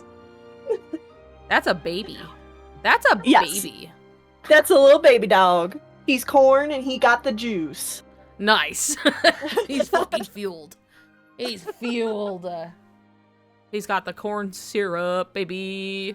Anyway, so sweet. So cute. A little guy. I love that. Yes. What the fuck were we talking about? What's your next expectations? Point? Expectations. People should have no more expectations. Make murder legal. What? All right. What? No fun allowed. Yeah, no fun allowed. What are we doing? What's the next? What's the next one? What do we got? Okay, Disney tropes. Oh, I think this is one that we can just kind of briefly talk about, maybe, knowing us. And don't have to go to the part in the video, but at 1 hour and 2 minutes, you kind of talk about how Kairi is different now, talking about Kingdom Hearts 2, and how everybody forgot Sora except Riku, somehow. We still don't know. That's one of my favorite points, I think, about why. And then I also wrote in my notes that it's a great time to mention the Naminé reunion parallel to the reunion with Riku. Oh yeah. Oh, for sure. Okay, yeah, we can briefly discuss this. Yeah. Because again, these are just like, you know, obviously we've talked about all of this kind of thing to death, right? Oh, fun. I had to check what the song was. It's the like ballroom music for Final Fantasy VIII. So, nice. Very cute and fun. Anyway, so yeah, the point of like, oh, there is a turning point here of like Kairi is different, and Kairi is different now. What was the other fucking part? Sorry, I'm like, I know it's like 3 kind of like separated points. Yeah. They were 3 different made points. Like around the same time. Oh right, Riku. Kairi, remembering. Yeah, Kairi's different, and everyone forgets about Sora except for Riku. Yep. And then the Naminé reunion parallel to the reunion with Riku. Yeah, those are two, like, I understand how they're, like, all adjacent to each other. So I'm like, right, which I guess, like, even just the talk of, like, the whole reunion scene, which is a lot, and the way that people still fight tooth and nail over that fucking scene, whether it's gay or not. And it's just like, dude, sometimes it is Which gay. Is so funny, because back in the day, everyone was in agreement. Everyone loved to joke about gay. it. That was one of the only things I knew about Kingdom Hearts 2 before I ever played it, was that scene happened and that it was super duper gay. And now everybody wants to be like, no, it's not. I don't think it's gay. So it's, oh, it's silly. It's so silly and kind of fucking stupid, but like, yeah, so I don't know what point to make out of it other than like Sora. I guess here's again the het norm discussion of Sora thinking, you know, oh yeah, I'm supposed to like, you know, Kairi, who is one of my closest friends, right? Like, love her, so fun, you know? And then like being confronted with like the reality of who Kairi is versus the Kairi he still had in his head, which even then I don't think he knew what to do with. He was just like, I'm supposed to, right? And I do like Kairi, like a lot, like my friend, right? Like, and you can care about someone a whole bunch. I love it, like, in OBS, like, barely cannot see Babka. Yeah. There we go. You're stinky. Ew, stinky. Why are you such a stinky kitten? Yummy. Ooh, oh. Yeah. They were kids when KH2 came out and they didn't consider it gay. I mean, I think that's also a point of it too, that like, here's the thing. Do you trust like a 12, 13, 14-year-old's opinion on if something's gay? Why are you different? You know, I'd be saying dumbass shit when I was 14. Like, yeah. You know. Do you think I had the media comprehension I have now? Yeah, when most people, like, at the time don't even think they're gay, and then they are, and then, you know, are you gonna listen to them? Why are you special? Like, maybe reconsider your stance and replay it, like, for once, instead of just telling me that you know when you are half remembering facts. That's a different complaint, but... Well, and, like, it just kind of blows me away whenever I sit to think about it, because it's something that's really not, like, it's extremely underplayed and not really something that's talked about in the main story itself. But the fact that, like, Kairi went back to Destiny Island and forgot about Sora for a year. She just was living her life, going to school every day, hanging out with Selphie, like... That's who people are claiming is Sora's main love interest, you know? Yeah. Yes. And then out here, Riku's like fucking slogging away for an entire year. Like, everything is for Sora, and he looks like shit. And, you know, he's like, well, I don't know the last time he showered. We don't know. Yeah. Like... And there's no reason... Like, okay, looking at it realistically, I think Riku has forgotten a lot. Well, he has. They do talk about it in the novel. That, like, a lot of things are fuzzy, but the core of it is that no matter what, like, he still remembers who Sora is. And he still remembers that, like, this is his best friend that he wronged and that he is so guilty about. And I think what's even more important, too, is even with the memories gone, like, this is a constant theme in Kingdom Hearts. Yes. The memories might be gone, but the heart remembers. Oh, for sure. 100%. And... Don't you leave. Sorry. Talking to him. Baby cat! And because the heart remembers, that's, like, the core of why Riku is, like, mad depression hours. Yes. Has Kairi been mad depression hours back home? We're never given that impression. No. She's just fine. She's fine. You know? Yeah. If her heart... Like, her heart also remembers, but it's not... It's just not to the level, like... Riku's devastated as a character until he can figure out a way to get Sora back. And Kairi's just kind of like... There's somebody I knew, you know? Like, there's a point of, like... missing. She didn't want to go to the Play Island until, like... everyone was back, right? And so they were like, Riku went missing, and then Kairi's kind of like, and this is like towards the end of things, right? And she's like, oh, there was some other boy though, right? And Selphie's like, what the fuck are you talking about? And she's like, right. You know, and so, like, it's not to say that there isn't, like, a little something, right? Mm-hmm. Like, but it's, like, she lived a whole year and, like, nothing. There was, like, nothing, right? Radio silence here. And, like, Riku is literally, like, out there, like, actively doing and saying and taking care of things. And, like, as Nomura said himself, that it was just, like, yeah, as far as the island is concerned, there was a big storm one night. And then Sora and Riku disappeared. And then Chain of Memories happens, and then it's just Riku disappeared on that stormy night. And, like, that's all they have. Like, nobody remembers him. But Riku sure does. And, like, other people know him. People know of him. People can learn about him. It's people who already had memories with him, because these are, like, the links in the chain, like, to other people. This is the connection, is that, like, these memories you shared with others. So if Sora, like, if you break that connection between the two of them because you have to fix Sora's shit, their chain is dead and they can't remember it, right? So they don't remember him. Yeah. But Riku, the one who would arguably, outside of Sora's parents, have the most to lose, is the only one who has active memory of him and even does things, like, he's entirely motivated by it still. Like, and it's like, yeah, things are fuzzy, but he still remembers him and what, like, his importance, and, like, he's like, he comes back to check on him to make sure things are going okay, and then it's just like, he's still not fixed. Okay. And so then they have to keep working to try and fix it. And it's just, like, as simple as, like, oh, if you do this thing, it will help Sora, and then Riku does it without question. So it's like, it's not just like, there's never a point where it's like, man, I don't even remember this guy. Why am I even doing this? Like, the level of importance to Sora is never lost on Riku, even for a second. Like, it never goes away when everything says otherwise that he should.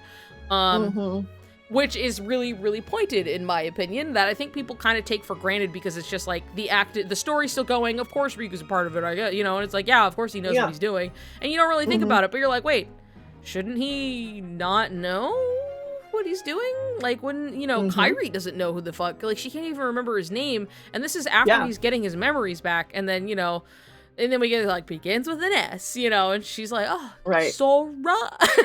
Sora.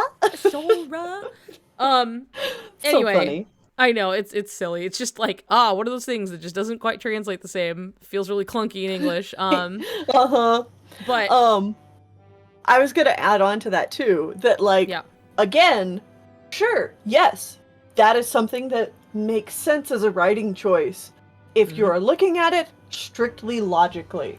Well, you know, Riku is out and about, and so he gets, like, he's reminded about Sora all the time. So whatever, sure, he remembers. And you want to rationalize it, right? Yeah. Yeah, according to the logic, Kairi should not remember, so she does it. But we don't write stories thinking just logically. We write stories based on themes and tropes and symbolism and everything. And if you are writing a love interest and everybody is supposed to forget that the main character existed, then your love interest is going to be the only one who remembers you. Like, because they're so important to them, you know? Right. Like, there's a point to be made. Turns out, you can do anything you want. You can write a story where you make a hard, fast rule that's like, okay, once this happens, everybody forgets about them.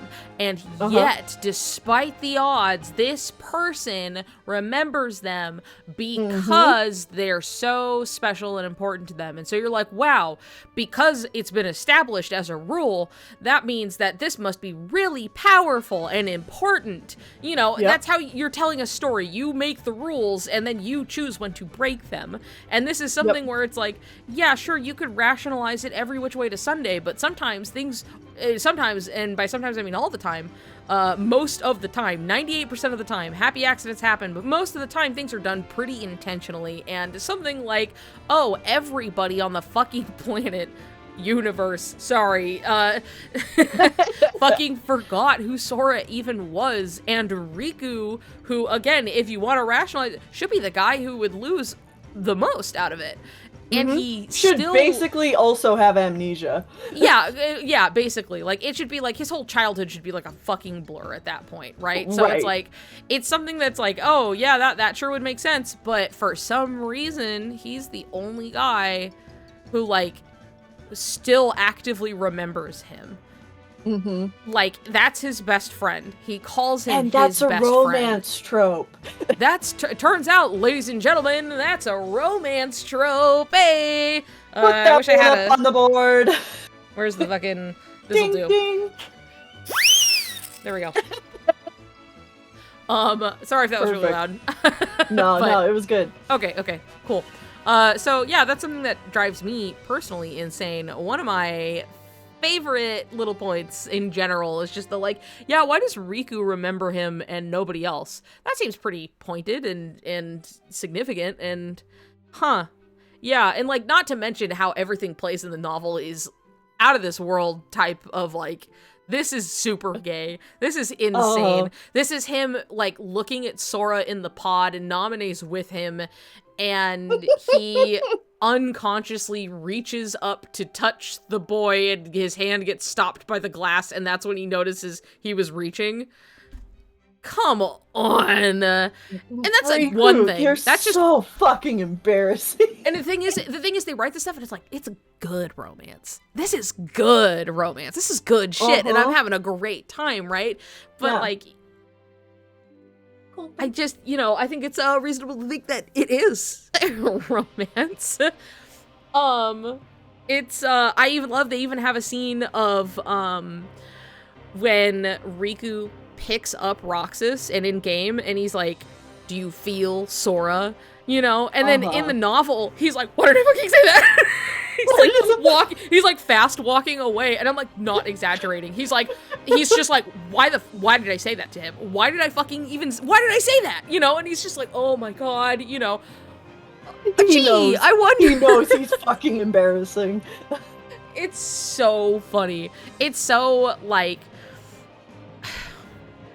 like Kingdom Hearts 2 particularly, and 358 and everything, Riku knows there's something going on. I think he's definitely a by chain of memories. Is like, one, he feels guilty and he realizes that he knows he fucked up. He realized he fucked up in KH1, right? But at this point, on his scale of everything, he's dealing with his own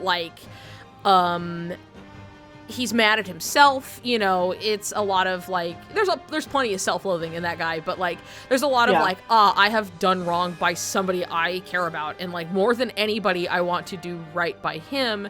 And then he's got a lot of time to just fucking sit on it, and he knows that there's something more going on that he is way too afraid to look at. And Dream Drop is the time where he just has to finally accept that yeah, he's kind of in love with his best friend. This isn't this is something where it's I think he knows. I think he's known, but he hasn't stared it in the face for himself. You know what I mean? This is something where it's just sometimes something, but you won't you haven't actually said it out loud. You haven't, not that he said it out loud, but you haven't been yeah, this is the case. This is what's happening. I just have to accept this now. There's a level, there's just acceptance that comes eventually. And I think Dream Drop is the time where he finally has to be yeah, to himself. He knows where he's at, and he's all right, that's going in the vault. That one's sure, it may motivate me in everything I do, but he doesn't have to know that. I think about it every time, but at the end of Dream Drop Distance, where Riku answers all 3 questions, and then it just cuts to him standing on the beach and being yeah. He's and then he turns, he's what the fuck? Ansem the wise? But the gay acceptance, just right there. Yep. Yeah. No, that's something. But also, speaking of romance tropes and things that happen in the series, another one of my favorite ones is in Coded, where Data Sora and Data Riku are forced to fight each other, and Sora has to be Riku, I know you're still in there. Yeah. Yes. That whole thing. Yeah, that whole thing. That whole thing. That is Riku, talk to me. And he's like, talk to me. And he's like holding him, you know? Yeah. And he's like, get away, I don't want to hurt you. I don't want to hurt so you. Like, oh my god. And like, oh my god, Finish me Recoded off. in general. Come on. I have to pee so bad. You're gonna have to talk to the crowd really quick. We'll be right back. Okay. Yeah, so Recoded has so many romance tropes. And, you know, that scene in particular is one of my favorites because I'm a sucker for like a body possession. Oh no! Like, that whole thing's so tasty. But then also, just the whole premise of this is a journal, a diary, whatever you will, of Sora's first adventure. And the personification of his first adventure is Data Riku. It's Riku. And which is such like an akin trope to like you hold my heart like in you. Like the you hold a bit of my like soul in yourself. I took the liberty of taking away his liberty. Yeah. Because again, if you were going to have a romantic interest in a story and you're like, wow, the reason for the adventure, the personification of what happened of this adventure is this one person, you would choose the romantic interest. You would choose the leading lady, as it would normally be. From the bathroom, I laughed at the Pete line.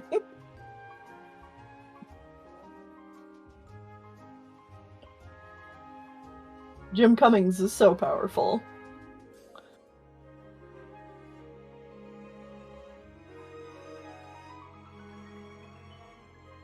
It's like so goofy too. Because like we can do this whole sad possession scene of, you know, Riku being like, Sora, stay back! And meanwhile, there's just fucking Pete in the background doing his goofy Pete voice. Kairi's barely encoded? Yeah. Well, and the only time Kairi is really encoded is to add more context to Riku's feelings about Sora. You know, the whole... God, and this is... the whole scene where it's actually showing, like, behind the scenes of what Riku was going through in Kingdom Hearts 1. And he's there on the clock tower in Neverland, and he's reaching for the moon. He's reaching for the light, and he tries to grab it. But he can't. But he has Kairi here. And Kairi's body, the lifeless puppet, she's gonna help him get that light. Gee, I wonder what the light could be. I wonder what it is Riku's really reaching for.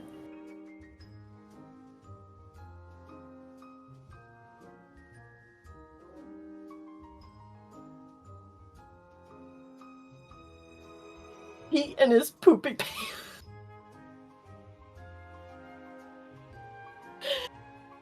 It's the big zipper that just goes all the way around for me, you know? It's something.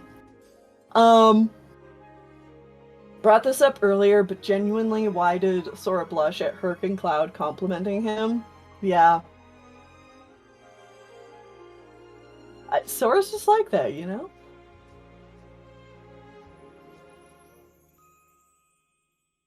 Riku Sun and Sora Moon is my favorite symbolism. It's some of mine too, because going way back into my fandom days of Zutara and Avatar: The Last Airbender, obviously they are a very like fire, water, sun, moon type of couple. And so the fact that like Sora and Riku have a very similar dynamic, I love any I love the romance trope of like yin and yang, the sun and the moon, fire, water, like opposites attract, I guess would be the word for it usually. But it's not like, I feel like opposites attract is sometimes misconstrued as like people who are completely opposite of each other, when instead it's more of this like complementary force. Yes, complementing each other. We're like, I was just gonna say, they both have like a little bit of the other person's like traits opposites, and beliefs like complement, kind of. Yes, a thing. Opposites complement. They really That's like good. They like fill in the little gaps that they're missing, kind of a thing. Yeah, and that's very Sora and Riku. Yeah, like toe to tip. That's Soriku. Yep. That's both of them admitting to like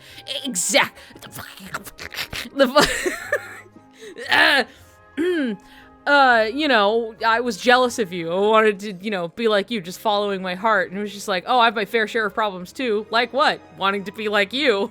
Yep.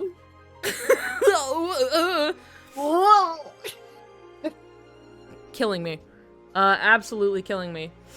I do want you to know that when you were talking about Recoded, and I was thinking about the Pete line of like, I took the liberty, take it away is liberty, and then like you said it, and I like laughed on the toilet, and then I was like, oh, it was in the chat, but like it was still like thinking about it though. Yeah. Took the liberty, take it away is liberty.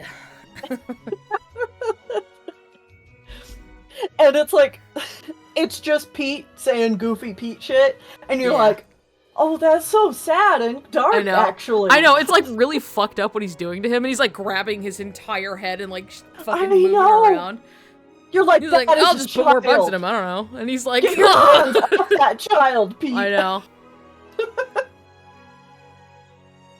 Boy, and then can we talk about going inside Riku, and then also the scene where Sora's Keyblade like got it like forcibly like, you know, to like open Riku essentially, like it like moves on its own to do it, and he's like, whoa, shit.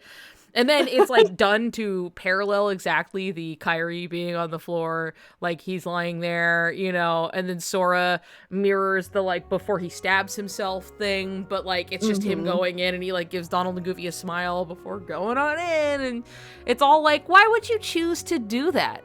Why would you choose to take what was, you know, people would assume to be the romantic interest? Like, I think that coding is purposeful. I think people sometimes get lost in the weeds of going, well, I don't really see it as romantic at all, to like make it valid to be like, but so it would be gay. It's like, no. I think it's intended to be read that way, to then subvert that, to be like, okay, what, this is what you would expect, right? Not doing that, you know. And so like we need that to happen first. To, you know, we need to tee up the ball so we can take the swing.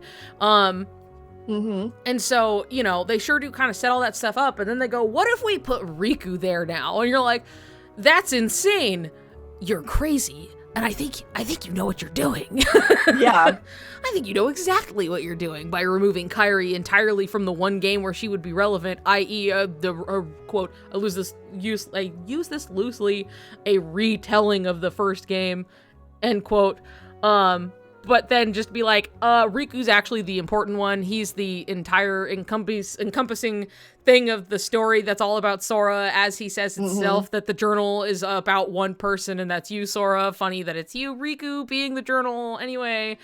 And then you go and make him the damsel in distress, more or less, to then be saved, and then have a perfect mirrored, like, you know, paralleled recreation of the scene where Sora saves Kairi. And you know, I just feel like they're on to something. I just feel like they got something cooking in the back. Well, and the whole way that Coded is just like an AU retelling of the first game. Yes. It's, yeah. And the fact that, like, the main things that change about the story is, like, Kyrie's not there. And it just, it's not just and Tarzan. like a weird... He's not there either. Tarzan, and not Tarzan. Keep but, going. like, it's just such a purposeful choice. Yeah. Because, like, it kind of recontextualizes all of Kingdom Hearts 1, too. Because you're just kind of like, huh. You know, you could take Kyrie out of this story.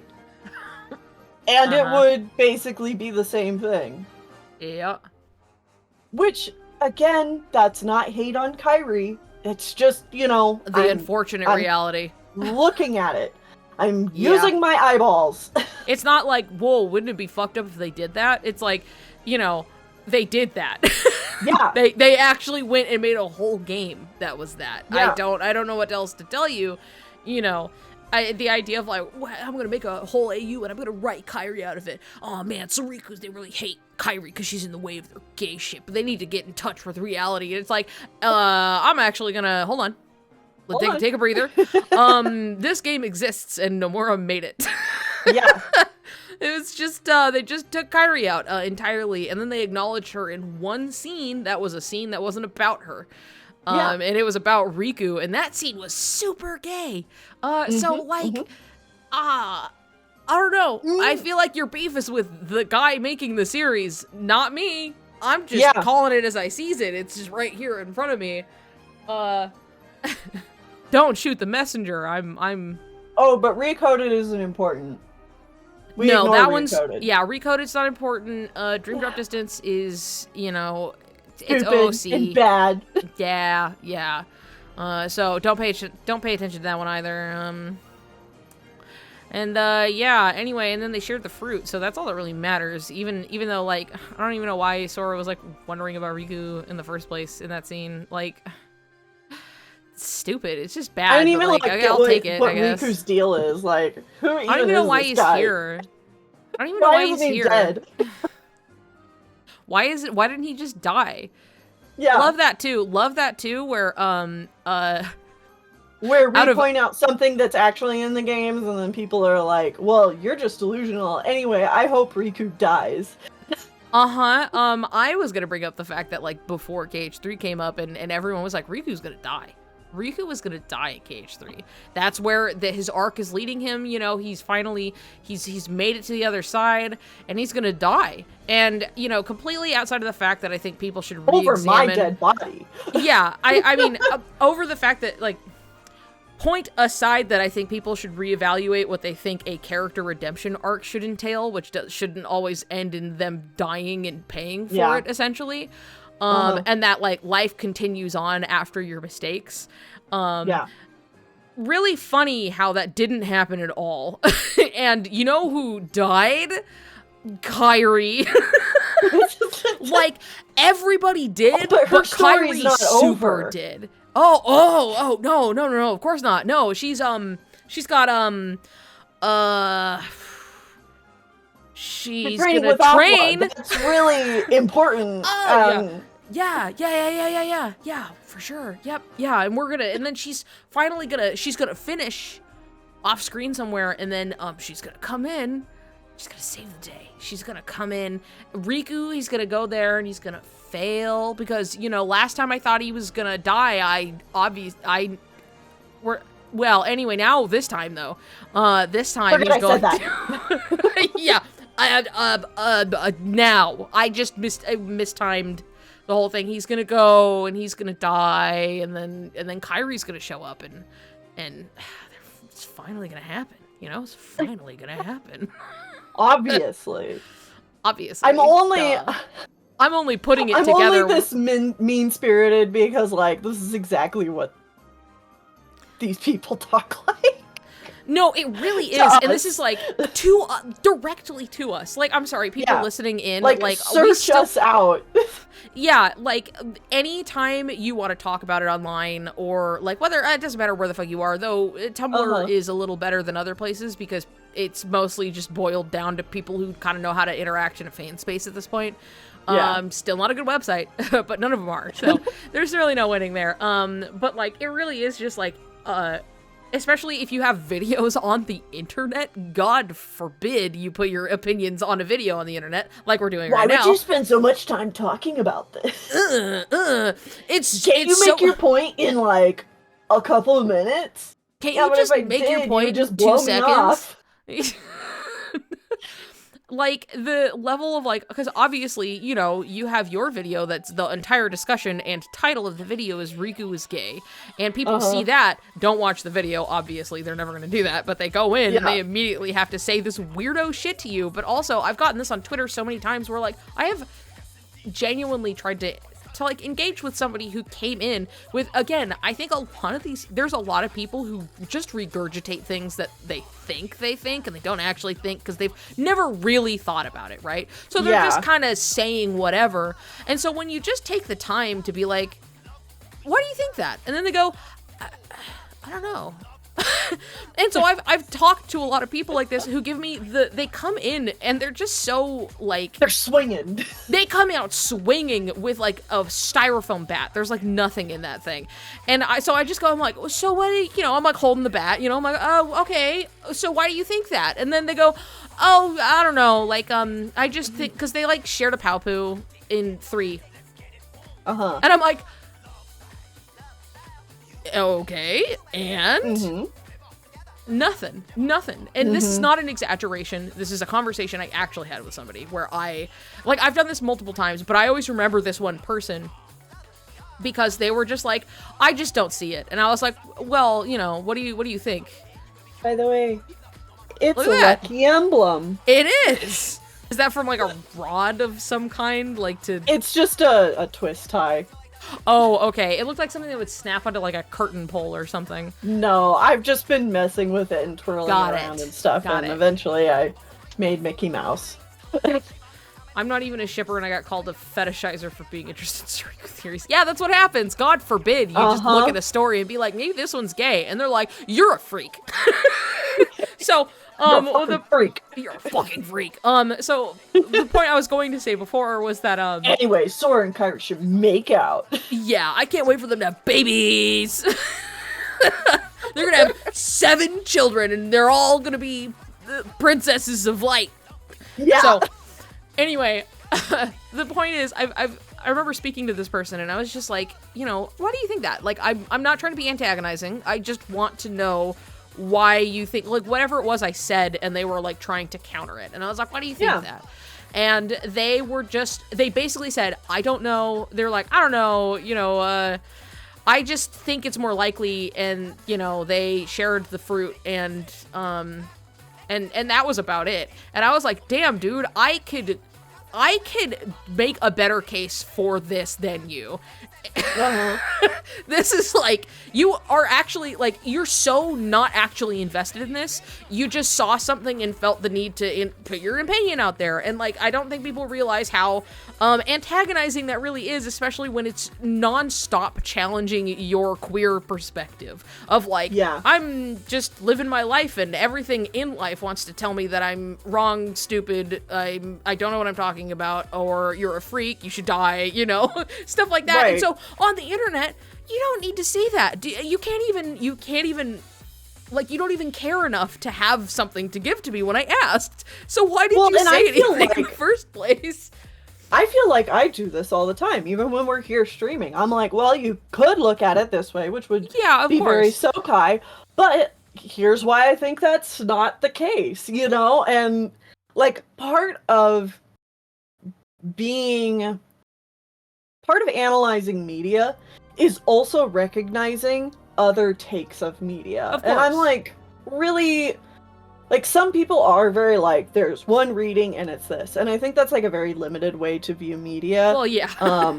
and like understand what is going on, because even if the author straight up to your face tells you what's going on, that doesn't mean that's all there is. There's like so many different ways to interpret media, and recognizing like different interpretations is a good thing and can help you make an argument of like, well, but I really think this. Right.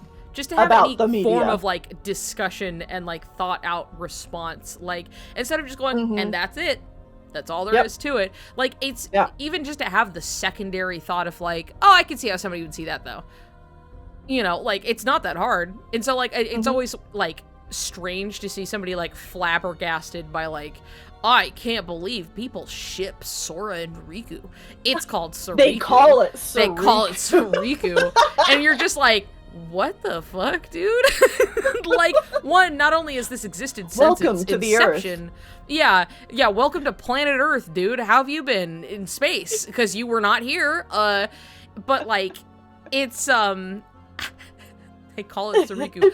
Any context for people watching this in the future, there was simply a tweet of a guy that, you don't need to seek it out, it's fine. But, like, there was just a guy being like, is like in response to some other tweet just being like, I found out that there are a group of people who ship Sora, that, like, you know, they think Sora and Riku are in a romantic relationship, and then it was like, they call it Soriku, and then, like, a little, like, the faces that have been popping up basically of just, like, :I, you know, just like, and it was really just, they call it Soriku. And then to top it off, the gif that they used was a very well-known gif of Sora going like, and the thing is, that was made by Xanthe, our good friend Xanthe, who is a very big Soriku.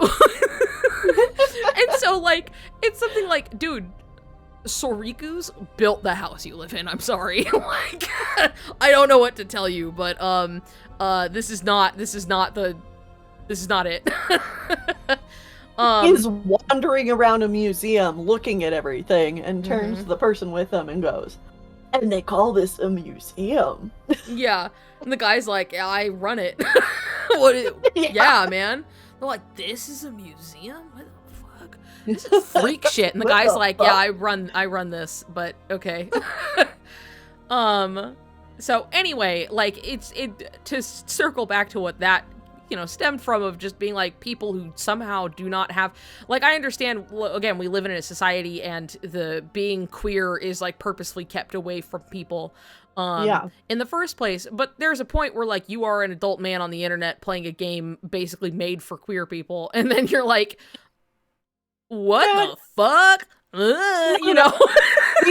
I don't care how much of a society we live in, there is no excuse for these people, and I'm living proof of it.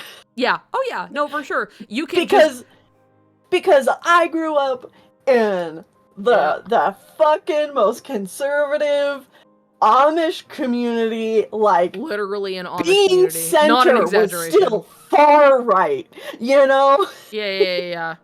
Like, I knew this shit was or gay. far left, I guess. You were so far right that center would be left. Well, no. Yeah, like, no, I'm saying that, like, in that town, yes, the center would still be far right. Oh, okay, in the town center, right? Like, in the, what? Like, okay, no, like, there's okay, you know, political affiliations. Yes, that's right. Okay. And then the center would still be far right. Got it. Okay. Because sorry. I was looking at it here. I was looking at it at a different angle of being like that, like the center is, like, way too far left that you're so far this way, right? So I was looking at the same thing, but the center is still in the right. That's got it. Sorry. I was, like, looking at this, like, somewhere, like, same idea, different angle. So I was like, hold on, wait a second. Yeah. Anyway, continue. Sorry. If I could figure out this shit was gay, the rest of the world is no excuse. Yeah, no, it's true. I mean, I also, like, grew up conservative. Not that I was like, I'm conservative, but, like, a conservative father, you know, like, my mom, not so much, but, like, it was just, like, I was raised in this. Plenty of weird shit fed to you to try and believe that didn't, thankfully, quite take. But you can easily unlearn these kind of things. Maybe not easily, but it's like, get out of that environment and wow, you are immediately greeted with not that shit. Up.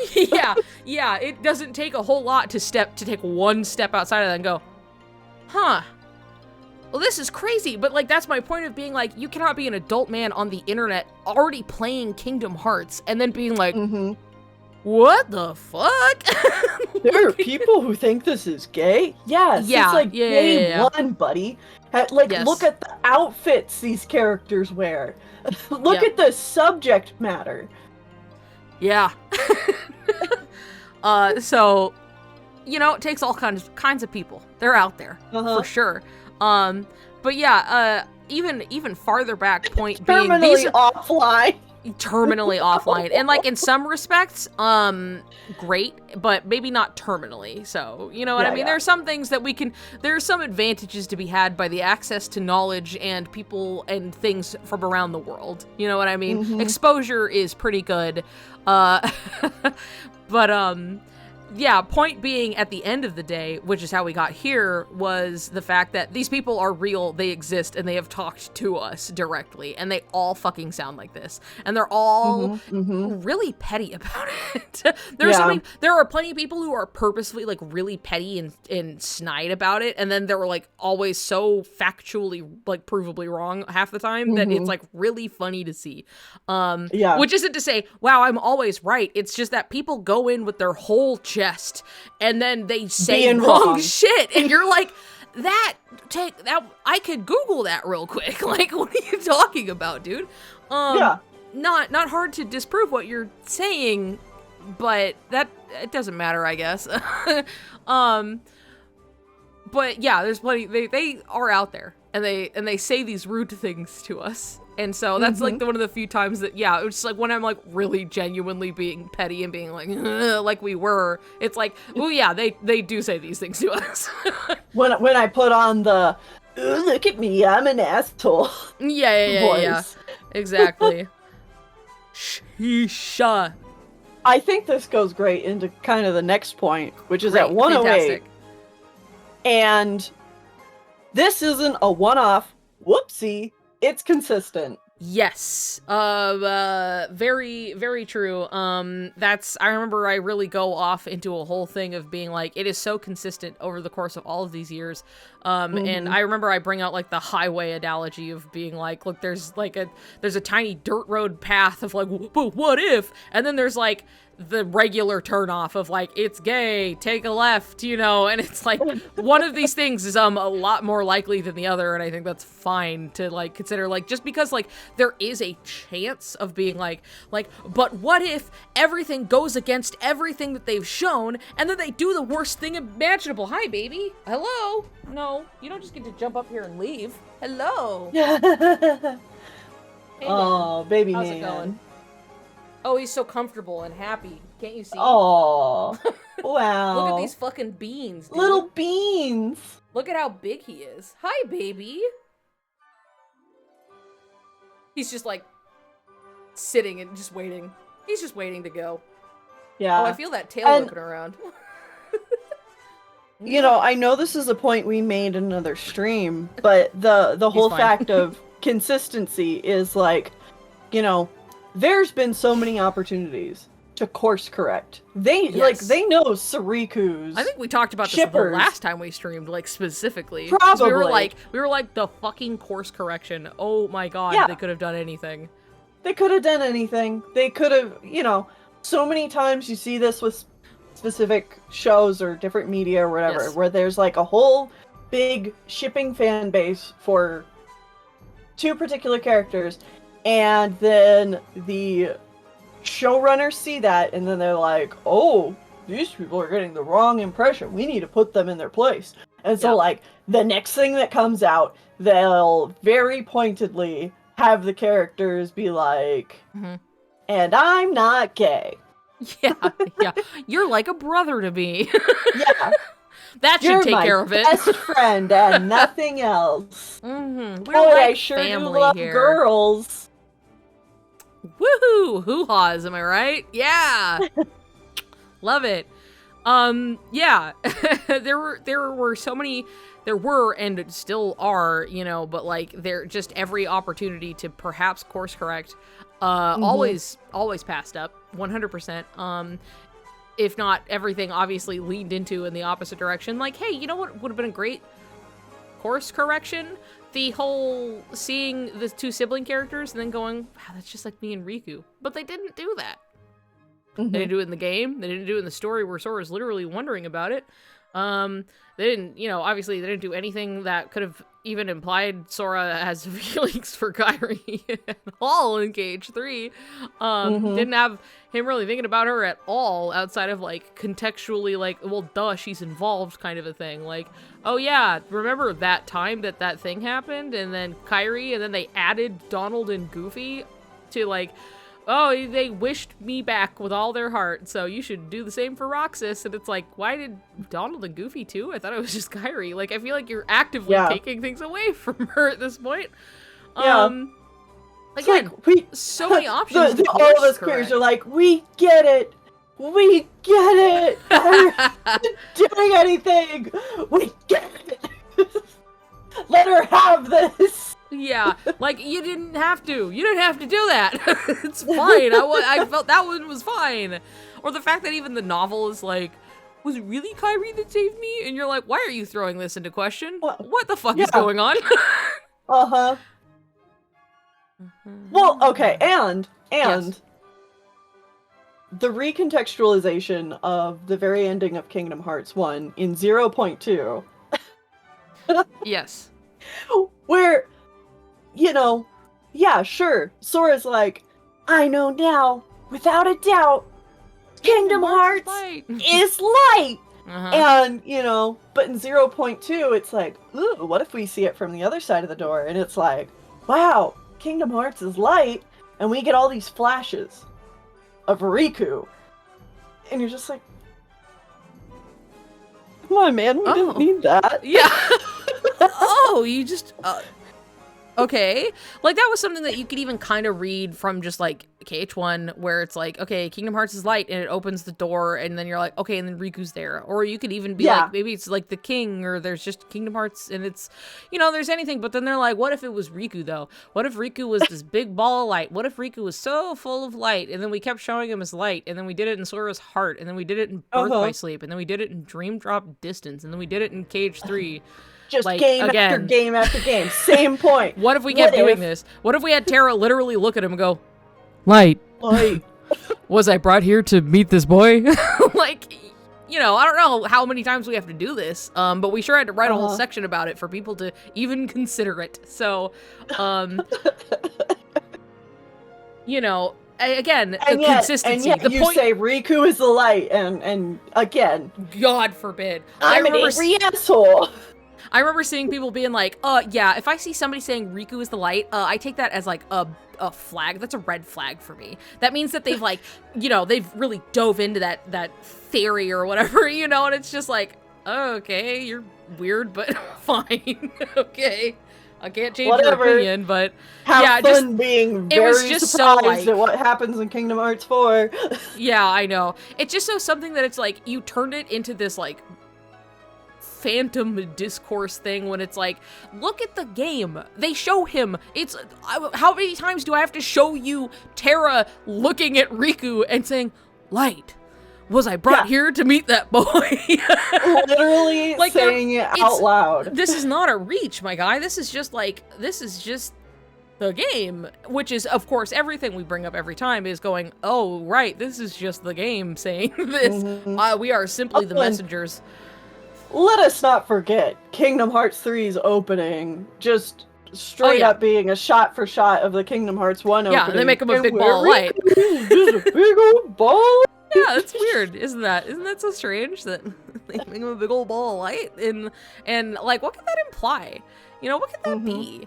Right there, and then later, and it's a big light, and Sora yells, Riku, answer me, Riku, and then like it does. Answer me.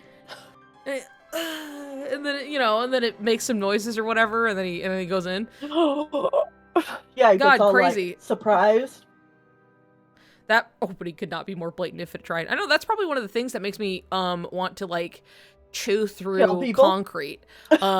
Yeah, it's one of those things where it's just like, I could look at nothing and I could look at that and I can go, well, this implies a lot. I feel like it's a pretty easy read that it's just like, if I just even played like KH1 or something, if I even knew what the intro was, and to be like enough to be like, oh, that's okay, so that's Riku, but like he's a light, and we're in Sora's heart right now, and Sora's running and reaching for this light, and this Riku seems really important. Like he's probably like, you know, the most important to this guy or something, right? Like, I just don't think that's really, this seems really significant. With like little context you could probably gather, you know, but like with context, my first read was like, wow, it sure seems like that this sticking point here of this is obviously supposed to be Riku, and I'm taking this especially because it's not physically, like, we're not seeing Riku, but we are seeing a light, so, you know, there's plenty of fun metaphor to be whatever, but it's like, I'm pretty sure Sora just has feelings for Riku. Like, these things already exist. Like, Riku is already, like, his light. He already feels this way, but he hasn't put, like, a voice or a name or anything to it. Like, the feelings are there, but he doesn't know what they are. And then later, they were like, hey, what if Sora was going, I don't know what love feels like? And I was like, oh, another score for me. Ding! No problem. Wow, it's almost like the secret movie was like, look at this light, the blue light that's supposed to be Riku. Oh, it's obscured? There's something in the way? It's almost like Sora doesn't know who he has these feelings for, but he has them. Because he hasn't been able to place it. He hasn't been able to line up the pieces. Yours and mine. He hasn't been able to do it yet. Yeah. Well, and, God, you know, like, okay, playing Kingdom Hearts 3 for the first time, seeing that, like, ball of light that's Riku, I went, oh, wow, I love this. Wow. Yeah, me too. And then, you know, like, as I played through the game, I, like, forgot about it, you know? Yeah, and like then it's when I read did. the Sleeping Realm theory, I'm like, oh my god. That's right. And then, pointing out that sort of surfaces and where Kairi should be is the watery dark side. And I'm just like, yeah. Hey, what the fuck? What the fuck does that mean? Yeah, isn't that crazy? That one I think I said this before, but it always makes me laugh because, like, I half joked, then I went, wait a second, and then I had to go look, because I was like, well, yeah, they're recreating the KH1 intro up to the, you know, and then, like, he gets in the water, and then, like, you see the light there where Riku's supposed to be, again, more Riku being light imagery, and then he pops out, and at that point, I was like, oh, okay, cool, and then he pops out, and it's fine. And then at that point, I had just been like, I had just cut it off, where I was like, there's the reference, that's fine, not thinking about the rest of the intro. And then when we were, like, really looking at the watery dark side, and I was like, well, what? Like, we're racking our brains, you know, we're thinking about stuff, and I was looking at it, and I was like, oh, haha, like, what if it was just, like, supposed to be Kairi? And then I, like, stopped. Like, I literally said, I was like, haha, imagine it's, like, Kairi or something. And then I was like, wait a second. Hold on. I'm gonna go, what happens in the intro again? Let me go look. And I had to go pull up the KH1 intro, and then I'm like, oh, yeah, and then he shakes his hair out, and then, oh, fuck. Oh, no. I didn't mean that. Oh, no. People are going to be so mad about this, but it's not me. Yeah. It's not me. It was just not so on accident. I know. It was like, I could have totally missed it. And then I made a part of a sort of a joke. And then it turns out I was like, oh, no, it's real, actually. Hold on. Hey. You need to look at this again. Yeah. Yeah. There's a lot of things that went that way. Yeah, but like, I'm sure that's how you felt. I'm glad you said it, but like, you had to just be like, ah, fuck, people are gonna get on my ass for this one. Like, yeah. Oh, yeah. And like, yeah, but again, you're just pointing out what you see. Yep. It's literally just like, wow, it's almost, here's the intro, and then here's this. Ta-da! Oh, I need to show you the thing I got. This is completely unrelated to everything else. All right. Oh my god, there he is. Look at my Gay Goofy. That's my dad, Gay Goofy. This is my dad, everybody. Gay Goofy is my dad. He's cute. He's so cute. He sits here on my desk. I love that. Yes. Gay Goofy and his remember I was gonna say like his son, and then I was like, no, he brother, but I'm like, not quite right. But then like Sora being like, Goofy can be such a big brother sometimes, and you're like, oh my god. So you know when somebody's acting brotherly or whatever. Right. Yeah, like there's technically a whole line of these where it's like all the Disney characters. I only care about Goofy though, so. Right. Goofy's mine. I have priorities, so. Yes. You know. I love that. Thank you for sharing with the class, Gay Goofy. Uh-huh. Have you guys seen people shipping Max and Bradley from Extremely Goofy Movie? Yes. I have. I actually just watched a video essay about an Extremely Goofy movie. It was a fun time. Was it the one that's like, oh, it's like really good? Like, I can't remember exactly how it was phrased, but I saw that recommended. It's good, actually. Yeah. Like, way better than it has any right being kind of thing. Uh-huh. Yeah. What was the point? Video. What was the point we're trying to talk about? Trying to keep things on task. Kyrie's the dark side. Right. I meant like a video wise, but Kyrie being the dark side obviously is always a potent topic, but okay, so we're on the second page. Wow, oh my god. I will say, haha, so funny about Kyrie being the dark side, getting everybody up in such a fucking tizzy about it. And then Remind was like, what if we put her piece in a big pink dark side? And it's like, yeah, wow. What if we do it again? What if we do it? Watch this. She's like, want to see it again? Can go to this rock and back. Want to see it again?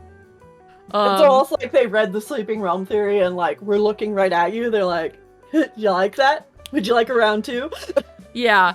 I think that would be so funny if like things go to what, is proposed in the theory that I have written most of.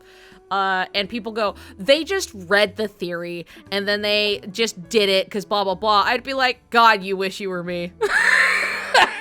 At that You're point, just so jealous. Yeah, you fucking wish, dude. Yeah. Like, I don't think they did because, it's very common practice by way of people cannot, like, of course, like, creators are gonna see fan works, they're gonna see all this stuff, but there is a point where they kind of have to abstain for the sake of not legally, like, accidentally stepping on toes, and being like, someone would be like, wait, they stole my writing because I wrote this. You know what I mean? And so I'm like, yeah, I'm not that worried about, like, them, like, stealing my theory as much as I'm pretty sure the pieces are there and I'm just picking them up, right? But, like... Yeah, like, I'm very much in the camp of, like, I think a lot of things in the Sleeping Realm theory are going to be, like, addressed. Yeah. Like, there's just some things that's like, yeah, you can't avoid them. Like, this has to be addressed.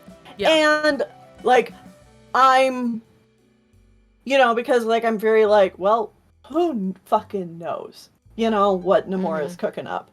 Yeah. Like, it could be that, like, bam, the Sleeping Realm theory is, like, just 100% correct. Right. Or it could be like, oh, it's kind of like this, but there's some funky new twist. Things that we couldn't have accounted for, just whatever the fuck, right? Exactly. Anyway, the next few points are mostly kind of about, like, just Kingdom Hearts 3 in general. So, like, looking forward, look at what plot lines still need addressing. I think we've kind of talked about that one, other than the Thank Nominee plotline is one that always comes up as, like, that one needs addressed, and that says a lot. Yes, too. Because of, like, what inherently it's tied to in the first place is that, like, that's still open-ended. Everything Sora needs to address in Chain of Memories, still there. And Nominee is doing anything with it. Like, the fact that, like, Nomura has gone out of his way to be like, that's still something that needs to happen. Keep an eye out for that. Like, we didn't forget. It's just, we're still waiting on it. The Thank Nominee plotline is still open for business. So it's just like, wow, okay, so we can we're literally being told to expect that, like, this and the things related to it will happen then. Sick. Well, and I, like, this is tangentially related, but, like, the whole fact that in Kingdom Hearts 3, Nominee just kind of, like, flying past Sora, and he's like, why aren't you with Kyrie? Yeah, she's like, I still can't return to her, and it's like, gee. gee, I wonder why. I wonder why not? Wonder why. That's so interesting. Oh my god. The point after that is Yes. theming in KH3 of protecting what matters. Yes, yeah. A lot of these are obviously things that like we talk about kind of regularly to a point that I feel like we don't need to specifically address it as much as we're going through. Like, I'm not saying you can't listen to the video because people like to a lot. It has, I check, how many views does it have? For the sake of people who are maybe watching, I will say, like, 13K these views. points come up Yes. At 1 hour, 18 minutes, and 33 seconds. Damn, we're still not even caught up to where we were at the end of episode 2. Well, just wait, because the next point is the awkward Paopu scene. Oh boy, yeah, and I do really rip tear into that in that whole video, don't I? Uh-huh. Oh, well, yeah. and the fact that there's the interview where, you know, the voice actors are just like, yeah. I don't think, you know, yeah, it Irino is necessarily like, has to be romantic. Yeah, we don't have to, which is like, wow, that's absurd. Why would you ever have to clarify that if it were romantic? That that feels like a really bad move unless you wanted to make sure it wasn't romantic. Yeah. That like, yeah, reasonably you look at it and like, I think, you know, obviously Sora reads it as a romantic gesture, which is why he's kind of off put at first and he doesn't know what to say. And then, you know, she kind of walks it back a little bit, even if we did not get that made perfectly clear on our end, just due to translation. But like, you know, we could still look at the original text and be like, oh yeah, okay. But like, you know, walks it back and then he's like, oh, okay. Yes. You know, I'll do this little thing, this thing that we share, this little cave drawing thing. And like, I want to protect you. I care about you. Specifically calling back to the cave drawing, you know. Yeah. Or their arms like cross and everything. And it's like, oh, that's cute. That's sweet, you know, but like, and then it's just like, and then it ends there, I guess. And you're like, well, that's nice. Yeah. And then everyone went, that's it? And then other people were like, yeah, we won. And then they got to the end of the game and then everybody shut up. And even some people being like, we won? Yeah, exactly. People being like, that's it? I mean, I guess we won, but like, this sucks. And then other people just being more stoked about winning than what they got.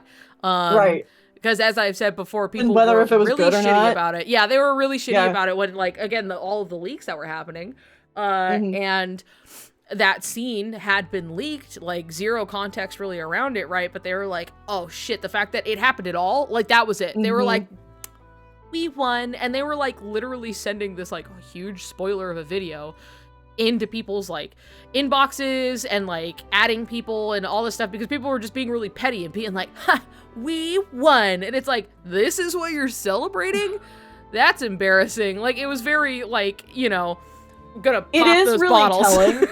Yeah, it is really telling that like the Hetch ship is generally speaking, I'm not like throwing any particular person under the bus by saying this or anything, but just like generally speaking, the straight ship is so under threat from the gate ship. I know, yeah. Like typically, if there is a quote unquote crack ship, canon shippers don't really care. Yeah, that's the thing. Which is like, oh, people are just having their fun being weirdos or whatever, you know, but like this one is like, God, the defensiveness is through the roof. It's like there is an absolute desperation for any sort of like confirmation and then a continued frustration that they don't have that yet and like don't understand why. It's wild to see all ranges of people who are like, people who get very kind of like, doom scrolling about it and that they're like, oh, they're just like spiraling and they're like, maybe they're right, maybe it's never gonna happen, maybe it's all this blah blah blah, and then like you get other people who are like, and I feel bad for people because it's like it still sucks to be at that point, right? It's just like, oh, this thing I really care about and it's not gonna happen, but it's like, I'm sorry, the story's, it's not your story, it's not my story, like it's whatever's gonna happen. But there are then there are people who are just like, anytime like some new smidgen of a tidbit comes out that's like just a tread or even just like a here's that bit you already know that happened. Here it is again, and then they go, see? And you're like, it didn't confirm it last time. It didn't confirm it now. What are you talking? Yep, there's the same scene. There's the one we've already seen before. It's that still, I guess. I don't know what you're okay. I find it so telling because, again, as someone from the Avatar: The Last Airbender fandom, you know, the conflict between Zutara and Ketang is like so fucking vicious. Like, and the fact that like Soriku and Sokai are like on such a similar level is really telling to me, because it's like part of it too is just the fact that like even to this day, after Ketang has won, like Ketang are still very like, man, fuck Zutara. It's like, why do you care, dude? Why do you care? You won. You won. You don't have to, like, you won, air quotes. You don't have to fucking dance on their grave at this point, but it's like, people can be so petty about it. But here's the thing. Soriku and they kiss on screen, I'm gonna be so annoying about it. Oh, yeah. Oh my god. I'm gonna revel in it. It's gonna be like great. smug everywhere. Yeah, really. Just be, well deserved at that point. Yeah. It's gonna be so funny. Be so mean. And people are gonna be like so turned off by it, and then time will pass, and then everyone's gonna be like, why are you so mad about the gays actually awesome being a thing? Yeah, exactly. And it's just like, that's their problem later, you know? Yeah. And then the next point is at 1:35. KH3 secret movie. Oh, that's one of my favorite parts. That's one of my favorite parts. Maybe I'll actually go to the video and we can look at it. How about that? Well, because you have to every single time. Duh. Easy. You have to, because that's exactly what you do in the TED Talk, too. Yeah, I know. That part I remember. What point was it? 140? 135. 130. Okay. Oh, actually, hey, what? Go back. Play the video. So much. I do, like, you know, I do whatever I could. Okay, I've got Sora drawn, even though you're covering it a little bit. Moving forward, it's about Sora and Riku. I love these little sketches of Sora and Riku. I think they're so cute. I'm so glad. This is just looking at Kairi and the potential of finishing out with, say, Sokai or the straight option, even if you wouldn't think that the gay option is on the table. Just double checking, you went to 135, right? Completely squashed into the dirt. 135, yeah. Okay. Whoa, I'm like, focus. Oh. I'm so bored out. I'm like coughing into the mic. And then... So 130, now I'm at 136. Okay, that's good. So we're probably getting to it. There it is. I mean, I have the next point too at 139, where it's me losing my goddamn mind over the secret movie every fucking time. Yep. Take that little tidbit of information that... Yeah. Drinks. I'm gonna drink. You're right, put it in your pocket, stick it in your wallet, that little bit of information that if they were to continue with this straight agenda, they left Kairi no way out of her room. It's 4 walls, no door. She's in a box. Kairi's in the box. She's saved. She's safe. She's back. Sora left, and we know moving forward, it's just Sora and Riku. And like I said, that's barring everything else. So we have that. That's KH3, everybody. For Sora and Kairi. Yeah, okay, hold on. Romance.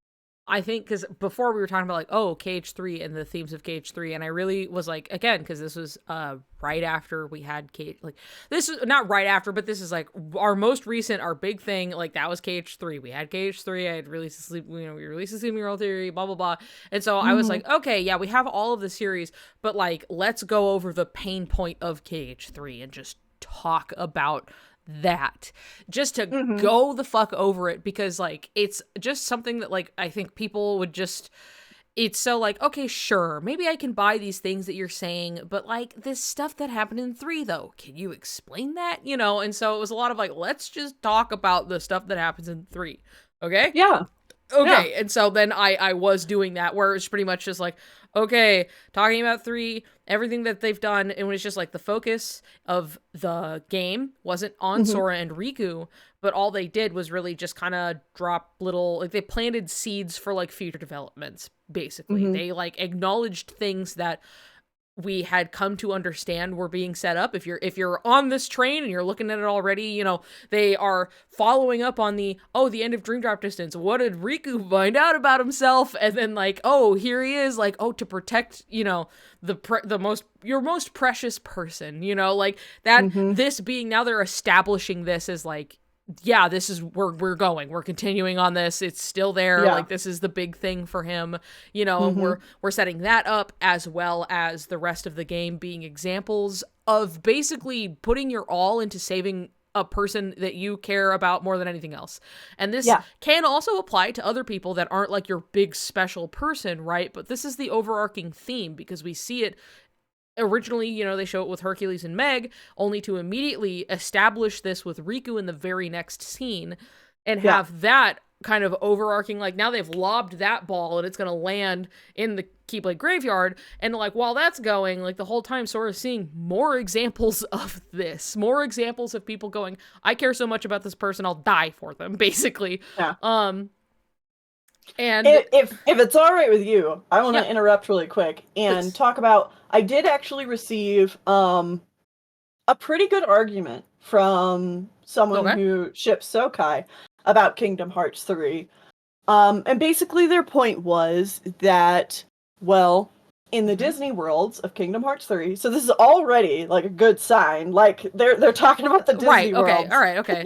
This is in some form of good faith of like, okay, let's talk about the thing, right? Yeah. Anyway, they're like, well, how I see it is like in the Disney worlds, Sora is seeing these couples be separated, and like one of them like might die, or there's like some kind of like like they have to like find a way to make it work even though they're separated. And when we get to the end of the game, it really focuses on Sora and Kairi's relationship, and that's kind of what they go through, like she dies, Sora does anything to like get back to her, even if it means that they're going to be apart and everything like that. And I'm like, you know what? That is a really good point. However, yes, you're missing a whole lot of other context. What I was going to say is, like, I think both of these things exist. And I'm saying this because that's quite literally what I wrote in the Sleeping Realm theory, is that there is kind of a half and half here of separating from those you care about, as well as sacrificing yourself for somebody you care about. It's a lot of protecting people you care about for the most part. But, like, there are two distinct flavors of, like, for your sake, we have to separate. And I would literally die for you, and then that usually being met with a happy ending.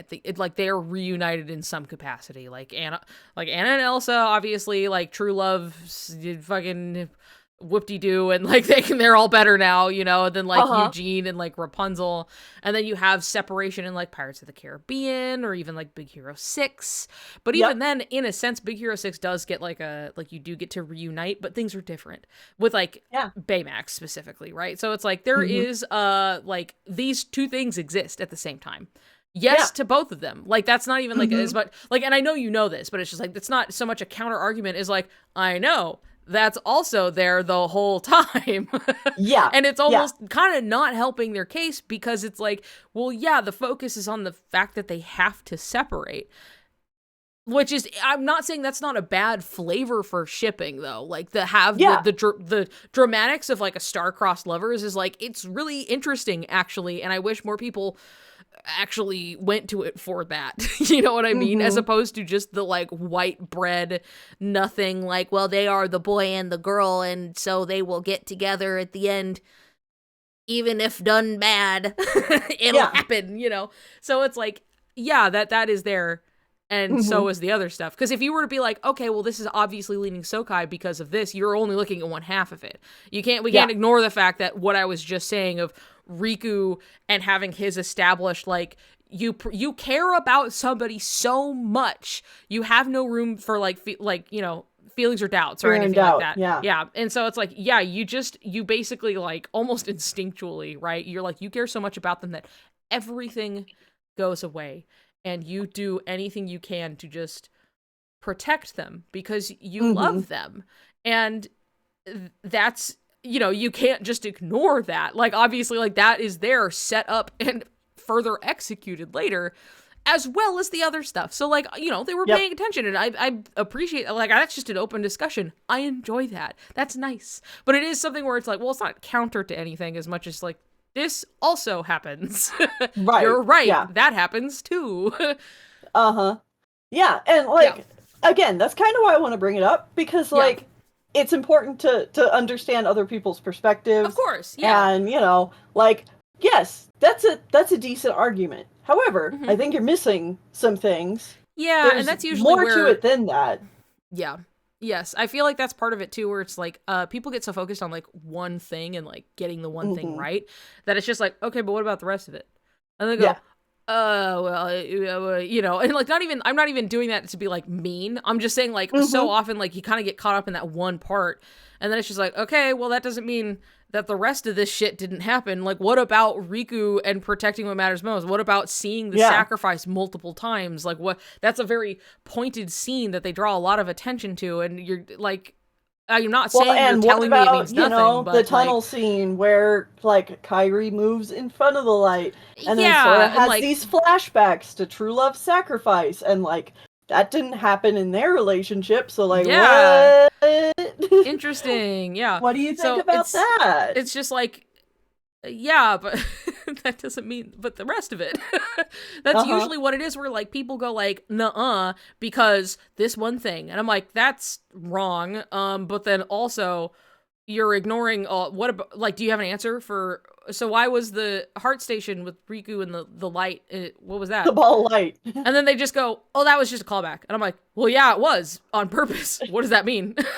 And they go, well, it doesn't mean anything. And you're like, oh, so you just say it does, you just say so. And they're like, yeah, it doesn't mean anything because I don't think it does. That's a part of it too, where we, you know, we want to have a discussion, and so often people want to say that we are saying, oh, well, Kairi doesn't matter, and it's like, no, that's not what we're saying. We aren't blowing off when Kairi is involved and when she isn't. Yeah, or saying, that doesn't pancakes. matter. Oh, do you say you hate waffles? Like, this is not what I'm saying. This is like, exactly. I like Riku. Oh, so you hate Kairi?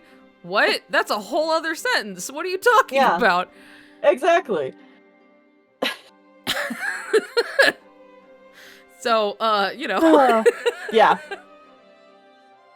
Anyway. Kingdom Anyway, Hearts 3 and themes. Yes, Kingdom Hearts 3 and themes, and like, you know, me just trying to like douse some of the fires of anxiety and be like, look, let's look at it, okay, and go over it and just talk about like what they actually did. So it was like, you know, again, establishing like a true love sacrifice more or less, and then like having that, and then immediately like planting it with Riku, and then like, you know, the lob, and then Sora's learning about all of this on the way there. and then you know, we get that, and like what we get with Kairi is stuff that's about probably where I was just like, so things happen but they don't actually become anything. Like like people like would see the fact that they shared it at all and be like, It's like people are scared of it. You know what I mean? Like that people feel like, I guess threatened would be the word of just like, well, how am I supposed to make sense of this? Like, I feel, am I supposed to ignore it? And you're like, no. I mean, it plays a part, and an important part at that, in my humble opinion. But like, it's something where it's just like, let's just actually look at it. Like, I understand for a lot of people, they would see the scene and they just feel icky. They feel bad, you know, because it's like, this is something that's important to them. And like I said, same thing with like even if it was just like a spiraling, like a doom spiral Sokai being like, no, it'll never happen. I'm like, I feel bad for him. It feels bad. Like, that's still not fun, you know? And so it's like, people would be seeing this and they'd be like, and I'm like, I'm sorry. But sorry, what were you gonna say? I have every right to say this because I'm a Zutara. Right, please, go ahead. You've earned the right. Yeah, whatever happens, even if Sokai does not happen, you still have every right to cherish your ship and to for sure cherish the moments that those two characters shared together. Like, fuck yeah, years down the line, you're still gonna be going, man, when Sora and Kairi did the one heart attack, that fucking rocked. That was so good. It gave me butterflies. When Sora and Kairi visit other worlds and they, and they just get to like sit together and reconnect and like watch fireworks and stuff. Yeah. That was awesome. You know? It was sweet. It was nice. It's like a cute little thing. You see their little feet dangling because they're sitting on the clock tower. What a cute shot, you know? There's plenty of stuff to like have fun with there. I think oftentimes, especially when it comes to like really vicious straight shippers, it often boils down to the winning. As opposed to just the sake of the ship kind of a thing. Like, they're picking just a enjoying team, it for what you know it what is. I mean? Yeah, and so, like, people are gonna be upset about that no matter what, and they're not gonna be able to enjoy it because their team lost. As opposed to being like, well, I enjoy this for this and that reason. You know what I mean? Yeah, because you know what? When I get to the end of the Southern Raiders episode in Avatar, and Katara hugs Zuko on the dock, I'm like, fuck yeah, that's the good shit. That's the good stuff right there. Oh, yeah, baby. Yeah, I don't know. Who knows? Maybe some people will learn to be able to enjoy it for themselves despite whatever happens in canon. People have been doing that, especially queer people have been doing that since forever at this point. Exactly. So, like, people have been living this whole time on that, and I think you can too. But, what was it? Oh, I was talking about KH3 and getting to the Paupu scene and everything with Kairi and having to really like kind of dismantle a bit, just being like, okay, let's look at the scene in earnest. What happens? What doesn't happen? You know, just because we could see that and be like, oh, it's basically over or something just because it happened at all. It's like, don't do the work for them.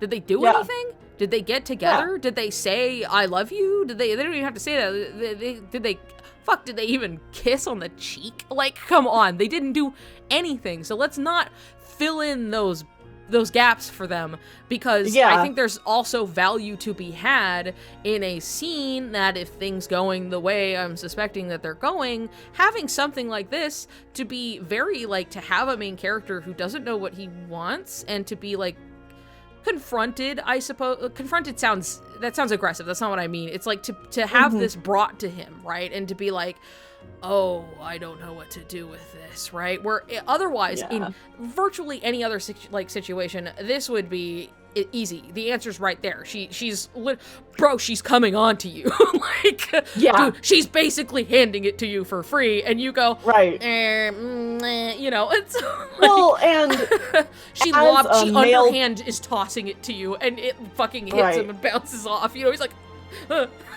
anyway, sorry. Yeah. And as a male protagonist, like, obviously, you know, they can subvert this, you know, however they want. But, like, I would think the average Sokai would have probably preferred it if it was Sora giving a Paupu to Kairi, you know? Probably. Yeah, probably. You know? Yeah, well, because I think that there is, and this isn't everybody, right? But it's normal to be like, oh yeah, say you're just a girl looking at the girl in this relationship and you're like, yeah, I love Kyrie, and like seeing yourself in this, whatever, it doesn't matter. But like seeing something, and like people want to be like desired, and people want to see that. And it feels like sweet. It feels nice, and so like to have Sora, who is like so sweet and wonderful, to be the one to be like, hey, and it's just like, yeah, exactly. And it's just like, well, I get it. That would be really sweet. I mean, some people are heteronormative about it. But like, that's a separate can of worms. But like, cause I do think it's also sweet that like Kyrie was like, let's fucking go, and she was like ready to do it. And then she's like, no, just like a charm to, so we find each other again after all this crazy shit, and so it's like, oh yeah, of course, like I'll protect you. And she's like, no, I'll protect you. And I'm like, this is very sweet.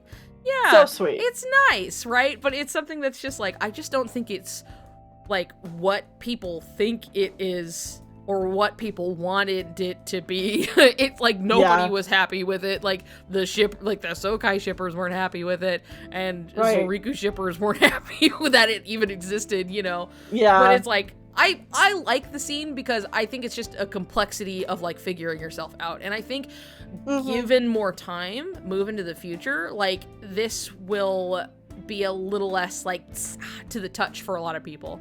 That's kind of how I feel about it too. Like looking at the scene now, in my head, I'm like, oh, this is really sweet.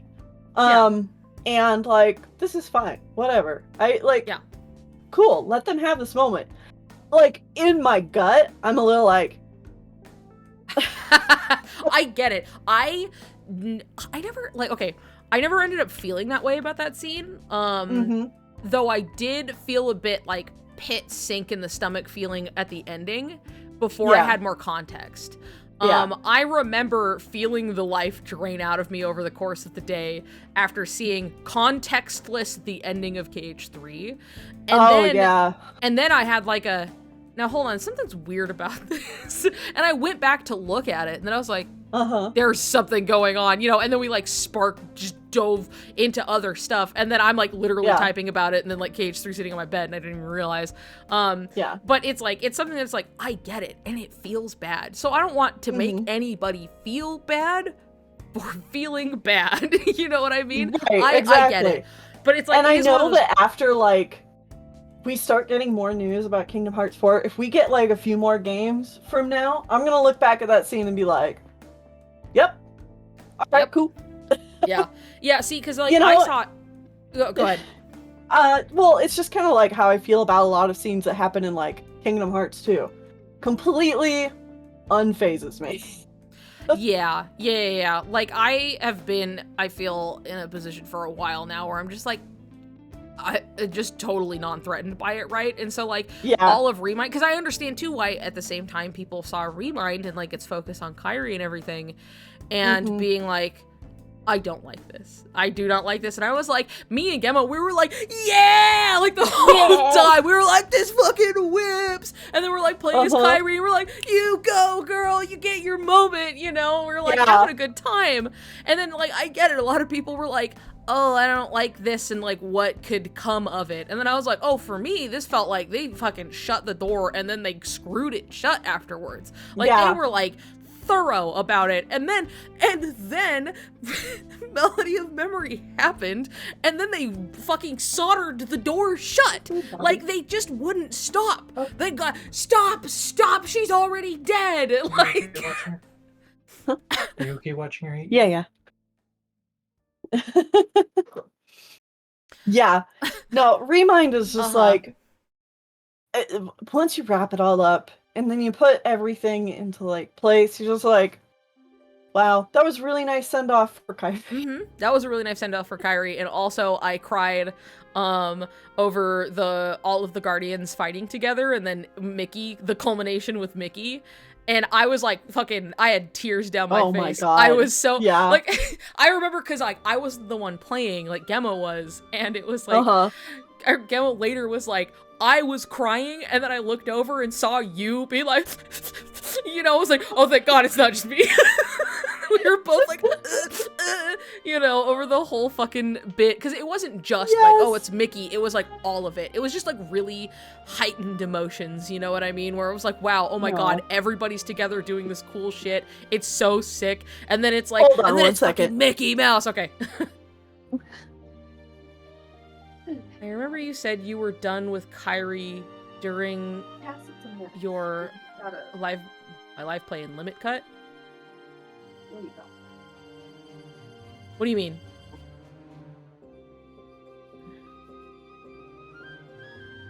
Elaborate. I don't remember. Like I said. Oh, talking about Tennelle. Oh, okay. Sorry. I was like, me? Okay. Okay. Somebody said, I remember you said you were done with Kairi during your LP in Limit Cut. Talking to you, specifically. During your LP in Limit Cut. I was done with Kairi. I don't remember what I said. It's gone. Yeah, it's gone. What's going on? But, yeah, there you go. I mean, I guess, again, going back to the, like, me discussing Kingdom Hearts 3 and then just being like, I know this rose feels thorny, but let me just kind of, and, like, kind of cut some of them off and talk about, like, here's the scene, here's the Palpy scene. This was 4 years ago. That was 4 years ago, so don't blame you. Yeah, fair enough. That was 4 years ago. I know, Christ. Damn. But yeah, I don't know, I think I like the Palpu scene for what it is in the greater pantheon of the narrative. In that it is like, let's address kind of the elephant in the room between these two and what this does, and like how this is a moment for Sora to kind of start to put together that he may not know a lot about love, as he had just said like a world prior. But he 10 minutes ago. Yeah, but he does seem to put together, at least now, that like whatever it is, I don't think it's what I don't feel anything particularly for Kairi in that regard. You know, like there's sometimes it's like you may not know what it's supposed to be, but you know that it isn't this, you know? And so it's like, I feel like that's kind of one of those moments of being like him being brought face to face with this, because it's like very obviously a romantic gesture, and he's like kind of like, he, you know, it's really just and then he doesn't know what to do about it and stuff. So well, and try to imagine this. Yeah, imagine if we did not get the resolution of that. That's I also bring that up, and that it's just like there's just like this, like if they had left this open, people would still be expecting them to follow up on it, which is why I think Nomura even had to wonder if he should do it or not, because he didn't, quote, want people to like read into their feelings.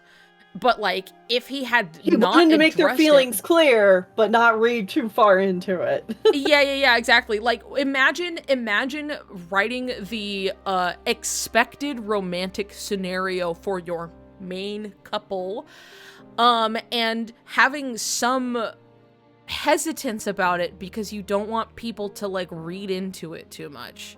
What would there be to lose? What is it you don't want people to think at that point? You don't want to think? Like, you don't want people to think they're gonna get together? Like... Yeah, like, that's the thing, is, like, I don't know, like, here's a genuine question, you know, what is he trying to hold back from people? Like, if it's supposed to be romantic at all, why would you even? Like, why would you care to try and hold it back from people thinking that it would be, or of anything? It's not like people are going to look at that and go, oops, I think they're related. You know, it's like, that's not what he's afraid of, you guys. Like, he's afraid of something, and he wasn't even sure he was going to have them share the Palpu. They went so far as to record both versions, and so he could decide. And I think going with it was probably the smarter decision, because now it's done.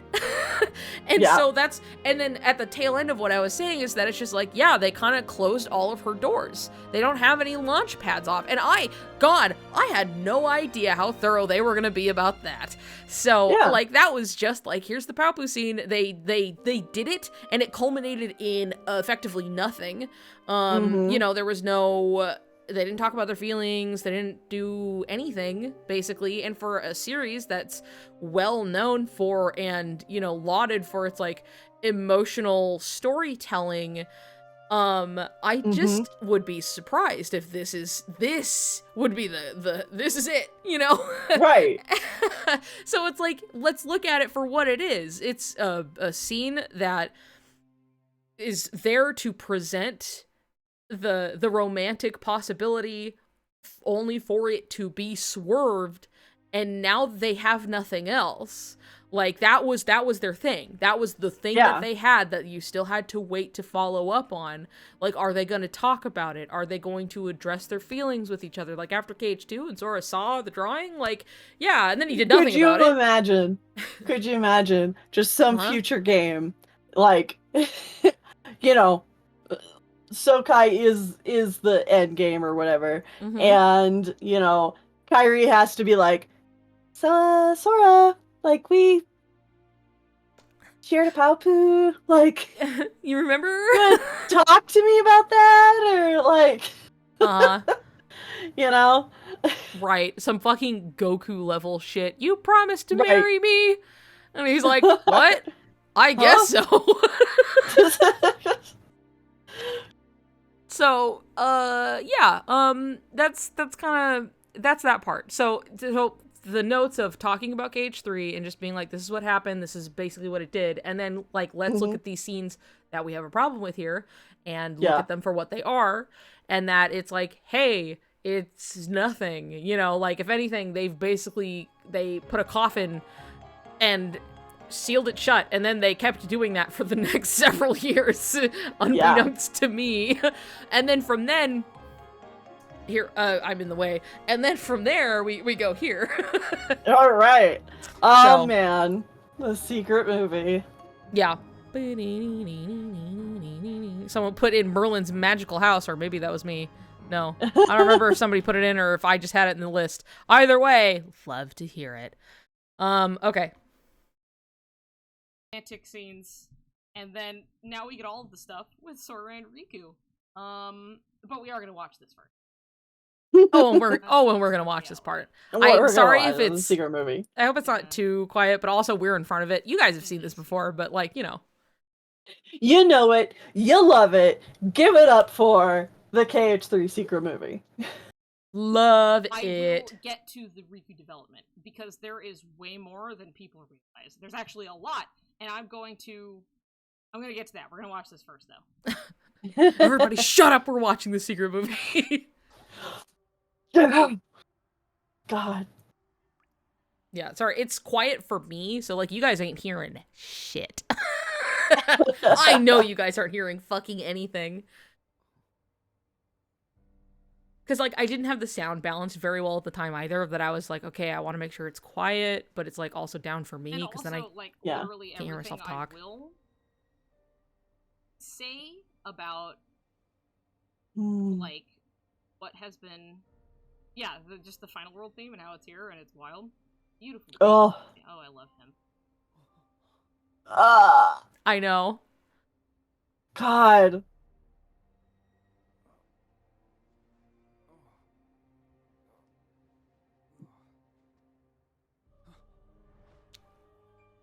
Red light. Okay, obviously we have this whole setup obfuscated blue light of them searching for each other, and it's fantastic, and I love it. God, they're beautiful. Oh my god! Holy shit! Hasn't changed. I know. The art direction on this secret movie is... I know. So peak. I know, it's fucking beautiful. It's okay, I have the audio memorized. Yeah, me too. Whew, that was a big yawn from Baby Cat. Update.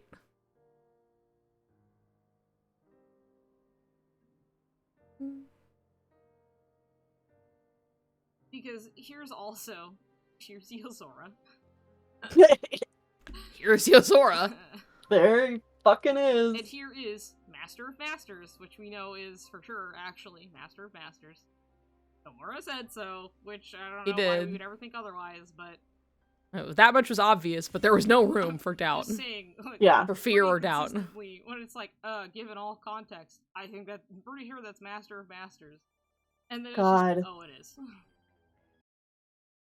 So, okay, I'm going to talk about literally only what the game has set up. This is just strictly what the game has set up for the two of them. Okay? Alright? Nothing else. We're just going to talk about tapping on the microphone. What is left open with it. Okay. So, a lot happens in Kingdom Hearts 3, but also a lot of nothing happens at the same time. The majority of the game is Sora just, like, 80% of the game is just Sora going through. I'm sorry that, like, I'm fucking up your sleeping schedule. I have this effect on people. So it was late. The first time, maybe. But, okay. I'll try to keep talking and not get too distracted. I'm still looking at the chat, but it keeps making. I have to stop to like read because it's just. Often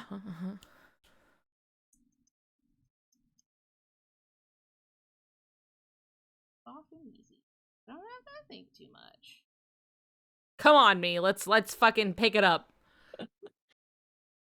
To be fair, I think that when I was re-going through this and writing my notes, I was going through it like 1.5 speed.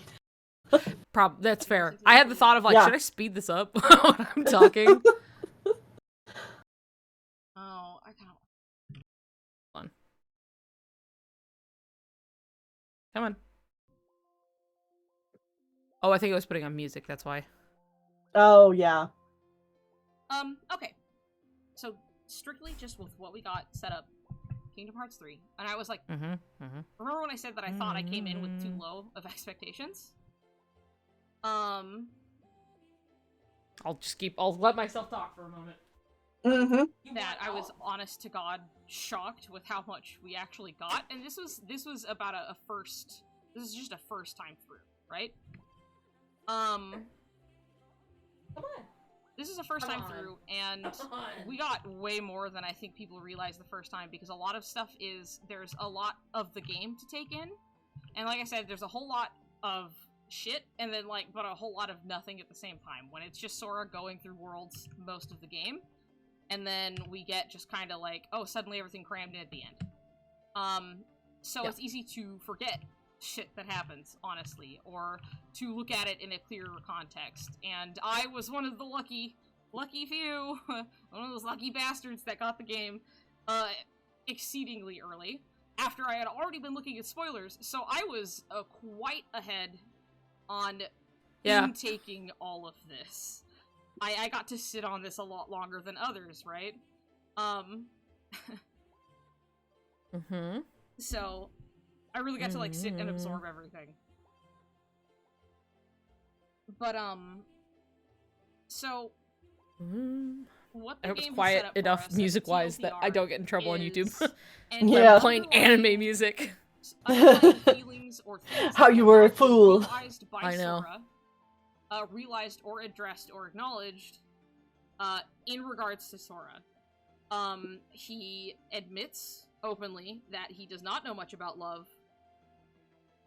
God, really isn't a throwaway and then they kept going. Mm-hmm. And then they kept going with this. Pretty big important moment. Yeah. And yeah, because I don't know that when you did this, you put it out, you put it there. There were no maybe you files. did talk about it. Love, but I know what it means to share the Beauty and the Beast. And then we have character file. Kind of heavy. No, that wasn't out yet. Yeah, that the character files came out around Remind. The time Remind came out. Yes, they came out like right around there, because I remember there was specifically, I can remember at the point in time this came out because we got a preview of it just like a bit before Remind, and it had a little preview story that was like Zigbars is what it was billed as, and it was the story about and that was the beginning of Remind. And so we already knew about that, but it was like, oh, interesting, it's not Zigbar who says this. And then it was like the actual character files came out like immediately afterwards, basically. So it was like right around then. So no, we didn't have this. This was me just going off of like, look, he talks about he doesn't know what love is in the Pirates of the Caribbean, which I was surprised came out of his own mouth. Like they verbally like brought this up. It wasn't just something to be insinuated, which you still can, but like it was something that was like, oh, I'm getting this vibe. And then he was like, I don't know much about love. And you're like, oh, wild thing for you to say if you're straight. Yeah, absolutely, 100%. So that was something, you know, he brings that up then, and then I'm like, okay, this combined with like the secret movie, you know, and like here's the light and it's obfuscated, and then like having this light in his heart, but like it's not like Riku, you know what I mean? It's supposed to be Riku. That's the light in Riku's position. You know, we could do the math, but like for Sora, it is like, this is just this light. Who is this? You know? And so it's like, okay, so he has like, these feelings are already here, but like, he doesn't know what they mean. Like, he knows that like, you know, he definitely cares so much about Riku, but like, he doesn't actually know what he feels about Riku. They are there. That's not to say that it's like, oh, I'm just going to decide one day and figure out, maybe I am in love with Riku. It's like, no, he is, and he just doesn't know it. Kind of Are thing. you saying there's something there? Something there that wasn't there before? I don't remember the exact lyrics, so there may be something there that wasn't there before. There you go. Yeah. Yeah, perhaps. Though I guess in this case, like, my argument being like, there was something there that he didn't know was there. Yeah. You know what I mean? There may be something there I didn't realize was there all along. The whole time. Or and like that's something too that it was like this combined with Dream Drop. There are so many things he does in Dream Drop that I'm like, oh, you are head over heels for this guy. You have no fucking idea. Like, this is something in retrospect that you'd be like, oh my god. Oh my you know, god. like, yeah. Oh my god. Yeah, exactly. Like, it's so obvious that he is so, like, Riku's Riku. Right, Riku. Like, he's like, we don't fucking need this stupid test. Right, Riku. You know, and he's just, and then Riku's like, no, I still need it. And then Sora, who was like, we don't need the test. Like, we've already proved ourselves. We've done this. I don't need a test, right? But Riku wants to take the test. Then he goes, fine, we'll take the test. We'll pass with flying colors. He's like, and everyone's like, and they look at each other, and you're just like, interesting. Very They're all interesting. just like, yeah. And it's something that I'm just like, well, that seems like pointed, right? But then combine that with like, he calls for Riku when he needs help, yada yada. Like, you know, there's plenty, all of Dream Drop, let's say all of Dream Drop, but like particularly they're being like, oh, Riku is diving into his heart, and all of the memories were being shown, which is something you will not see because if you're just watching cutscenes, which was the case with me for a while before I was like, time to dive in myself because I realized I'm missing some context. And then I was like, holy shit, why is nobody talking about this? Because he's diving in and collecting these pieces of Sora, which definitely won't be relevant or ever happen again. And then all of these memories, all of these like key memories that have somewhere you're like, oh, this important part from the game, like in Cage 2 and this thing, you know, but it's like 80% Riku memories. All the way down. And it's just like, oh yeah, down. The only time Kairi's in there, like there is never, ever one that's like just Kairi, like Kairi smiling or Kairi anything. The closest you get is like, here's the charm. Kairi's not in the picture. It's just the charm. You know, here's the three of them. And like, that's all you get. And that's another thing that was like, that would have been effortless. Absolutely effortless. In fact, it even feels like, even if you weren't trying to sell that, like, you know, you're trying to work against the fact that like maybe there's romance there, and you're like, no. Like, you still could have put like one thing in there for her and it wouldn't have really made a difference. You know, and let us not like I'm just thinking about it now, and I'm just struck with the fact that like anytime Sora has, or the game shows any kind of like flashback to moments like this. Yes. You know what's like never there? Kairi and Sora's reunion in Kingdom Hearts 2. Yeah, it's always, if it's there, it's Sora and Riku, or it's Kairi putting their hands together. It's like almost never just their like hug or anything like that, you know? Like, I'm sure somebody could go and look in, like, all of the memories floating around in his heart station or something and be like, there, right there, there's the hug, you know? And I'm like, great, you know? But, like, otherwise, it, like, never comes up. But yeah, there's just, like, oh, you know, you go into Sora's heart and it's, like, all of these fucking memories of just, like, it's just Riku and Riku and Riku. And the very last memory is the two of them on the beach together. And... Yeah. It's so, like, oh, like, boy, does this guy have Riku on the brain. That's ridiculous. And then, you know, of course, the fact that, like, Riku even has to answer these 3 questions in Sora's heart, these questions being the same questions at the start of KH1, and then, like, you know, having all of this and all of Riku's answers being about Sora, and that's, you know, for Riku, but, like, I'm so curious why those questions are there, but that aside, for, like, points of Sora having basically, like, he's so far gone for Riku at this point, even if he doesn't realize what all of this means. And it's like, okay, so then after that, even, you know, he's fine, he's good, but it's like, okay, he tackles and hugs Riku. People want to say he's touchy-feely. I do not think he's actually touchy-feely. The fact that he got weirded out by Tron trying to hug him, I think is like, oh, if you were like, this is not even that weird, but he's like, you know, huh? He's like, oh, I thought this is how people say. I'm good on Tron for not even, he doesn't even feel bad about it. He's just like, isn't this what humans do, you know? And he's like, snooze to be, you know? And you're like, oh, come on, Sora. And like Goofy gives him a nice hug, and Donald, it's so sweet, and I love him, and I love Tron. I love Tron. Yeah. Anyway. Like, Sora, Donald, and Goofy all have a more, like, kind of touchy-feely thing, but it's a very much more in a, like, comical, comical, like, you know, they stumble over each other kind of thing. Exactly. Like, it's a little rough and tumble. The rough and tumble boys. They will chase each other around and wrestle around, or like you could fucking roll them up into a ball and bowl them, you know, and they'll be fine. That's just how they are, right? But it's like not that like Sora's a terribly like affectionate and feely person, you know? And so it's like the only people who ever really get this treatment are Donald and Goofy, and then Riku. And Riku's his very best friend, right?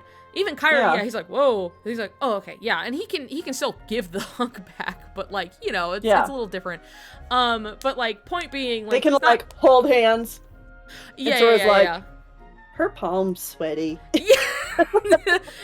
Another hilarious tidbit I did not have while making this fucking video was the whole thing in the novels where they're doing their whole one heart attack, and then Sora just is like, Kairi's palm was sweaty, and you're like, why did you say that? Why did you say that, boy? Why did, as a writer, Tomoko, did you feel the need to point out him thinking about her sweaty hand with nothing to bounce back from that? You know, like, there was no, like, her hand is sweaty, but, like, you know, I could tell she was nervous in the way she smiled, and like, you could do anything, right? But they're like, and her hand was sweaty, and then they did the attack, and it was great, and then the fight was over. It's, you know, but yeah, it's Sora, and not being the most touchy-feely person, but then, like, you know, obviously he, like, tackles Riku, but I think it's like, sure, he's doing that, and he's so excited, but to me, what sells that especially is the fact that, like, Riku's, like, talking to him, and nothing is going through. And you can see it, like, he starts to, like, his little eyebrows knit. I've taken pictures. His eyebrows knit together and stuff as he's, like, so happy, and he's not fucking listening. And then he's just like, you're okay, Riku, and he hugs him again, and Riku's like, oh my god, okay.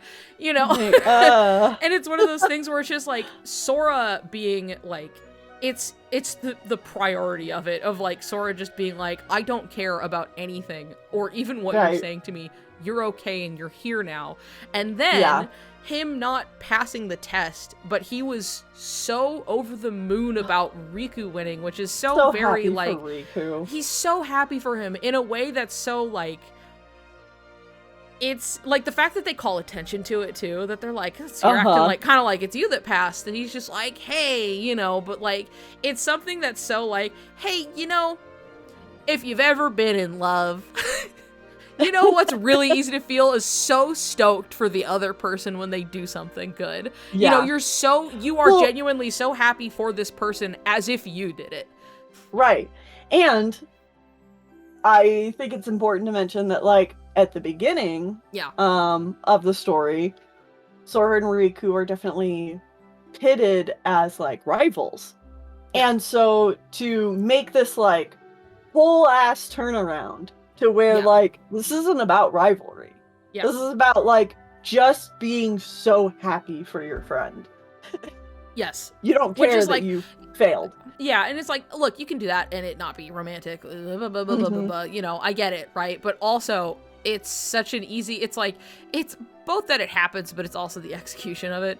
Right. On top of everything else that's been happening. The fact that, like, all of his memories are, like, Riku, Riku, Riku, Riku. And then, like, he's so, like, over the moon about it. Oh, right, Riku. Oh, I won't take the test until Riku needs to take the test. And he's like, okay, fine. I'll take the test, you know, for Riku. And he's just so fucking stoked about everything that has to do with Riku that it's so, like...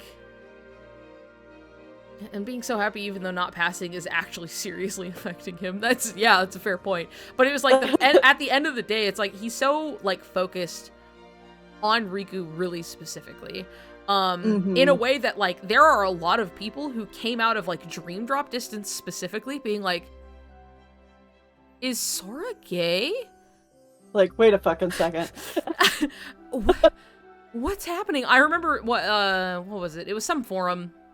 And it was somebody, and it was somebody being like, is Sora gay? Because, like, some of this stuff, you know, right? But this wasn't someone being like, oh my god, is he gay? You know, this was like 2012, and this was somebody being like, yeah, that's kind of weird. Like, he's like, I don't know, a lot of this stuff, it's just a little too much. Like, it's way past just being a friend, right? And then they were like, besides, I think Riku is better for Kairi anyway. So, like, I don't really care that if he's gay or not, you know? And I was like, whoa.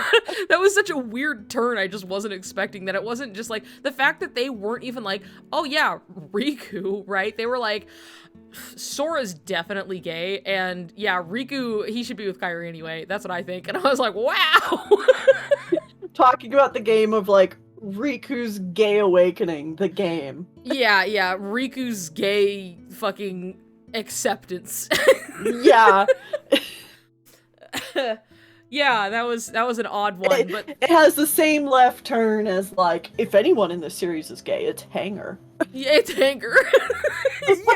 yeah, Hanger, he's definitely it. And I'm like, you know what? I agree with you. I think he's got something going on, but, like, if anybody's gay in this game, it's Hanger. Yeah.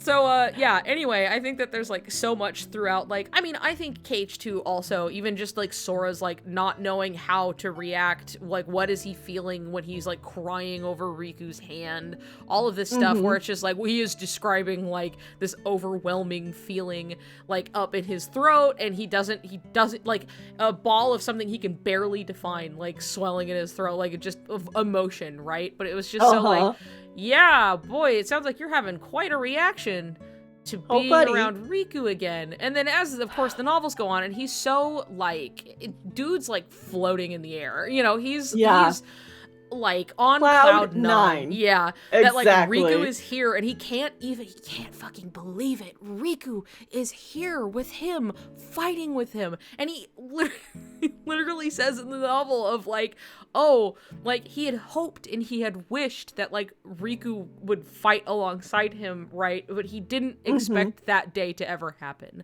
Like, he didn't expect that to actually happen. And now that it is, he was like, oh my god, you know? And then he was, like, feeling a little bashful for some reason. He broke into a run, like, thinking about, like, oh man, Riku is here. And it's like, he may not look like himself now, but, like, just to have him with me. But it's him, it's here. Yeah, it's like, wow, I feel so strong fighting alongside Riku, you know, now that he's here, like, I could take on anything, and you're like, oh, yeah, what's that feeling describing, right? Like, and this is, there's so much of it, like, he's in deep, and he has no idea, he has no fucking clue. Deep.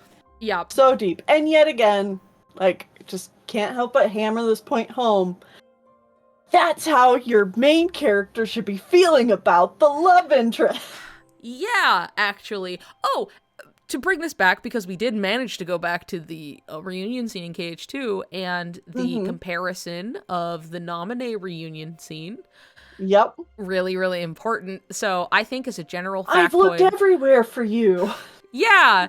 As a general thing, the way Sora acts towards Naminé is more convincing than how he has ever acted towards Kairi, which I think is something in and of itself. Sora Naminé shippers, valid. Valid, and I get it. Like, I love them as like a ship in the way that I'm like, oh, I love that it's like super fucked up. Like, I love like the puppetry aspect of it, that it's like, it's so sad. You know what I mean? Yeah. I think it's so interesting. It's the same way I appreciate like Repliku and Naminé. Like, oh, exactly. Yeah, I think it's yeah, exactly. It's the same. It's just that whole situation, and I go, ooh, and I eat it all up. So anyway, what was that? Hold on. Baby cat, I heard him meow somewhere, crying like a baby. What is it? He gets his name, comes by it naturally. Exactly. He brought this upon himself. I think... Oh. What is it? What is it, baby? He's just a baby. He's just a giant baby boy. What? But I'm busy. Okay? I'm a busy bee. Anyway, wow, what point was I making? Oh, right. Anyway, so him reuniting with Naminé in the novels, there's a lot of pointed internal dialogue of like the relief he's feeling, and like he just wanted to like run up and hug her, and that he's just like, God, you're here. It's like I've been looking for you for so long, and you're finally here. And it's like almost the exact same. Later when he reunites with Riku and he's like, you're here, I've been looking for you so long, you're finally here, you know. And finally it's like, here. Huh. Interesting about that.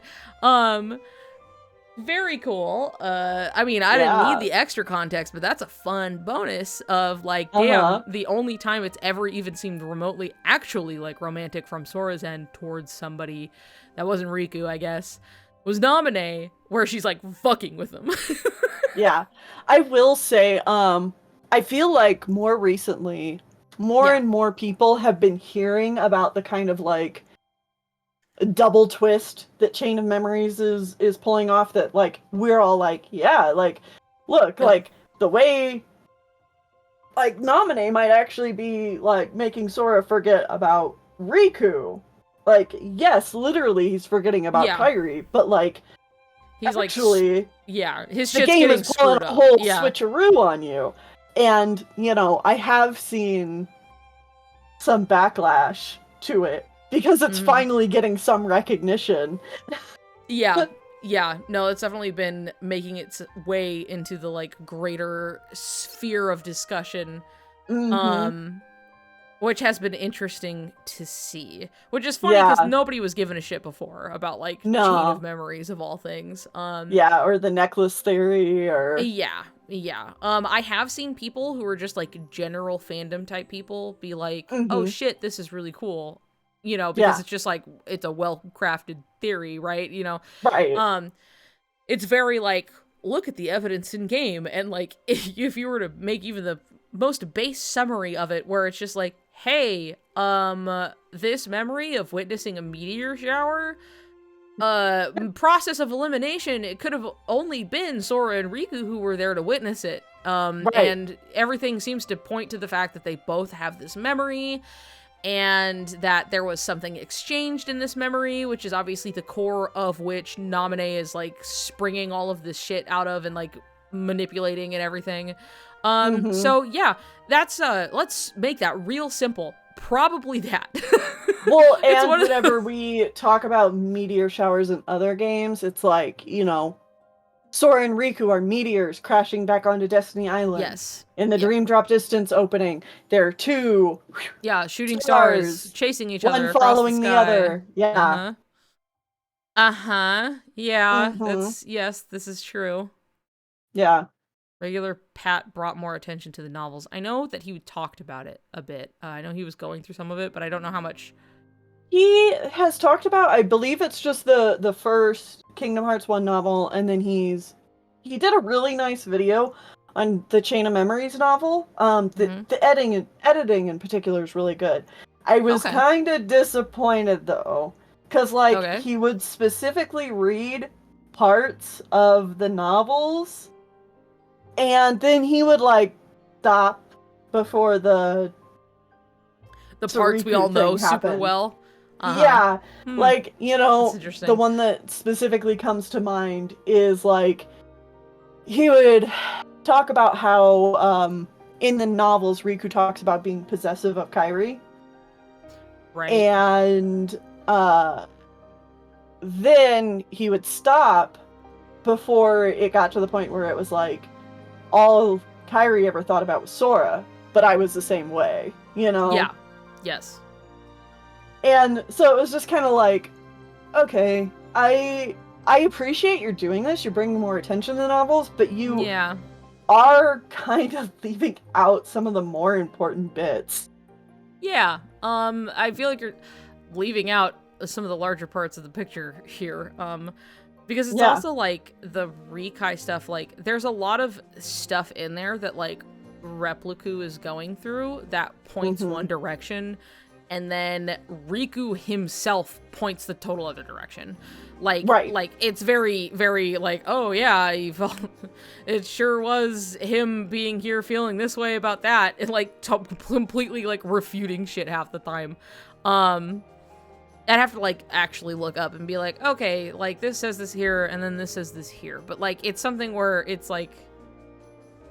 because I remember seeing people being afraid about the stuff with Riku and Kairi, and I remember looking at it and being I don't think this is really anything as much as No, I remember looking at it and just being yeah, Riku's being possessive of Kairi. Of course. He was in the game, right? In the way he was in the game. It's about getting Sora. Yeah, basically. It's not really anything new in by way of what we already know, I suppose. But it's something where it's just oh yeah, dude's super lonely. And there are even other short stories that be hey, the other Diamond short story that talks about oh, boy, I sure feel bad all the time. Why do I feel so bad? Everybody's so annoying and I'm getting pissed off. Sora, shut up. And then right. He's so frustrated and depressed about stuff that he can't pinpoint, There's nothing to look at. Looks at Sora. Yeah, exactly. But then just talking about oh, if there was a world without Sora, or if there was a world without Kairi, I wouldn't be having this problem, because the thing that he fears right now is more or less being the third wheel to what he perceives as Sora and Kairi, and some budding romance or relationship kind of a thing going on. And why does he feel bad about that? I don't know, not gonna think too hard about it, but it's just it's all that still. It's still we can't look at one fucking thing and go I can't believe this exists. This means that everything else forever and ever doesn't matter. And it's I don't know, that's not how that works, but yeah, it's also not doing anything. Yeah, it's regular Pat's video is fine. I just definitely think that there's a fair enough amount missing that's come on, dude. Yeah. I can understand if he's I don't really want to stir the pot or anything, but it's just I mean, you're kind of stirring the pot by not addressing half of what's there. Right. If you were just to be hey, look at this, and then this happens, haha, and then just move on. You don't have to say anything about it. Just leave it where it's at. And this is not in any way, I don't want to be ugh, regular Pat. I'm I love his videos. I think he's really funny and well-spoken, and so I also just well-meaning most of the time, so I'm yeah, I enjoy it, but it's just I can understand if maybe it was not wanting to tread in waters he's not prepared to. But it's also like, okay, but this is still like the material you're exploring. You may as well explore all of it, actually just talk about it. Like, let's not fucking work around it. It's right there. But yeah, I don't know. I know I talk about this a lot. It just drives me nuts that so many people see shipping as like an untouchable topic. So they ignore romance writing all around, even though that's like just as important a part of story as anything else in it. Yes. Yeah, no, it's something that's like, even if like in the, people dismiss romance writing so much, which I think also ties back to the like general point of people think they don't like romance because all they've been exposed to is bad romance. Yeah. And not Lady Gaga. Yeah, and not that one. So, they like think that they don't like it, and then like oftentimes shipping is seen as like frivolous and like just whatever, people just ship, I guess. Why would I care who's gonna bang down on each other or whatever? You know? Like, dude. Yeah, and so I think, and on also that level, why do I care if somebody has friends? Like, come on, it's the story. It's the story fucking story, dude.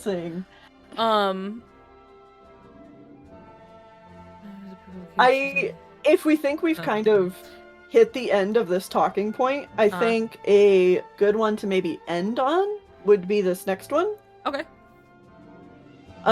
So there's actually a whole bunch in between the ones I'm going to, like, I'm jumping forward a little bit. Yeah. But we kind of already have talked about the other points, so I'm going to something new. Got it. At 2 hours, 30 minutes, and 30 seconds. Okay. We have Sora gaining the power of waking to save Riku.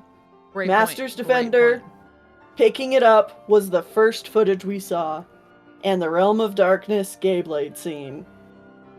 Yep. I love that one. Again, that's one of those things where it's like, I forget that that's like a point to make. Not that I'm like, everybody knows that. I'm just like, yep, another part of the millions of billions of like bricks that build this puzzle pieces. Yeah, it's just like another 10,000 piece puzzle. Yeah, it's kind of silly, but it is one of those things where it's like, damn. It wasn't.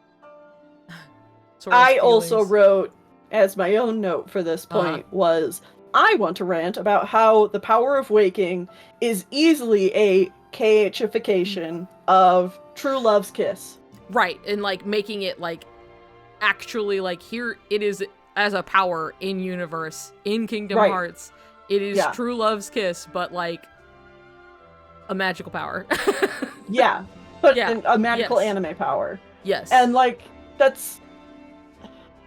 People get so caught up in the weeds of Kingdom Hearts lore and the specifics of the story, and so like, even today, there's still so many questions of like, well, what the fuck even is the power of waking? And it's like, it's literally there in the name, and just think about, we're playing a Disney game. If that's all you had to go off of, it's a Disney game, and there's a power called the power of waking. What happens in Disney movies where people have to wake up? Right. What do you do when that you mean happens? Like Snow White? You mean like when Snow White's in a coffin and like the prince comes by and uses like the power of waking by giving her a big old smooch? Yeah. Oh, what is that? Sleeping Beauty? Oh. Yeah. Oh, and then the prince uses the power of waking to wake Sleeping Beauty? Yeah. Oh, that's interesting. Huh. Yeah. And it's just another one of those examples. I guess that's two of them. Yeah. I guess, well, but even still, it's such a, like, well-known, it's iconic. 100%. Yeah. And it's one of those things, it's just kind of like, oh, Kingdom Hearts is so complicated. And I'm like, it's True Love's Kiss. It's True Love's Kiss. That's it. That's all it is. It's True Love's Kiss. That's it. That's all it really is at the end of the day. Yep. And I feel like it's something too that's like reinforced, not explicitly as the power of waking, but like that they really lean into like the power to wake somebody from a deep sleep. Deep sleep, like deep down in the darkness type shit, is a very, it's really important and special and like a significant thing, because Cucks really leans into that like quite a bit, and that it's just like, oh yeah, like, you know, the prince came and how was it, Sleeping Beauty, I think? Yeah, I think so. I'm like, I could see the castle in my head. Where it was just like, oh, like through the power of like their connection, like, you know, he could reach her like deep down, and like that's something that, because we had to put it in the sleeping realm theory to be like, hey, this is like significant actually, right, that like also even just like Riku like calling to Sora in Dream Drop and like almost waking him up, and Sora's like hearing his voice while he's stuck in this dream, and that seems to be significant according to Cucks, but like just it being like the power of waking, right? And like having this applied, it's like, use your Disney logic brain. You've been playing this many games. What do you think it is? Like, it's the power of waking. Yeah. Well, and I'm gonna say that, like, you know, big brain move over here too. Like, you true love's kiss does not necessarily have to mean like romantically in love. Like, for the purpose of I like, mean, I think they included seeing Frozen this for symbolism. Yeah, exactly. Like, think of Frozen, where it's like, you know, true love's kiss saves Anna. Yep. And it's from Elsa. And like, that's not a romantic thing. It's just like, it's what it is in the context of that movie. Yes. And so like, Aqua finally being able to wake up Ventus, that's true love's kiss. It's not romantic, but like, that's what's going on. Yeah. Yes. And so like for Sora and Riku, it wouldn't have to be romantic, but obviously we've already covered this. It is. Yeah. Yes. Yeah. I think Sora, like, hearing Riku's voice and following it, via like unexplained magical means, you know, is enough to be like, well, that seems pretty romantic. Like, completely barring how the rest of the scene actually goes.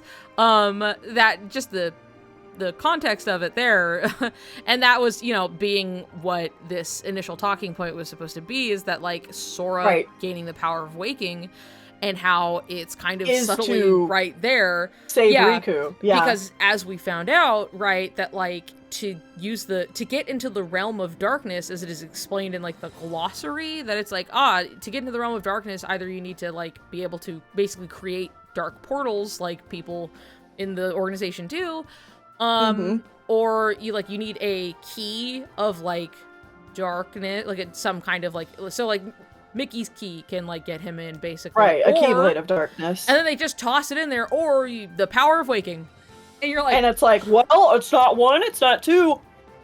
Yeah, and so it's just like three. So interesting. That like Sora goes and like in a moment of crisis, which is an important part, that like he basically drops everything to go and try and save Riku and the king, you know, in the realm of darkness. And he lets his heart lead him to Destiny Islands, where he just finds the Master Defender, and then it like leads him to the door to the fucking secret place, which is significant. Yeah. And he goes on in, and then like we get a whole scene of Sora shooting out of a door of light in the sky and landing in slow-mo for Riku to like to bleep. Yeah. To whoop, and his like eyebrows go up, and it was just like him landing and then, you know, popping up and everything, and it's just so like, again, that's a romance trope, but like well, and we can't forget that like Riku learning the power of waking is also in a perilous situation to go save Sora. Interesting. Yeah. And so coming to his gay acceptance and, you know, waking up his Sleeping Beauty. Yeah, that's so crazy that he learned the power of waking by doing those Wild. things. Yeah, so strange. And then Sora, to relearn the power of waking, is being guided to worlds that show him how, like, show him the act of, like, I wouldn't say just the act of sacrifice for somebody else, but like to care about somebody so much that you would do anything like to protect them or to do what you can for them. Like Hercules throwing himself in to save Meg and, you know, regaining his like godlike powers, and then he's fine. You know. But it was like, and in between these Disney stories where Sora is learning this lesson over and over again, he's on the gummy ship being like, man, I want to be with Riku. Yeah, is he okay? Is Riku around me? Oh my god, I'm gonna text Riku. Boop, boop, boop, you know. Yeah. So like all of this happening the whole time. But yeah, you know, the thing is, like, while we see like textually, like, you know, in cutscene we see Sora like being like, I don't have the power of waking, like, how do I bring you back? Like Ventus, right? Being like, Ventus is like, you have to use the power of waking, and Sora's like, I don't know how to do that. And he was like, you've had it the whole time. You just need to, you know, you use it when somebody needs it most. And he was like, okay, well, I'll give it a shot then, you know. And then he brings him back, right? But that means just like, here's the thing, he couldn't do anything this whole time, but he's had it the whole time, right? And then we see him do what? Just before this? What was it? Access the realm of darkness, which is listed, the way to get in would be using the power of waking, to then go save somebody who, you know, would quote, need it most in that sense. One of which he heard call his name, which they keep doing this, you know, they keep doing the whole Sora or Riku calls each other's names and they hear it. Regardless of where they are. Like, they hear them call to each other, and it's like, guys, what more could you ask That's for? gay. Fellas, that's a little gay. Don't know if you heard, but that feels pretty romantic, if you will. Like, it's not even to say that's gay as much as, like, that is romance. That's a romance, like, trope. This is, like, of course, to call out to the person you care for most in your moment of need, and they hear it still, somehow, regardless of where they are. They feel it. They know that you need them, kind of a thing. Yeah. And they've done it multiple times now. Riku whispering under his breath, Sora. And then Sora shows up and he's fucking flabbergasted, right? But it's like, and then they do a nice slow-mo with the water droplets, and you're like, romance, it's indulgent, it's romance. Wow. Oh my god. Oh my gosh. And then they summon the gay blade. And then they summon the gay blade. Oh my god. And then Dearly Beloved plays. And then, oh my god, oh no. Riku, watch out, you know, and then he's like, and he blocks it, you know, it's dramatic, and it's just like, this is so indulgent. This romance, you guys, they are writing a romance, and this is all completely forgetting to fucking follow my heart. And then there's Riku right up there, and then he and he goes, and he just goes. The fact, it's how he does it too, or it could just be like, yeah, let's go. And you like know, dive in, yeah, or whatever. But it's so like he's glowing blue, and then he's like, and he's like so at peace when it happens. You know, it's so just like, and he lets himself get taken, kind of a thing. And it's just like, you guys think maybe they're gonna do something with this? Like, okay,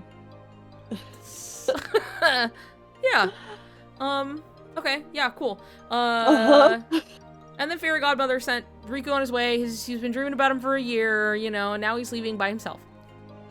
Our little Princess Cinderella is off. Our little Cinderella is sent off by actual Disney brand Fairy Godmother by his damn self into a place unknown to go save Sora. That she affectionately Fairy Godmother, is like, who had not been in the game previously. They had to make a whole model and get the licensing rights. And they had to figure all of that shit out and bring her back and be like, here, she showed up to be like, you're dreaming of him for a year.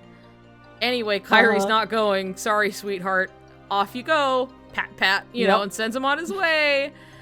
And, oh my god. So anyway, the power of waking for Sora, you know, it uses that to save Riku. I think that was initially what this point was, right? Was talking about that.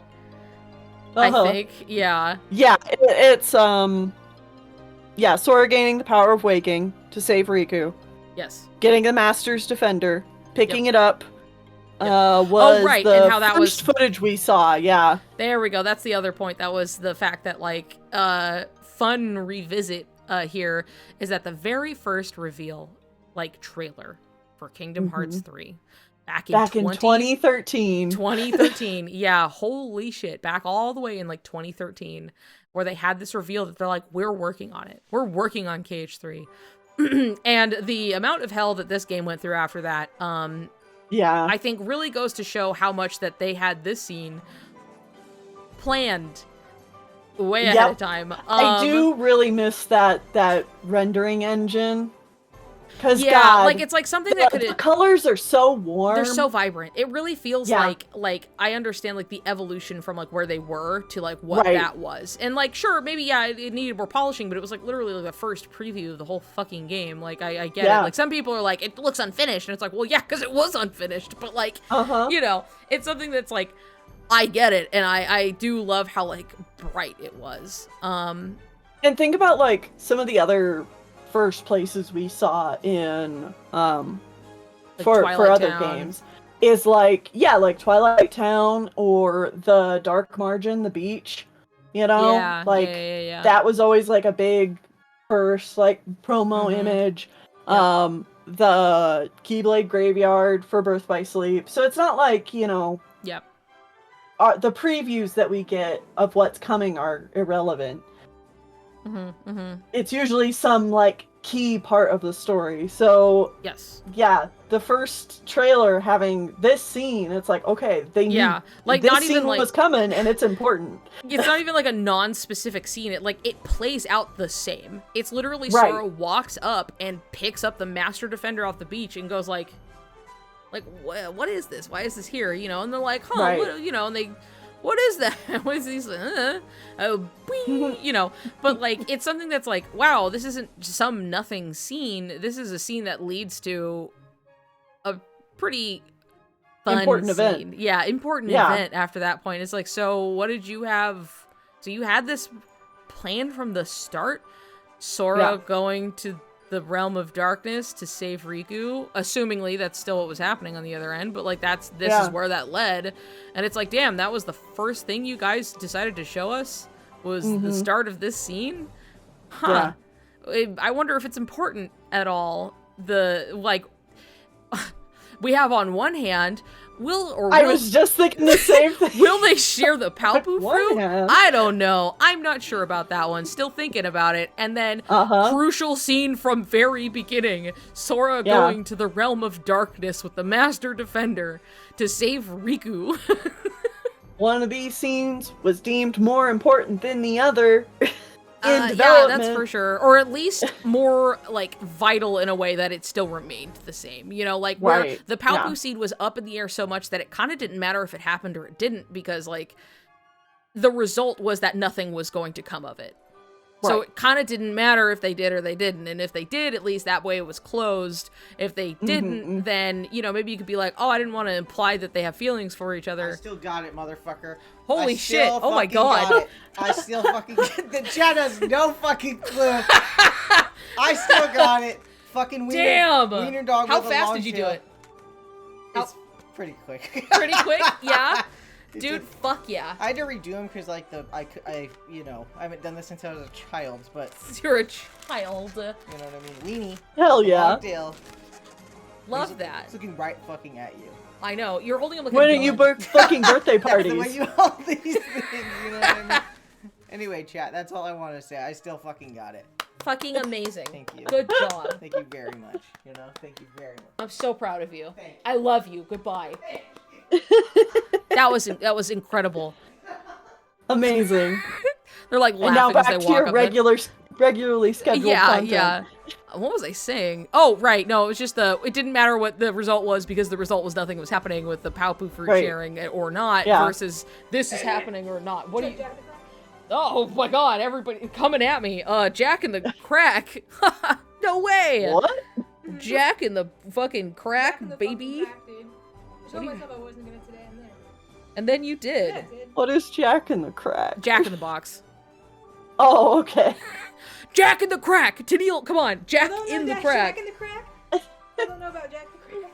Y'all ever been to Jack? Actually, never had Jack in the Box, so so much of their food is kind of dog shit. But their breakfast food is really good, genuine. It's like really good.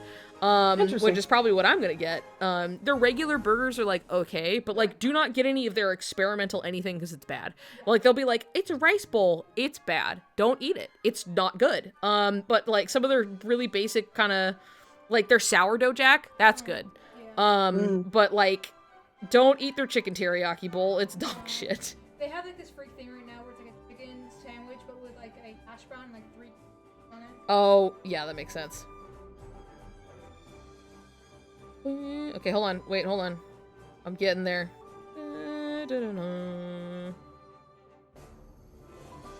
I want my... Where is it?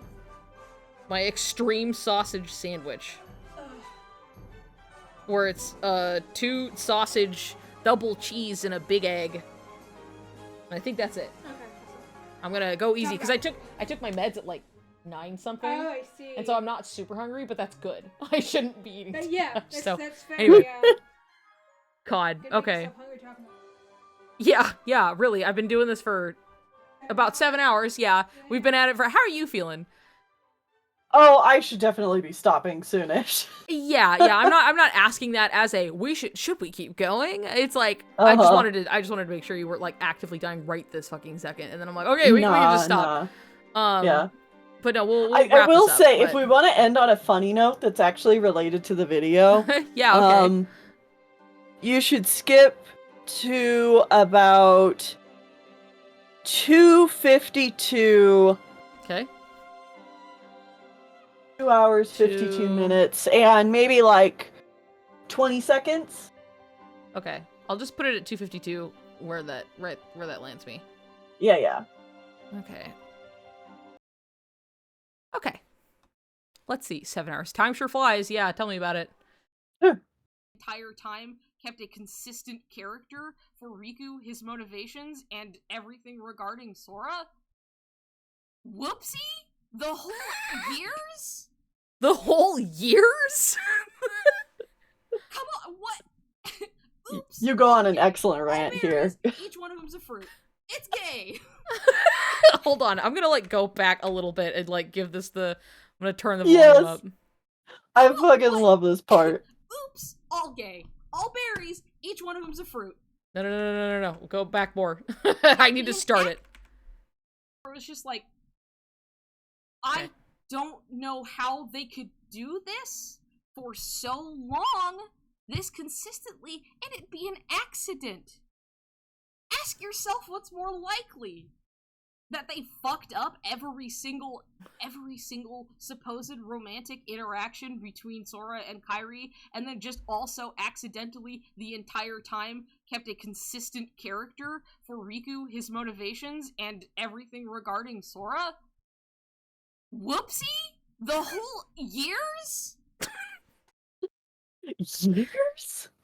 Come on, what? Oops, all gay. All berries, each one of them's a fruit.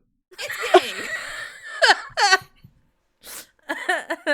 So it's just like, what's the probability of that? Just like when I argue the stupid fucking logo that this is me being actually fucking annoyed just a bit. That's so why are you so insistent? And it's like, here's the logo, bitch. Here's the black pure black, not off black, not gray. Black corner. Black! It's dark! It's pure... Oh, there's a gradient. Oh, yeah, and I have eyes, too, just like you. I can see that. Those aren't the same fucking shades. Not even close. So, 5 or so years of development, and you're going to believe that every step of the way was a fuck-up, and it was just... And they animate the whole fucking thing, and it's just, here's the dark shit. Here it is. But it was an accident. Oops! Again! Oops. And again! And again! Oopsie! Oh my god! Guys! How did we let this shit through? Is that honestly more believable than they just did it on fucking purpose? Why why you gotta stretch so far? Why you gotta reach so hard? Don't you want to, I don't know, take it easy on yourself? Just like a little bit? Don't you want to just maybe go like, I don't know, oh, that's neat, and then call it a day? You're gonna fucking sit here and just bend over backwards and insist, well, I fucked it up this time and this time and this time and this time and this time because you're giving them too much credit because people are stupid. I couldn't think of this, so nobody could think of this. Ooh, guess what, asshole? People think of shit all the time. Newsflash, ass flash, news hole. People do convoluted, crazy storyline bullshit all the time. Kingdom Hearts? Oh, they could never, Nomura could never think of bullshit like this. This involved, what, a fucking logo? Oh my god, is that so far out of the way? Here's evidence that he's done it before. You dumbass, here you go. Like, it's not that hard to believe in the first place. But if you so insist, look, he's done it more than once. Here you go. Oh my god, it just, but nobody's that smart. Well, I mean, I don't see many arguments against, like, fucking Hideo Kojima and the ludicrous levels of attention to detail he gives, well, gave, past tense now, because fuck Konami, but the absolute ridiculous attention to detail, the meticulousness, the convoluted, like, plot, everything he did with Metal Gear Solid, and yet it is praised constantly.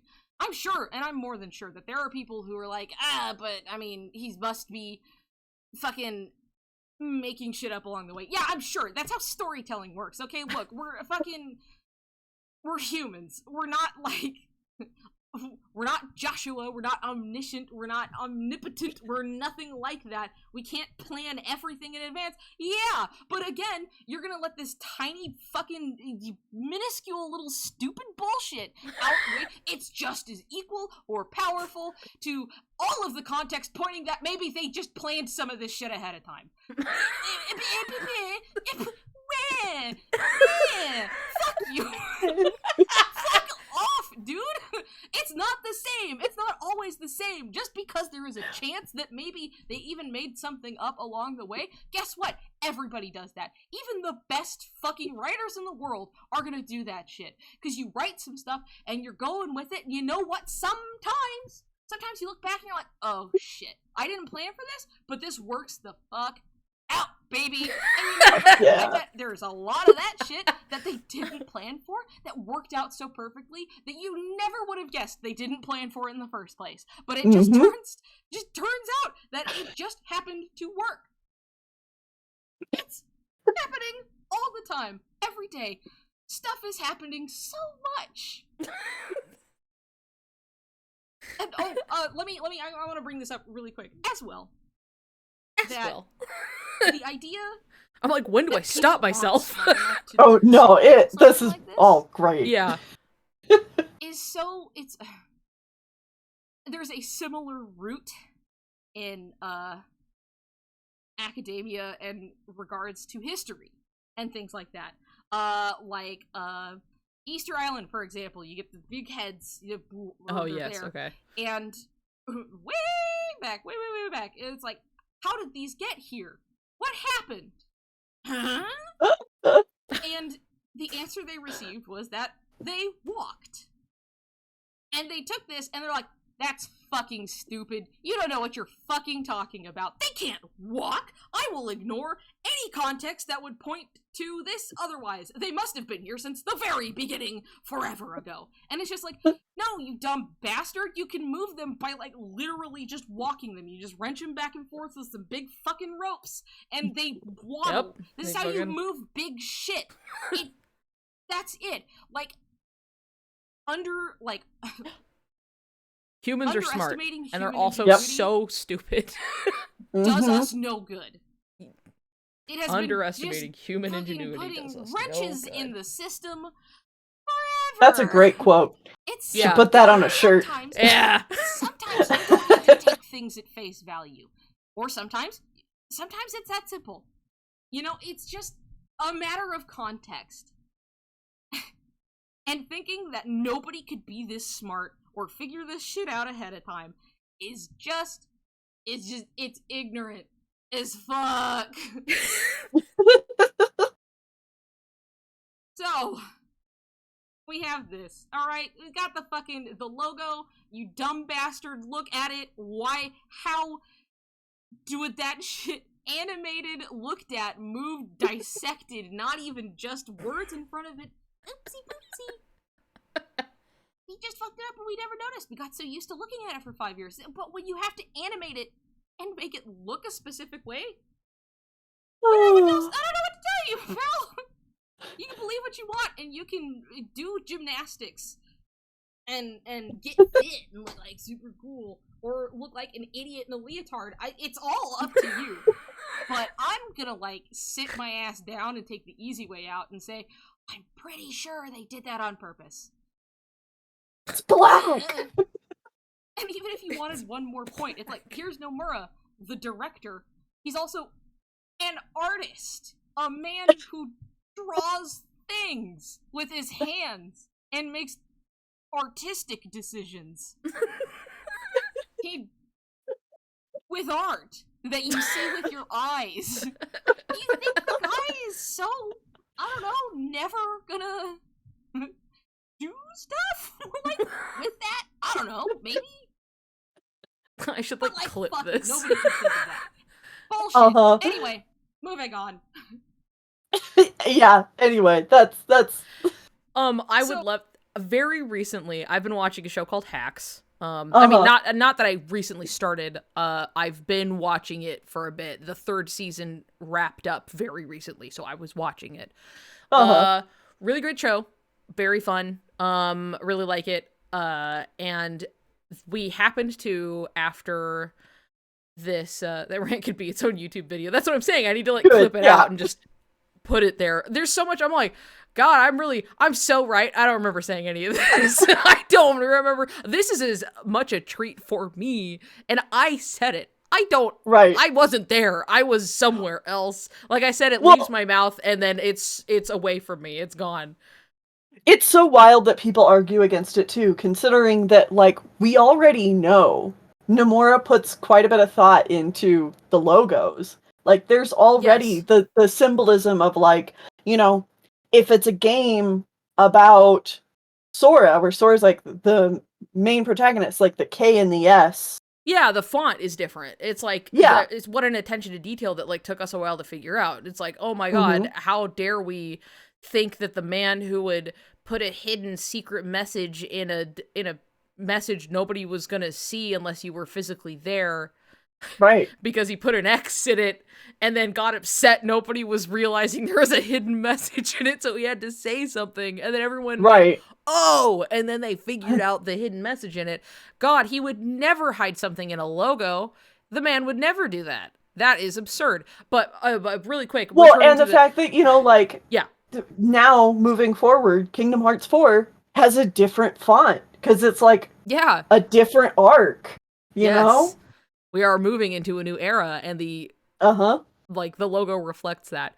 But I do want to, because I remember when this happened, and I was like, damn, thinks about more or less this same gripe I've had this whole time.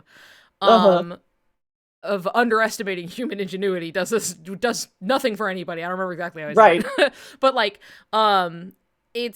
I was watching Hacks, and it's very I don't really need to give the premise of the show, but it's I would say almost like a washed up comedian, older lady, and then she has this younger girl come in to be her writer, her punch-up writer, and there's kind of a whole lot of conflict because they're not necessarily good people, but people are complicated. Also, it's largely funny and also very queer at the same time too, so it's you're having a good time for the most part. I greatly enjoyed it. I would recommend it, especially if you want to watch things go wrong and then get fixed and people grow, but then things go wrong again, and it's it's just a fun roller coaster for sure.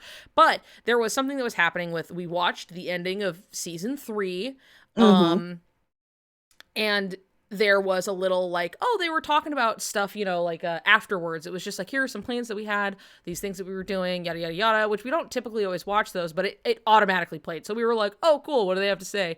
And they were talking about how, here's my one spoiler, no context spoiler warning, that there is a betrayal at the end sort of at the end of the third season, and they talk about how they had this idea pretty much from the beginning of this season, and they were like, so it's based in Vegas for the most part, that's where she lives, and there is the opening shot of the first episode of this season has what we think is the main lady. She is walking in, and we're following her from behind as she walks into fucking, I don't remember casino names, but like she's going in there, and it's like Roman fucking the Caesar, and it's like, here's a statue of Caesar, and they like are following her back, and then like the camera looks to the statue and then like goes back to her. She continues walking past it, right? And they were like, we hoped we weren't being too obvious that there was a betrayal coming because we put that at the very beginning. Right, yeah. And I was just symbolism like, of just having Caesar there. Yeah, exactly. And like and following her, like her back specifically was like the point that they wanted to make. That like, and then it turned around and it was like, in the back. Yeah, that's and it good. was like, that's good stuff. I like that. Yeah, and I was like, oh, that's really cool. Actually, that's like really like deliberate. And they were like hoping they weren't being too obvious. And I was like, dude, I didn't even remember that happened because like I was watching the episodes as they came out, so it's like it had been a little bit since I saw that one, but it was just like something that was there. And then they were also calling back to like, oh yeah, here's like these characters saying these things, and these are direct callbacks to things that happened in season 2 and season 1, and so you can see how it developed into this thing that's happening now, and kind of like the monster that she's created, like really staring her in the face. And I was like, I did remember some of these where I was like, oh yeah, I remember that this is a general thing, that like a sentiment that she had or whatever, and it's just being repeated right back at her, and then just stuff like that. So but then they were like really direct, like they were like direct quotes basically of like how of like things that they had said in the past, and I was like, oh, I didn't realize like how much it was, right? And I was just like, damn, crazy to think that people would be like really like purposeful with their art and stuff it fucking full of symbolism and worry that they're being heavy-handed. And it drives me insane. But it was also something that's like, usually people who look at this type of thing and they go, no, that's nothing. That's nothing. You're reading into it. Are people who have I couldn't think of that. That no one would think of that. Yeah, there's somebody who has never actually made something in their life. They've usually, because here's the thing, it's part of the fun. That's part of the joy of creating something, to be like, I'm gonna put this in over here, and then if somebody remembers or they like read back through and they're gonna go, you know, oh fuck, you know, and it's part of like the joy of creating something. Yeah, is putting that thought into stuff. It's I know this is something I talked about with you before. I don't think we talked about it on stream, but we had talked about at one point how the fact that Sanctuary was written specifically about like Sora and Riku's reunion. Yeah. Yes. And then when you look at Chikai, it's very easy to see like how Nomura probably gave Utada like similar notes of like, I told Utada the story of Kingdom Hearts 3 and this is what they came up with. And, you know, and that's very telling for a lot of reasons. And and some people want to be like, well, that doesn't mean anything. It's just a pop song at the beginning of the game. Like, yeah, we all like the song, but like, whatever. It's just the Riku wave in the heart. It's just a callback. It's just a callback. It doesn't mean anything. Right, yeah.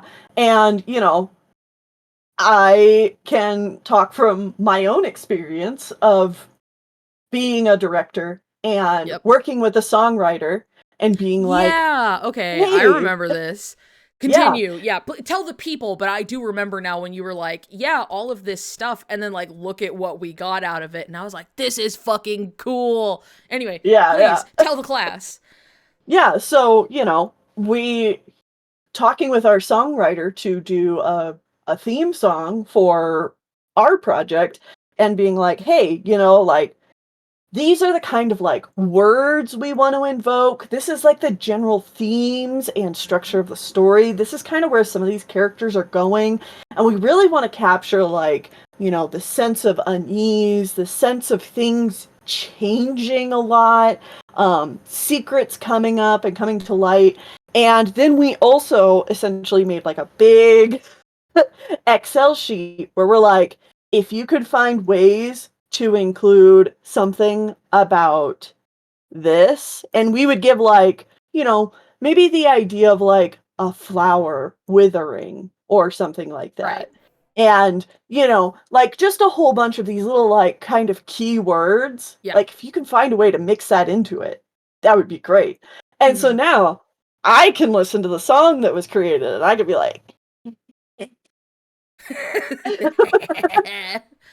and, there's all these little hints and clues about what's upcoming in the story that until it happens, people aren't going to realize what that means. Yeah. Yes. Mm-hmm. But it's been there the whole time. Like you But it's been there the whole time. Deliberate with like the symbolism and the what could this be, and then realizing truly what it means later as you get to the end of it or get past a certain point or anything like that. Yeah. Crazy how that can happen. So strange how you can have like a creative intent and narrative direction in mind and plant some of the pieces for that ahead of time. God forbid, that you have the gall to think of something beforehand. Before it happens. Yeah. Whew. How dare you have a plot point you're working towards, and so you have ways you can call back or forward to it, I guess. So the fucking guy who puts it, so we have a how long was that cutscene as he walks down those fucking stairs just to go look at Aqua's armor, and at the point you're like, what is that? What is going on? And then you play Birth by Sleep, and then maybe you remember, you're like, what's that Aqua's armor? And then you go and look and you go, oh my god, that's really cool. And that's like a totally unsubtle one. That's just one where it's just like, yeah, he had a plan, and like how these characters connect and what like Xemnas really was, and like who like Ansem before becoming Xemnas, and he's got no fucking memory, and like who is he? What is he supposed to be? And like, well, and looking at the armor and specifically calling the armor like an old friend. Yes. Yeah. And, so it's everybody like in the organization even says that, like, oh, he goes in there to talk to, like, old friend. Yeah. And whatever the fuck's going on in there. So it's not just, like, setting up the fact that, like, oh, this tragedy happens. It's also setting up, like, there was a relationship here. And that's just as important to, like, foreshadow. And it like follows through beautifully. Yeah, or even just the complexities of like who, like what Terra became, and like the result of that, right? Being like, cool, there was like Terra, and then there was Xehanort, and then there's Terra Xehanort, and then he got fucking bonked on the head, and then and then there's Ansem, Seeker of Darkness, Ansem, Guardian, and Xemnas, and Xemnas. Come Guardian, of course, Come Guardian, we can't forget Come Guardian. But yeah, and to have that and then be like, okay, cool, I have these plot points worked out. We can assume for the most part, like, sure, maybe you'd be like, but for the most, like, you have an idea of like whoever Xemnas and Ansem has a connection to what we find is Aqua, right? It's like, we'll never know, but like, it's safe to assume here that he pretty solidly had the idea of where he was going with Birth by Sleep by the time that they had added this shit to Final Mix. And that there were plot points. Well, we also do see at that point with Final Mix, we get like the whole ending that's like the way more elaborate ending special movie, that's like, oh, we have established characters and like the whole fight, basically. we have Vanitas at this point, pretty sure he knew what he was doing. And all Kingdom Hearts secret endings fucking slap, but like, absolutely, damn, that one's so fucking good. I was truly, and I don't use this expression often, but I truly was gagged when I saw Ventus get fucking ice like popsicled up there, and I was like, dude, oh my god! I was like, it was just because it's so brutal. It's so, like, it's holy shit. He's holding him by the head, and he's fucking writhing around trying to get away, and then he's just like, and it's just then he just throws him down.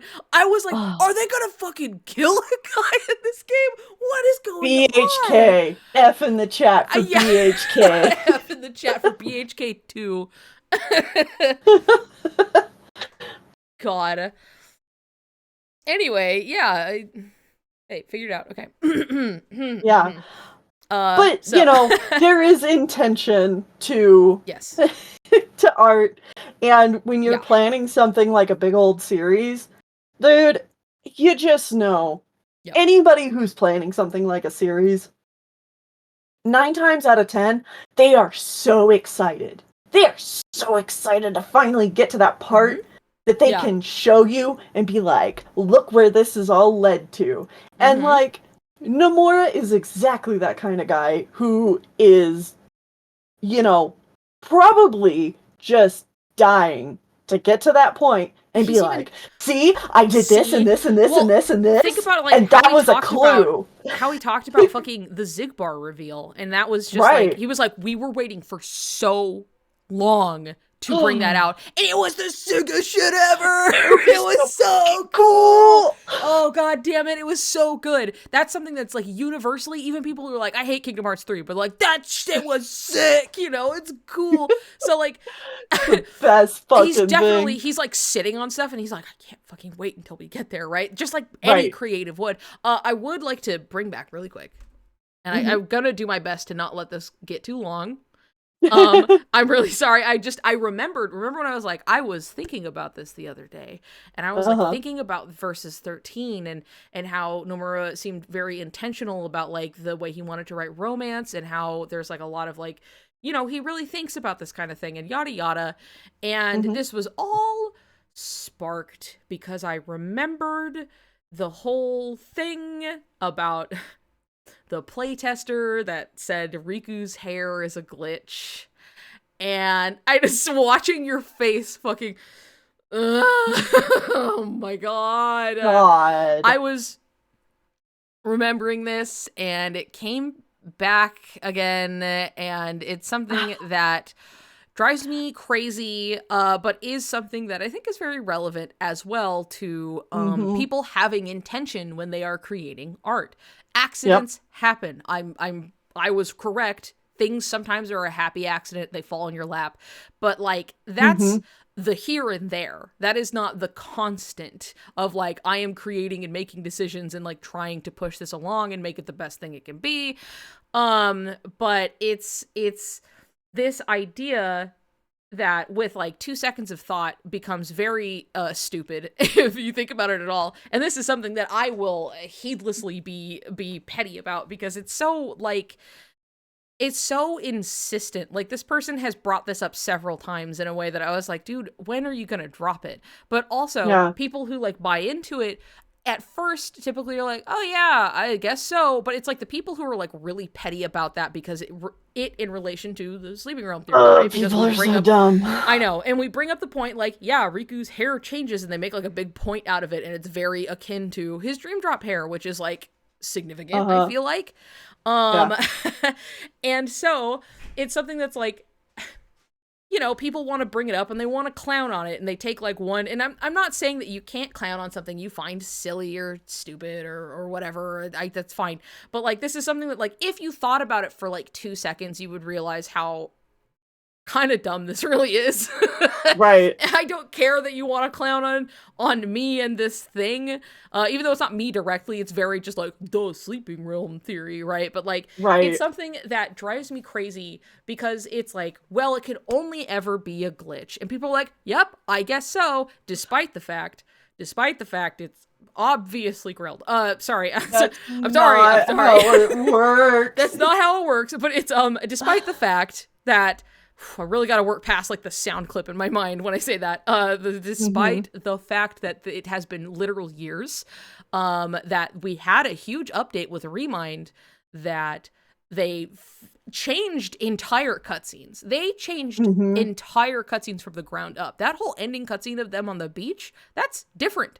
They like took shots out. They like changed the entire like direction of that scene.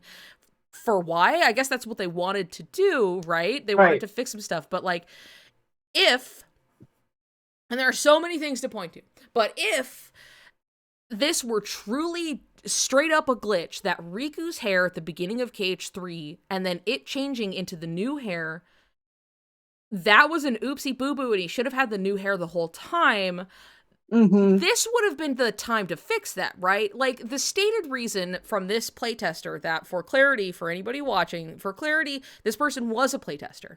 I'm not going to lie about that. They were a playtester. Their name was in the credits and everything. We saw, and we were like, oh yeah, that guy was a playtester.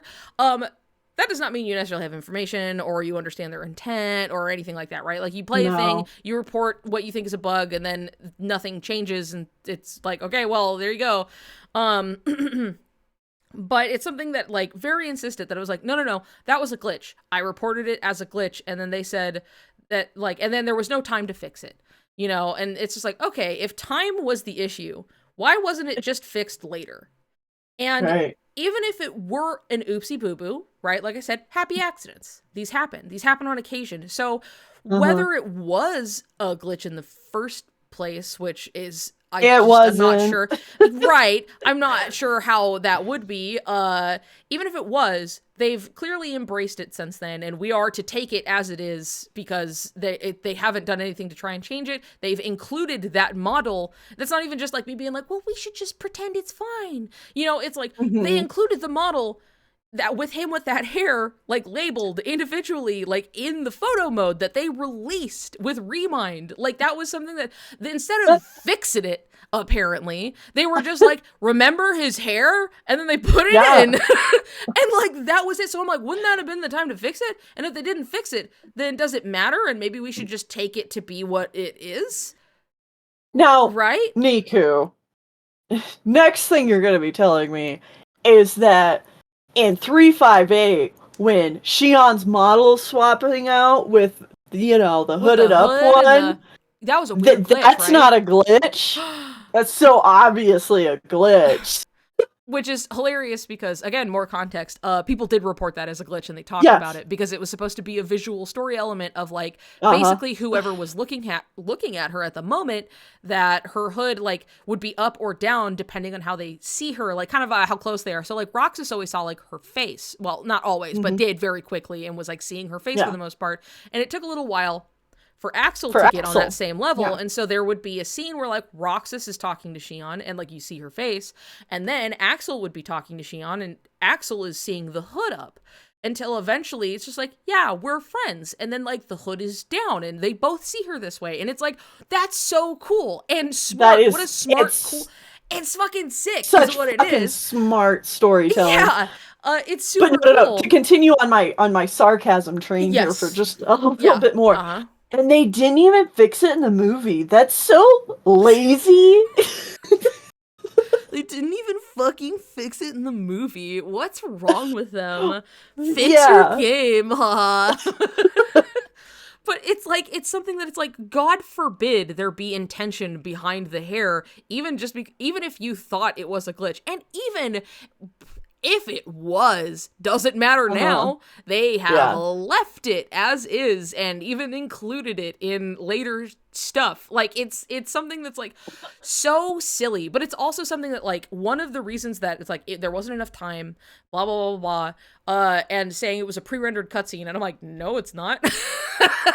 And even then, they have changed so many things so fast in the past, rendered cutscenes and everything. Like, they have changed things like, oh, Aqua's chin was too long, and then they fixed that really quick. And that was something that's like, that's not important, but they were like, and then they wanted to fix it, right? And then there was also something where it was like Ventus's fingers had, like, Roxas's rings on, because they obviously were just going to take Roxas's model and, like, tweak it, right? That's just being economical with your time, right? And accidentally left his rings on, and they're like, oops, and then they fixed that and patched it on, like, Birth by Sleep, right?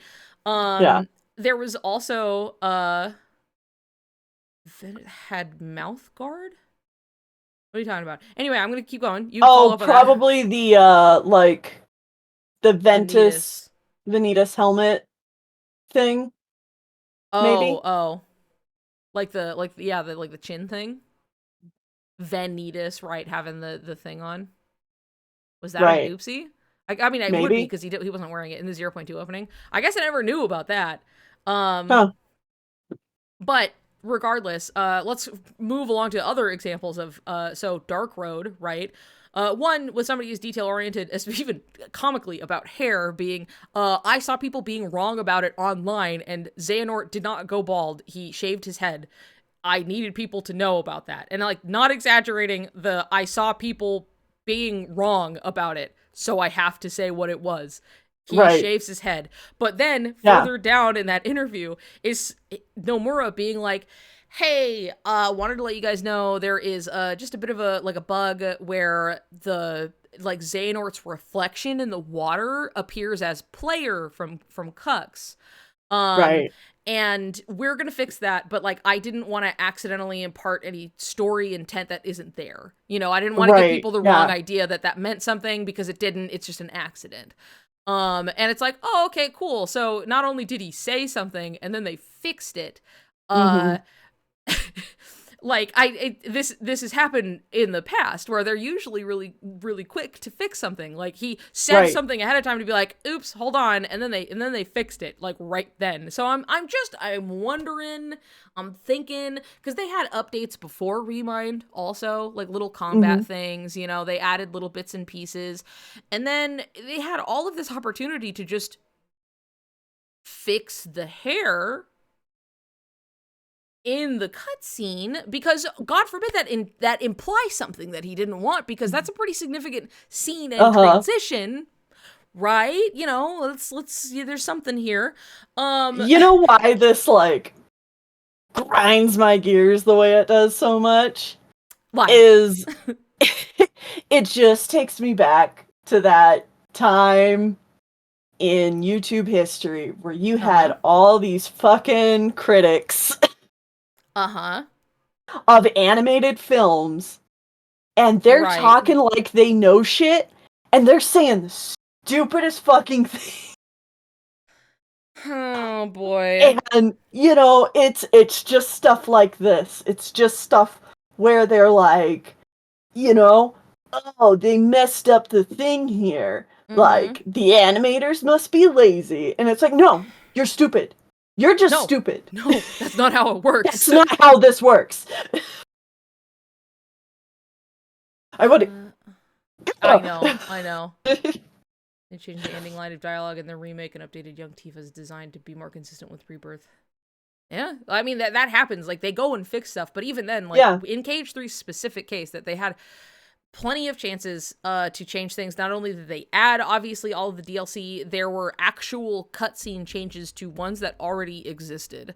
And even, like, they changed the entire skybox for the Keyblade Graveyard part to something much less ominous, which is, like, really interesting. But it's just, like, they did a lot here. They changed a lot of things. And if this were something that would imply anything that wasn't intended story-wise, there is a history of Nomura going, oopsie, hold on, let me fix that really quick, and then fixing it on things much less than this, right?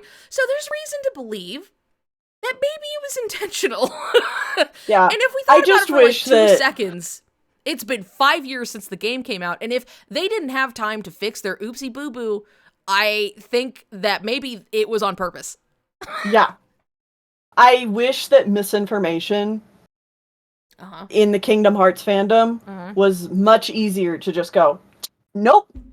That's just wrong. Just fuck it. That's just wrong. Just listen to me. I'm telling you, that's wrong.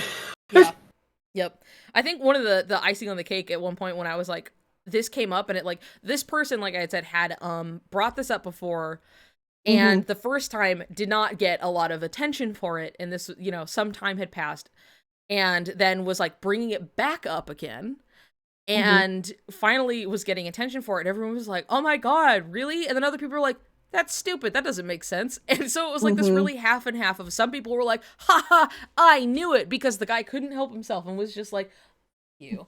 And was just like, oh yeah, you know, some people, like, in some big theory think it's something and it's not, haha. And so people were like, oh, haha, yeah, they're so stupid, you know? And it's just something that, like, you either had people going like, that doesn't make any fucking sense, and then other people going like, I knew it, ha, you know?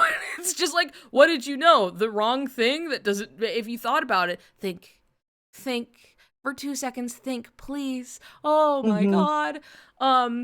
oh, hold on. I was going to bring this up. The guy had brought it up before and then had brought it up again, and it finally gained traction. Oh, this is right. Okay. And so I was like, I never like addressed it before because it never really needed it. I was just, right. This guy talking about, right? But like, yeah. I had made some tweets. When you think that something's so stupid, you don't need to justify answering it, and then you're like, oh, okay, then, apparently people, everybody's at this point, stupid. Yeah, at this point, they're like bringing this shit to my door, and I'm like, right. Okay, everybody, hold on. Let's put on our thinking caps, okay? And let's think about this for like 2 seconds. I don't really care as much about how it would affect the theory. Let's just think about it for 2 seconds.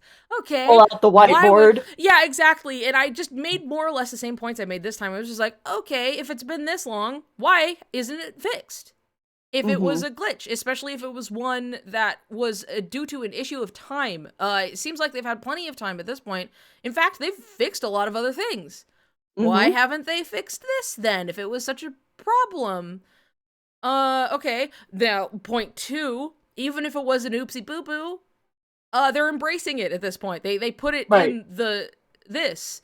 But I think they put it in the photo mode because it was intentional. Like, but even if they didn't, it doesn't matter. And just made this general point of like, so like, I don't understand how everybody's just buying into it immediately, but that's fine. And then I saw other people, because like I would check occasionally the like, oh, people just are talking about sleeping realm theory. Like I had it tracked, and sometimes I would just see it, right? And now there's no tweet deck, so like I'm free of that. I never fucking, I'm just like, oh yeah, I forgot I even had that. But anyway, I would see people talking, they're like, yeah, you know, this whole thing with the glitches stuff was like, but like to see somebody who like, you know, I respected, like getting defensive about it, like, I don't know. And I was like, did you read anything I fucking said? Like, I pretty plainly just talked about that, like, it doesn't make sense for X, Y, and Z reason, and I don't think it matters that much. The end, you know? And then it's just like, but they're getting defensive. And I'm like, discussing it at all? I don't know what you want from me. People be projecting. It reminds me of how, you know, there were several different people after the Riku is gay video came out who were like, oh, they talk about Kairi? Gone. Or I like, remember. They talk about the sleeping realm theory? Oh, I'm throwing this all in the garbage. Yeah, even though like everything they were agreeing with was like, the sleeping realm theory and Riku is gay, Venn diagram is a circle at this point, you know, like, it's the same shit, you know, and then just by mentioning the name of it, people are like, ew, oh my god, goodbye. Or just the fact that, yeah, like, you talked about Kairi at all, which is like, well, yeah, she's a part of this, like, do you... It's like, you would be mad if I didn't talk about Kairi. Yeah, and like if I remember correctly, some of the people were like, yeah, like they were basically upset that it wasn't some isolated, sanitized headcanon video about why you think he's gay. And it's like, I think he's gay because lists plot, you know, and it's like Kairi's a part of that, you know, in the character-driven like soap opera game. Kairi does play a part of what we're talking about here, and not in an evil way. She's just also there. She is his friend. Like, this is relevant. But the fact that it's like, let's talk about how Kairi is handled as like a love interest, and like how they, a love interest, air quotes, and how they use, you know, how do we see this in these signifiers, and then we see them in Riku, and like how they treat these things differently, as well as kind of similar, and like all of these things. And then it's the fact that, God forbid, she's even in the discussion, apparently. And, you know, just mentioning her in the same breath, do you, like, I love pancakes, oh, you hate waffles, like, is so, like, I can't even talk about her. Like, well, and the fact that, like, basically the conclusion of the video is Soriku endgame, actually. You know, it's like, yeah, it was fine if you were talking about why Riku is gay, but, like, how dare you push your shipping agenda? And it's like, what the fuck? Okay, whatever. Like, what do you want from me, dude? Why do you think I think he's gay? Probably because he has feelings for a boy. Come on! Like, what people wanted out of that was the most, like, this side character in this Disney movie is gay because they said something that hinted at them being gay. And like I said, like, sanitized, isolated, has nothing to do with other characters or any attraction to them, because at that point you are... Then it's threatening. Yeah, then it's threatening. You are making this up. You're crafting this, you vile witch. And it's just like there's no winning. Like, they're not gonna be happy either way, but it's something that it's like, it's so silly that it's like, I can't even have an earnest discussion about the text without you being upset, because we're talking about anybody being gay, and you sure seem to always get upset when, and then reduce it yourself, the Kyrie's role to just being the love interest, and that seems to be the only value she has to you, if this is what you're getting upset over. Yeah. Like, I cannot just discuss her role in, like, Riku's journey of maybe realizing, you know, things about himself, and, like, Kyrie and her relation to Sora and what they have going on is a part of that. And if, for some reason, it could hint that maybe Kyrie is not the intended actual end-of-the-day love interest, you hate her because, God, that's all she has. You're taking everything from her. Why are you doing this? And it's like, damn, that's a sad way to look at her. Yeah. Woo! That feels like that's a you thing, you guys. I don't know. Anyway. Rocademia said some good stuff. The common misconception of Nomura was drunk when he made Coded. Right, which he wasn't. Yeah. On the opposite, some people blame Sokai people for hacking your account. Yeah, and I tried to clear that one up, but, like, I know it's still something that's talked about. Yeah, it was just people drawing, like, conclusions, more or less, of, like, oh, you uploaded a video about a notable character being gay, and that happening almost immediately after, completely unrelated incidents. Just a happened. coincidence. But it's like, but people saw that and they went, oh, fuck. And it was like, even like notable people were like, and I understand, right? Because they wanted to be like, dude, that's really shitty, assuming that happened. And I don't that's not cool. But it wasn't that at all. Yeah, it wasn't a thing fueled by homophobia or anything like that. It just happened to happen that way. Yep. And then Roku says, Disney's first gay character, number 1000. Yeah, yep. The very first one. Again. I can't believe it. Dude, Jafar is right there. Ursula is right there. Hook. Captain Hook. Captain Hook is right there. You guys. The evil queen is right there. Yeah, no, seriously, going all the way back. All the way in Flowers and Trees, the Hades Satan character, he's right there. Oh my god. In his red shiny leotard. God, that's fucked up. That's crazy. I can't believe people would forget about him. Jesus Christ. Anyway, I will say, we've been going for a long time. Yes, we have. And I have a sandwich. It's late. I have a sandwich from Jack in the Crack that's here. And I was like, oh, I'll stop before it gets here. And then, like, we're still going. And then it happened. And then I was like, oops. And then I have the sandwich. And we're still here. So we should stop. We should stop. I have some Splatoon to play. I need to go do my daily stuff. Yeah, you gotta go get your ink on. Yeah, I have to. Well, this was a hoot, a holler, and a half. I had a great time. We'll have to do this again, but maybe for your own health, not do it immediately anyway. So we could continue this soon. Yeah. But I know I'm not even doing anything this Saturday because I have birthday festivities to go to anyway. So, so maybe sometime next week. Yeah, I would like that. Whenever the fuck is convenient, I can do any day. I don't fucking care. So we'll discuss that then. And we'll keep on the train. We'll get through this. Yes. We actually made it to page 3 of my notes because we kind of like went through a lot of the stuff like as we were going.